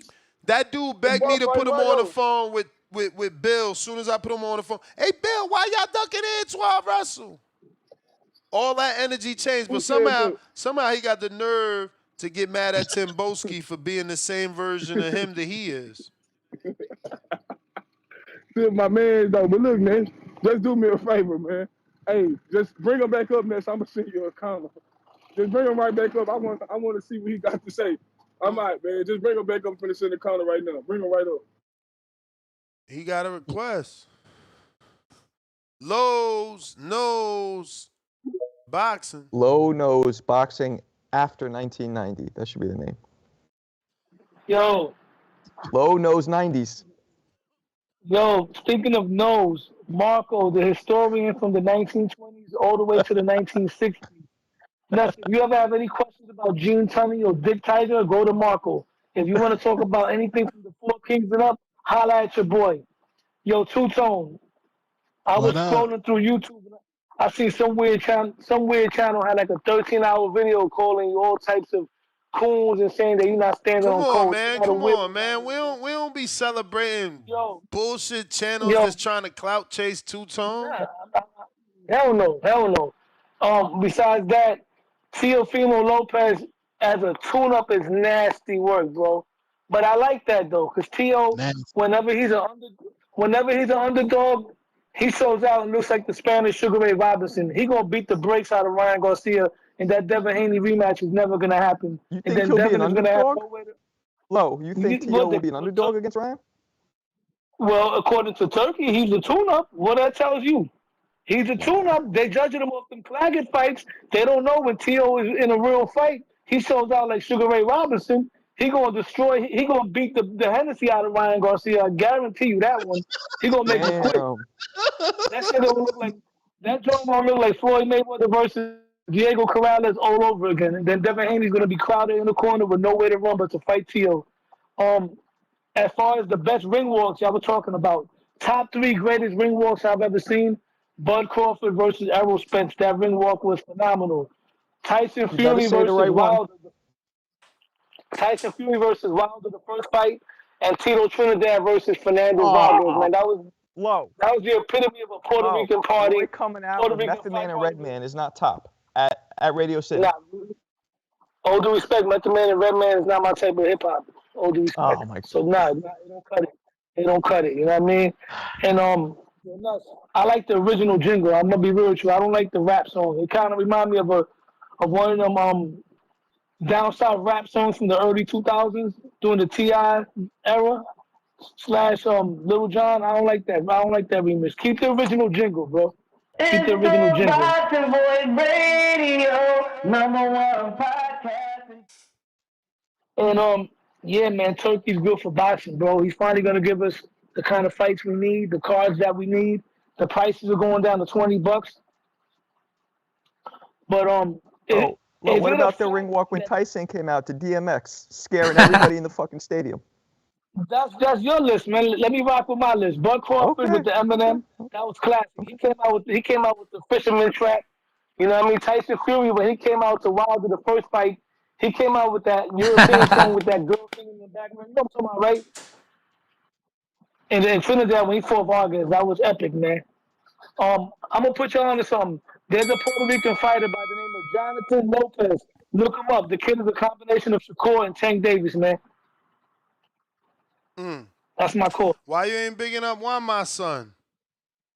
One, I know who his son is. Look up Jonathan La Roca Lopez. He's trained by Canelo's trainer Eddie Oh Reynoso. yeah. He We looked like know him. We know him. We know him. yeah, El yeah, yeah, Trigueñito yeah. kid. I know him. I know him. Tip, you got a counter from DC3 off the ropes boxing $2. Fire Sticks sponsoring Roach versus Tank.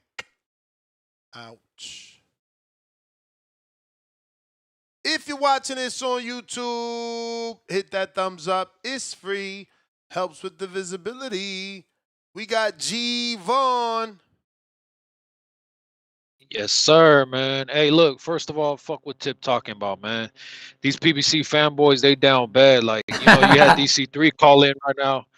But DC3 is a very logical, reasonable, sensible guy, man. There's certain fanboys of PBC that you just can't control them. Like, Ness, you're not on the back call, but hey man, these dudes crashing out. They don't even know what to say, what to do to defend PBC or how to defend Tank or none of this shit. Like they crashed out and staying off the back call. I mean, you got a guy called Mr. PBC. Have you seen him around lately?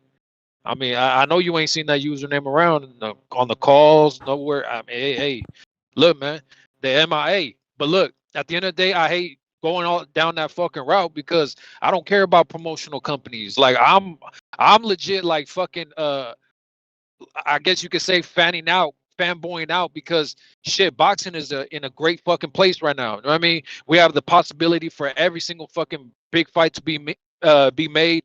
I'm hearing about fucking it's possible that we get Canelo as a main event, Ryan and Devin on the undercard. Like man, that shit is huge. You know what I mean? And then you got these dudes on the back call talking about, hey, how the fuck you gonna make that happen?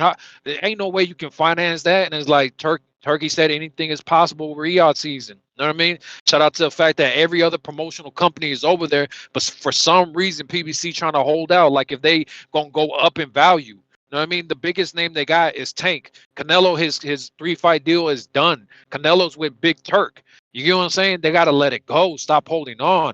Look, it's just the statistics at the end of the day. You know what I mean? Tank did 1.2 million with Ryan, right? So then they thought, oh, now we're gonna do nothing but big numbers. He did 350,000 with Benavidez as a co-main. You know what I mean? So some of those numbers were David. People said, nah, ain't no way.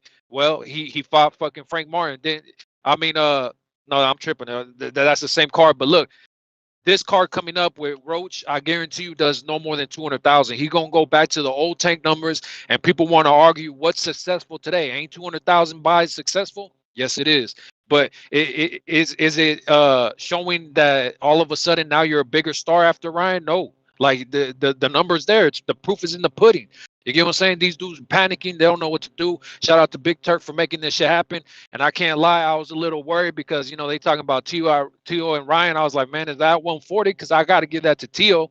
But no, they saying it's at 147. I'm hearing Jose Ramirez for Devin Haney at 147. Like, but so I think both of them can win. And at the end of the day, too, people don't understand, man. Now that we got a schedule ahead of time, I'm loving that shit because PBC and all these other promotional companies, none of them give us a fucking schedule. We don't know who the fuck's fighting who. Everything's a rumor. And we always hear sources, but no sources fucking reveal. Man, Turkey got this shit on fire, bringing fucking boxing back to the fucking main line, bringing it back to the fucking mainstream media, bringing this shit all the way fucking back. We got the ring awards looking like the fucking Oscars, the Emmys, all that shit. This shit fucking looking good, man. Shout out That's to you, the Ness. Shout out to bell, fucking player, TBP, man. player. That was the bell. But He's on fire. G-Von was hot. yeah, that was on Fuego. We got led if Connor, $2. PBC not gonna hit up Tone anymore. Two faces of tears of joy. Yeah, I think they got me up. I think they got me up out of there because I was supposed to do the Ryan Figueroa. They didn't put me in there, man. Nah, they They get got you, me up man. out there. They get you. If you recorded it, you in there, man. Might be up out of there, man. Nah, they better not be hating. Shit, why? Damn. Oh yeah. So they might be saying Barrios. Ryan, Marco, what you think about that? Can Ryan beat Mario Barrios? Yes. Oh, that means his first title. Oh, child. Oh, Barrios has a belt at what? 47. 147. Yeah. Man, we want. I mean, come on. We all know what we want to see. Let's see what we want to see. See what we want to see, man. You funny. Turkey is bringing what we want to see. Finally. Mm-hmm. So I'd be surprised if he goes this route, this undercard route. But we'll see. You know what I'm saying? And I also didn't think Bud and what's his face would fight Canelo, but Canelo seems to have changed his tune a little bit. So, but it's far from official. Canelo about business, man. But Canelo he gonna tell you what he want to tell you, but he about business. He not like Tank trying to be. Tank just don't like Devin, Shakur. He don't like his contemporaries. He think they all broke. They ain't making much money as him, which is projecting because Tank has 0 accolades compared to those guys. Tank knows he can't compete in accolades, but in the money, I don't know. Yeah, it's such a weird era that we're in with a guy like Tank, who I think beats anybody at 35 and 40. I really do. But he won't take the risk to fight them for some reason. And I don't think he's scared, just for the record. I don't think he's sitting there shit. It's just the way the managers, the advisors, the promoters, everybody's structuring careers now. It's just such a weird era that we're in. You got to think. Floyd used to threaten Tank with competition. That was his way of punishing Tank. You talking shit about me? I'll make you fight Shakur. I'll make you fight Loma. So they know Tank something up there in that head of his. He might be allergic to competition. Allergic. Yeah, I mean, I don't believe Tank is scared of anybody, and I do believe he probably beats all of them. I really do. But he has to, like Big Daddy Kane said, show and prove. Show and prove. But it's not happening. And he's, Turkey is making it happen, though, for all other fighters. And maybe that's partially why Tank is being like, give me Ferraris, being kind of disrespectful, because he knows if he jumps in that ship, well, now he has to fight the best. And he maybe at this point in his career, he's like, nah, I'm going to mitigate my risk, maximize my earning potential. Fight somebody I can knock out, look great, keep my O, make my money. It's a business decision. He's like Jake Paul, but fights real boxers. Like yesterday, Jake Paul said, "I'm not kissing on rings. I'm kissing his wife, which is a beautiful white Nubian queen's ice skater yams, respectfully." See, even Turkey don't respect Jake because Jake don't fight real people. Jake's fights are allegedly rigged. He couldn't knock out a 57-year-old. Nothing he did anything for boxing. I mean, you got to remember, Turkey took a direct shot at him. He said, 14-ounce glove, 2-minute rounds isn't boxing. Right. Yeah, I mean, Jake is clearly, nobody has. How many fights does Jake have now? Do we know off the top? 10? 10, 11? Yeah. All right. How many of which were actual boxers, even at the lowest level? 2 of them, maybe? Andrew August, Tommy Fury. Tyson, but do you even count a 60-year-old? You know what I mean? No, then I won from Cleveland. So everybody builds their records up. That's normal in boxing. Yo, check this guy out. Mad Bet $102. Nest back at Devin Donut 6 p.m. Glaze. Now, this is just funny to me because this comes from a guy that every super chat outside of this one is about Tank. This is the Daily Dose of Tank Will guy. So one glazer calling another glazer a glazer. It's hilarious. I don't even know what glazer means. It means like you're sweating somebody? Yeah. You're sweating somebody. Y'all mad that Shakur Stevenson is about to close the leverage gap when he stops Floyd Scofield. That leverage is ticking away. Ticking away. CYP. Uh-oh. We gonna get some Carlosito. Keem slander? Keem Carlito. Yo, yo.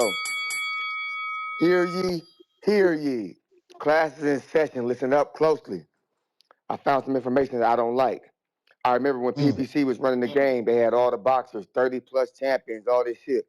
The same niggas wasn't calling in talking about why y'all just go to PBC.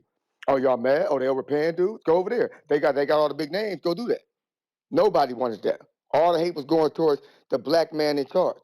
But now we got the Sheik in charge. It's, hey, why you running from the Sheik? Everybody's over there. He's making big paydays. Why you running?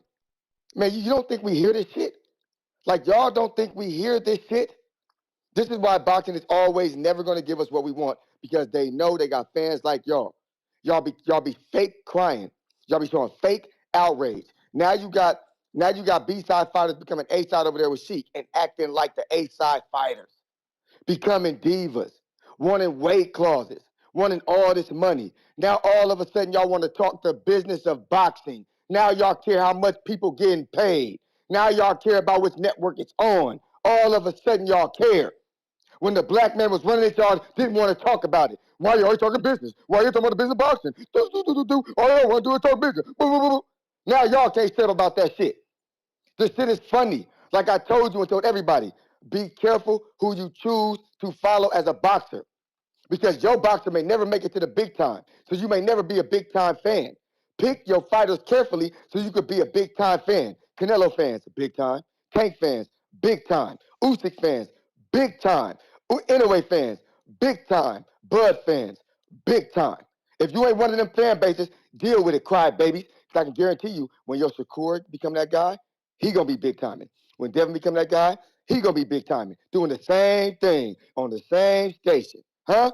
That's what the fuck they do when they get up there. They lie to you fucking idiots. Talking about, I want to fight the best. I only want to fight champions. That's all I want to do. They lying. Lying, like Ryan. Lying Ryan. Motherfuckers make a song called Lying Ryan, because that song is trash. I ain't never heard a nigga rap a song where every lyric was a lie. Damn, at least a nigga talk about, he got a big old watch. His watch is big, but it's fake. But at least he got a watch. Ryan's songs are straight lies the whole time. I put him on the ground. He didn't get up. What? He got up every time. Ambulance came. No, it didn't. Like, you be making up shit. And I won. You didn't. You on suspension. The shit is crazy as fuck how we let this man get away with the dumb shit because you don't like Devin. There's too much shit going on in boxing, man. Y'all got to get y'all shit together. Get it to fucking together. And shout out to the dudes who call in all of a sudden now. They want everybody to go to the top promotional company all of a sudden now, when the HNIC ain't there. But when it was an HNIC, you wanted separation. Huh? But now you shout to the mountaintop like Martin Luther King. Fuck you. I'm on Malcolm X. CYP, TBS, I'm gone. I mean, Jadakiss did say he got blicks like the government got, and his walls do a 360. I mean, people do be lying in their raps, bro. I'm just saying. Shit. My man said I got a 5'4" and a 6, and they all blue. You know he lying. Lying. Word. But he said I got a scale. I got the scale that they use to weigh the whales with. With Knock yeah. it off. Knock it off. We didn't get no Keem slander though. We gotta keep building this fight. We 45 days out. What's Yeezy's website? YZY. So I think he don't got Yeezy.com no more? no. What the fuck? How'd he go with YZY?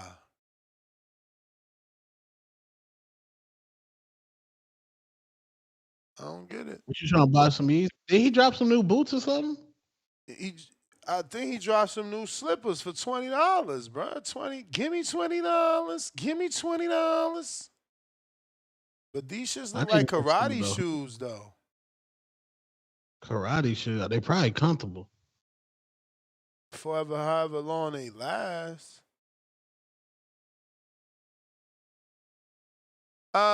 Tip Bellis.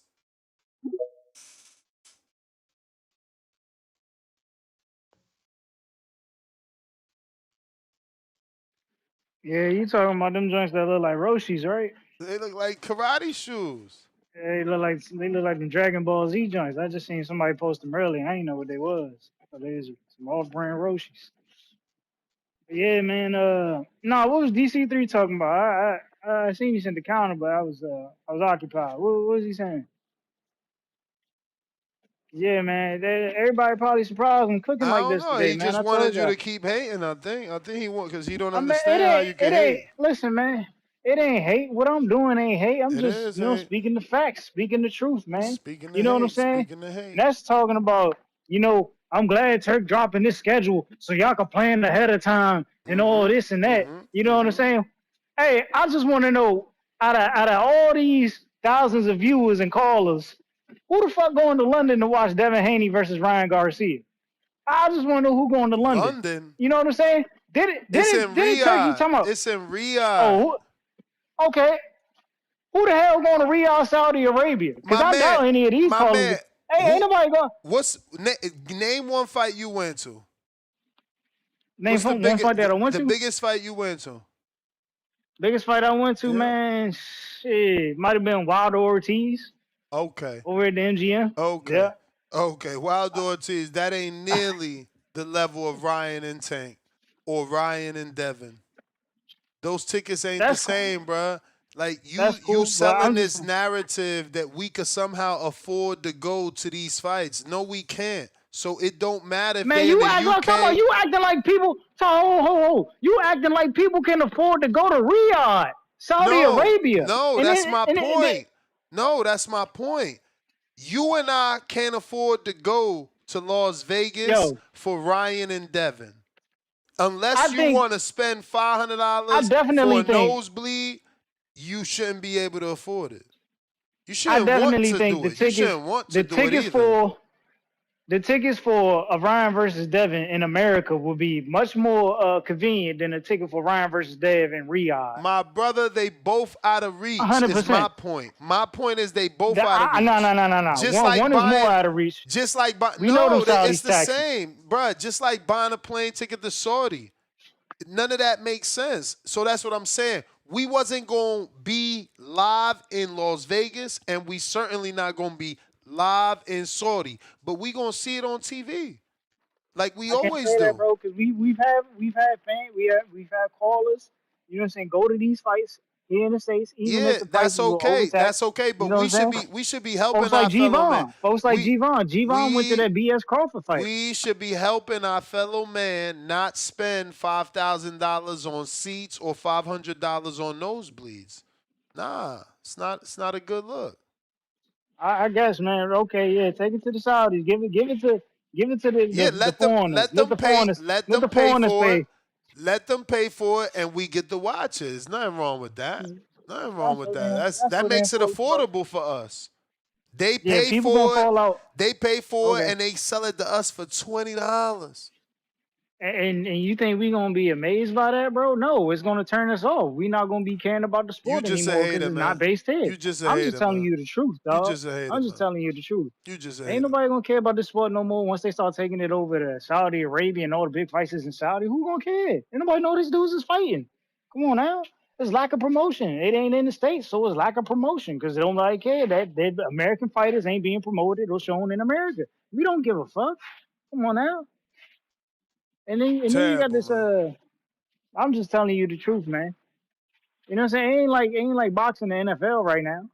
You know what I'm saying? It ain't like boxing is the NFL right now. Only the NFL could do some shit like that. You know what I'm saying? Only the I don't NFL. understand. Like you forever gonna hate like the whole time we know you? Hey man, it's not hate, bro. It's not hate. I got one more count. Run me for it. It's not hate, man. It's just facts. It's just facts. And then you It's know what I'm hate. saying? De- Deontay Wilder. Don't entertain this man Turki Alalshikh, bro. They ain't want to give you Joshua before. Don't take that Joshua fight now. Fuck them niggas. They just trying to revive Anthony Joshua's career. Fuck that Hey, nigga, man. he Fuck, shit the bed. fuck that nigga, man. Nah, fuck Deontay all that. Wilder They trying to use it. Nah, shit the bed. they trying to use Wilder name to build up Joshua, man. I see what they doing, man. They doing my boy grimy. Fuck all that. You ain't gotta take that fight Wilder. You know what I'm saying? Don't let your pride get in the way. You know what I'm saying? Build yourself back up, bro. You know what I'm saying? Get right. Anthony Joshua over there catching beatings. Keep letting him catch beatings. And then when he catch enough, see Turkey holler at you then when you back on your shit. You know what I'm saying? Fuck out of here, man. Nah, they trying to do my boy dirty. Fuck, you know what I'm saying? Fuck all that. Hey, we not rocking like that, bro. We taking our talents back to Alabama, man. You know, to South Beach, Alabama. That's where we taking our talents, bro. Respectfully, bro. Like LeBron did. You know what I'm saying? LeBron went to Miami, he had to learn. You know, Wilder went to Riyadh, he had to learn. Then he went back to Cleveland. LeBron about to go. I mean, Wilder about to go back to Cleveland. You know what I'm saying? He about to go back to Cleveland. You feel me? That's the type of time we on right now. You know, we not on this BS. And PBC gonna pick Wilder back up? Because y'all threw Wilder Hey, you away. you PBC never threw know. Wilder away. No, Wilder left. Wilder left on his own, bro. Wilder left on his own, like a lot of fighters do, or can leave on their own. You know, there's some people tell you, you can't leave the PBC. I don't know. Anyway, you know what I'm saying? This dude Turk, they releasing the schedule now. They releasing the schedule now. You know what I'm saying? Months later from now, they're gonna be pulling fights from this schedule that they creating. You know what I'm saying? Like they did with Madrimov and what's my boy? Boachuk. You know what I'm saying? They told us Madrimov and Boachuk was fighting. You know what I'm saying? Month before the fight. Oh, we're pulling Madrimov from the fight because he fighting Virgil. You know what I'm saying? Like, bro, we ain't got time for all this, man. Fuck that schedule, man. It's full of shit, man. Fuck that schedule. You know what I'm saying? And then respectfully, Turkey full of shit too, bro. Cause why you doing my boy Boachuk like that? Like, you know what I'm saying? Like Madrimov is a duck, bro. Respectfully. And Turkey doing my boy Boachuk dirty by not getting him a real fight, you know what I'm saying, for a title. You know what I'm saying? Boachuk deserved that shit. You know what I'm saying? He got robbed against Virgil. You know what I'm saying? We all seen Madrimov lose clear as day. And you gonna get Madrimov the motherfucking Virgil fight? Nah, bro. Put my man back in that ring against that dude, bro. Respectfully. Let him get his lick back. But you know what I'm saying? That's how they do you over at Riyadh. That's how they do you. You know what I'm saying? You burn with Hearn, you gonna, hey, listen, man. You gonna learn time to twerk for the Turk. You gonna learn. You gonna learn. But it just is what it is, man. It just is what it is. I'm gone, though. I'm gone. But yeah, nah, man. Riyadh Season, the only promotional company outside of Eddie Hearn. If you lose, you still get a get back fight. PBC throw you away, bro. All right, they shelved the hell out you. Spider. Respect.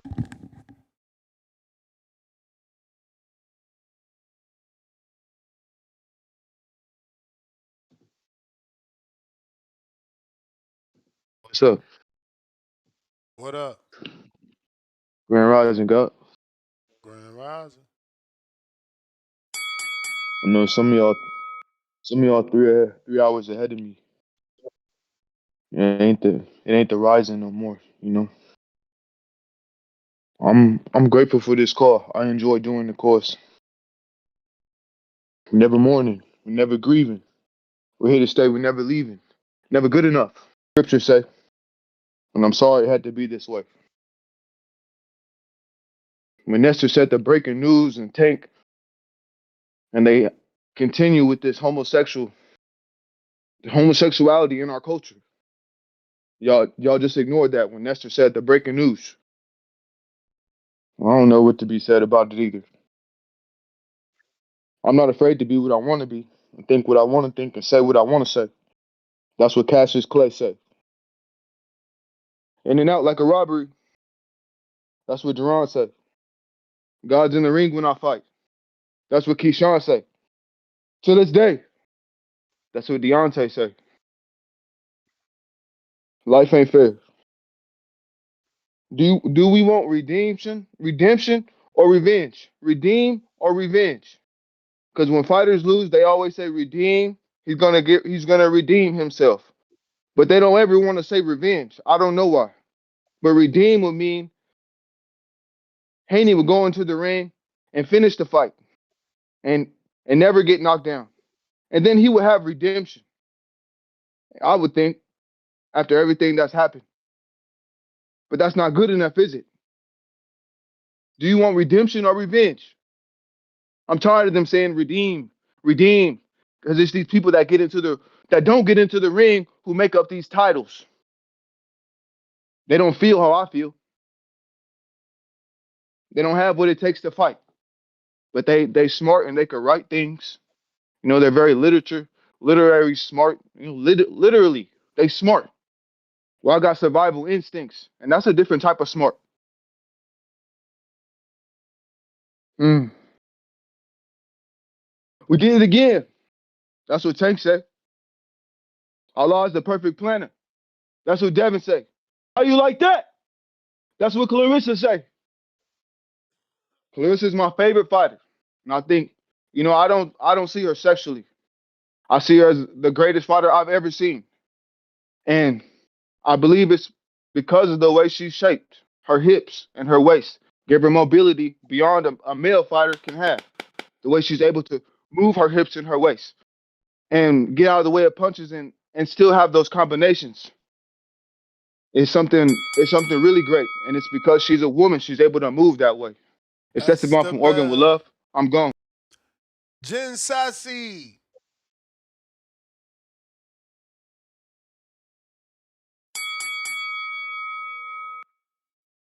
Hey Ness, is this my free call? Yeah. Okay. Yeah, how's it doing? How's it going? I'll make it quick. I got a question for the panel. And I just because I overheard you guys speaking. Um, would you guys consider Tank Davis having a mole in Ryan Garcia's camp and knowing certain things and the weight causes all that stuff? Would y'all consider that as a fair fight, or Tank Davis having somewhat of an edge or quote unquote cheating against Ryan Garcia? That's certainly an edge, man. How about you, Tone? Do you consider Tank Davis as a cheater, being that he had a mole in Ryan Garcia's camp, which gave him an edge? I don't say cheater, but that's Um, certainly an edge. absolutely not The a reason why. cheater. Okay, go ahead. No, absolutely not a cheater at all. Edge. I mean, a Mongolian mole broke Ryan's rib allegedly. So I mean, I don't know. So the reason why I ask is like it's interesting how we can analyze certain things, and the brain we're forced to look past things. The reality is that what you don't know can always hurt you. So that's the whole purpose of having moles. That's the whole purpose and they do it in other sports as well. We know all the things that they've done in other sports where if I can get a chance to look at your playbook, that gives me an edge on the field. And the same thing applies to boxing. But what's interesting to me is like, how is it that we're able to? Why do we have I felt like Canelo lost against Laura. I felt like Canelo lost against the Gennady Golovkin fight, the first one. And I'm not talking about those fights that are very close, like the Bivol and Better Be, right? So I get you on that, Ness. But there are some fights that we can all agree and say that was a clear, absolute, no way in hell that's a robbery. But we still have to live life and include these things as if they're part of reality in the sense of our truth. But it's kind of messed up because it's like, at what point do we look at things for what it is, and we apply our own logic and our own common sense to make sense of what we're looking at. You know what I mean? Like, so when I look at the Devin Haney and Ryan, the guy that's calling in talking about, oh, we never asked for that fight. Well, here's the reality. I never asked for the fight, but I didn't mind having it. Why? Because they were all considered the four kings. So at some point, I knew Ryan and Dev had to fight. They were the four kings anyway. So I wanted to see the fight, especially after I saw Ryan go through the challenge of the fight, the Luke Campbell. I was like, oh, this is gonna be a good scrap. I'll be honest with you. I never thought Ryan had a chance though, at all. I really didn't. And that's where I'm thinking the That's the element of bell, surprise, player. not knowing. Okay, that's the bell. You the man, though. I'm out. Iron Mike.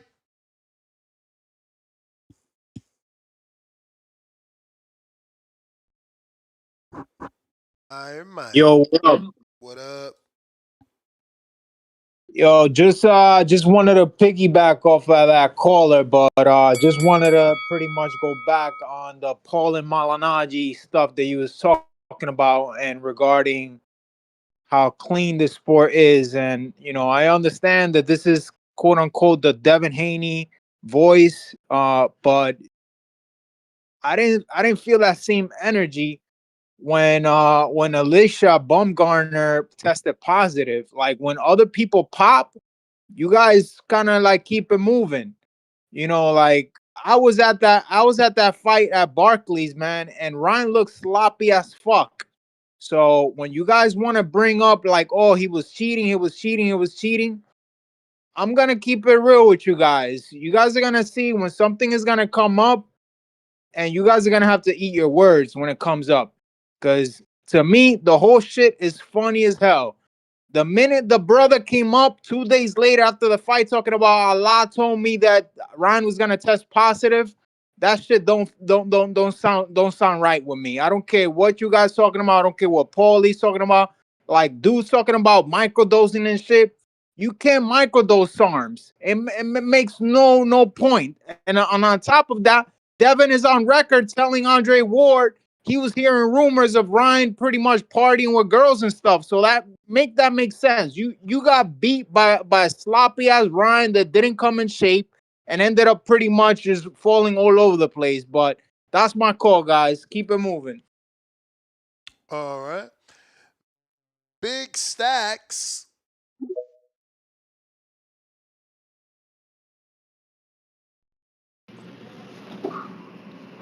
Yo, can you guys hear me?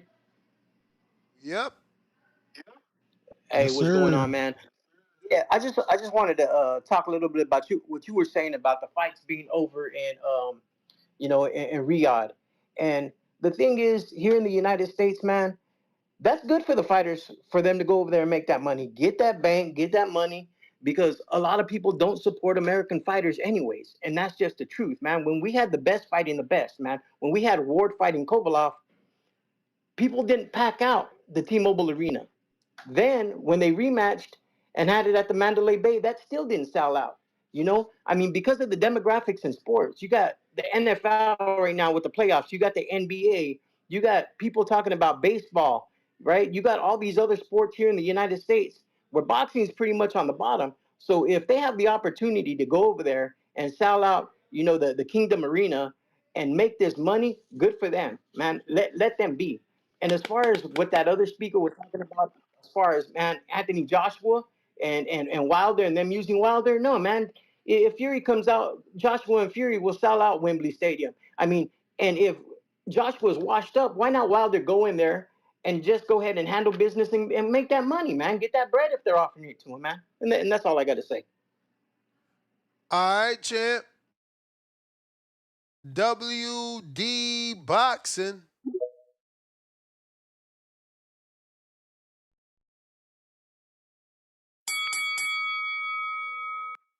Yo, y'all hear Yo. me? Yes, sir.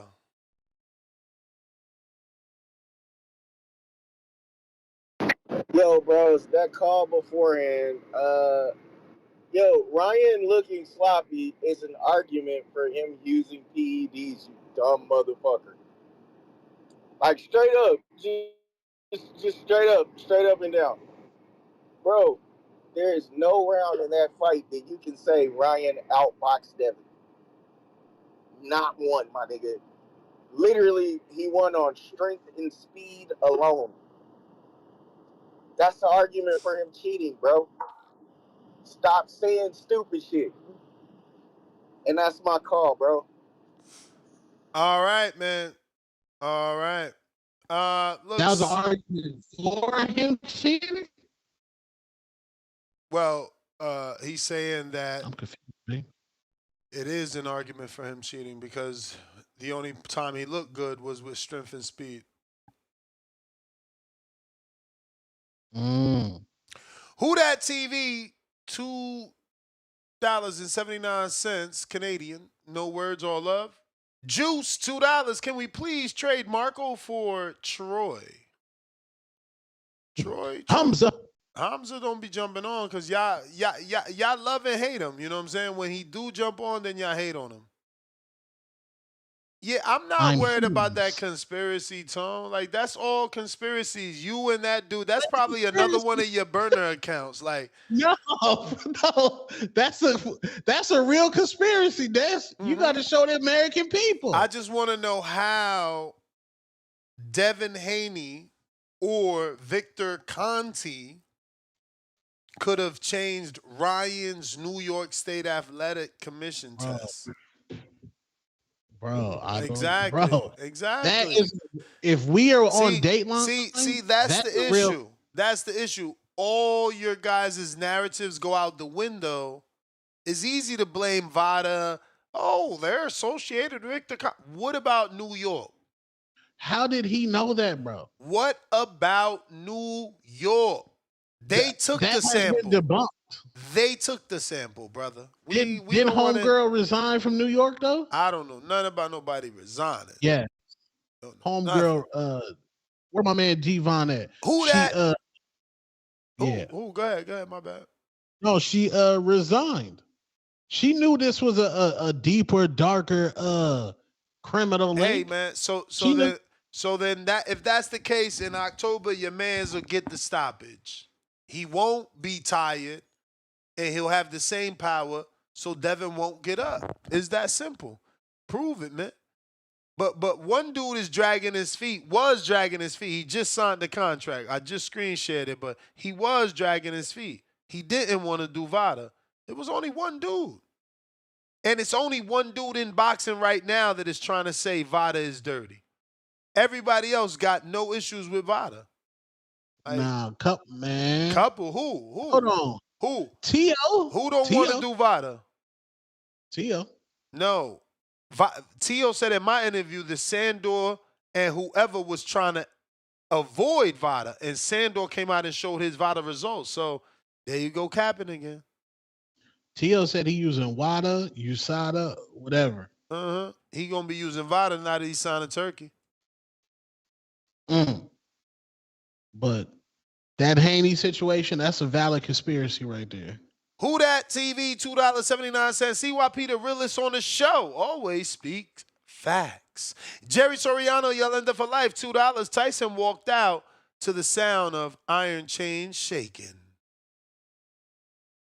Jen Sassi with a counter. Maybe. I don't see it, Sassi. I don't see no counter, homie. Let me double check the Zelly Zell in the place to be. If you're watching this on YouTube, don't forget to hit that thumbs up. It's going to help with the visibility of the show. Jen, I don't see no counter, champ.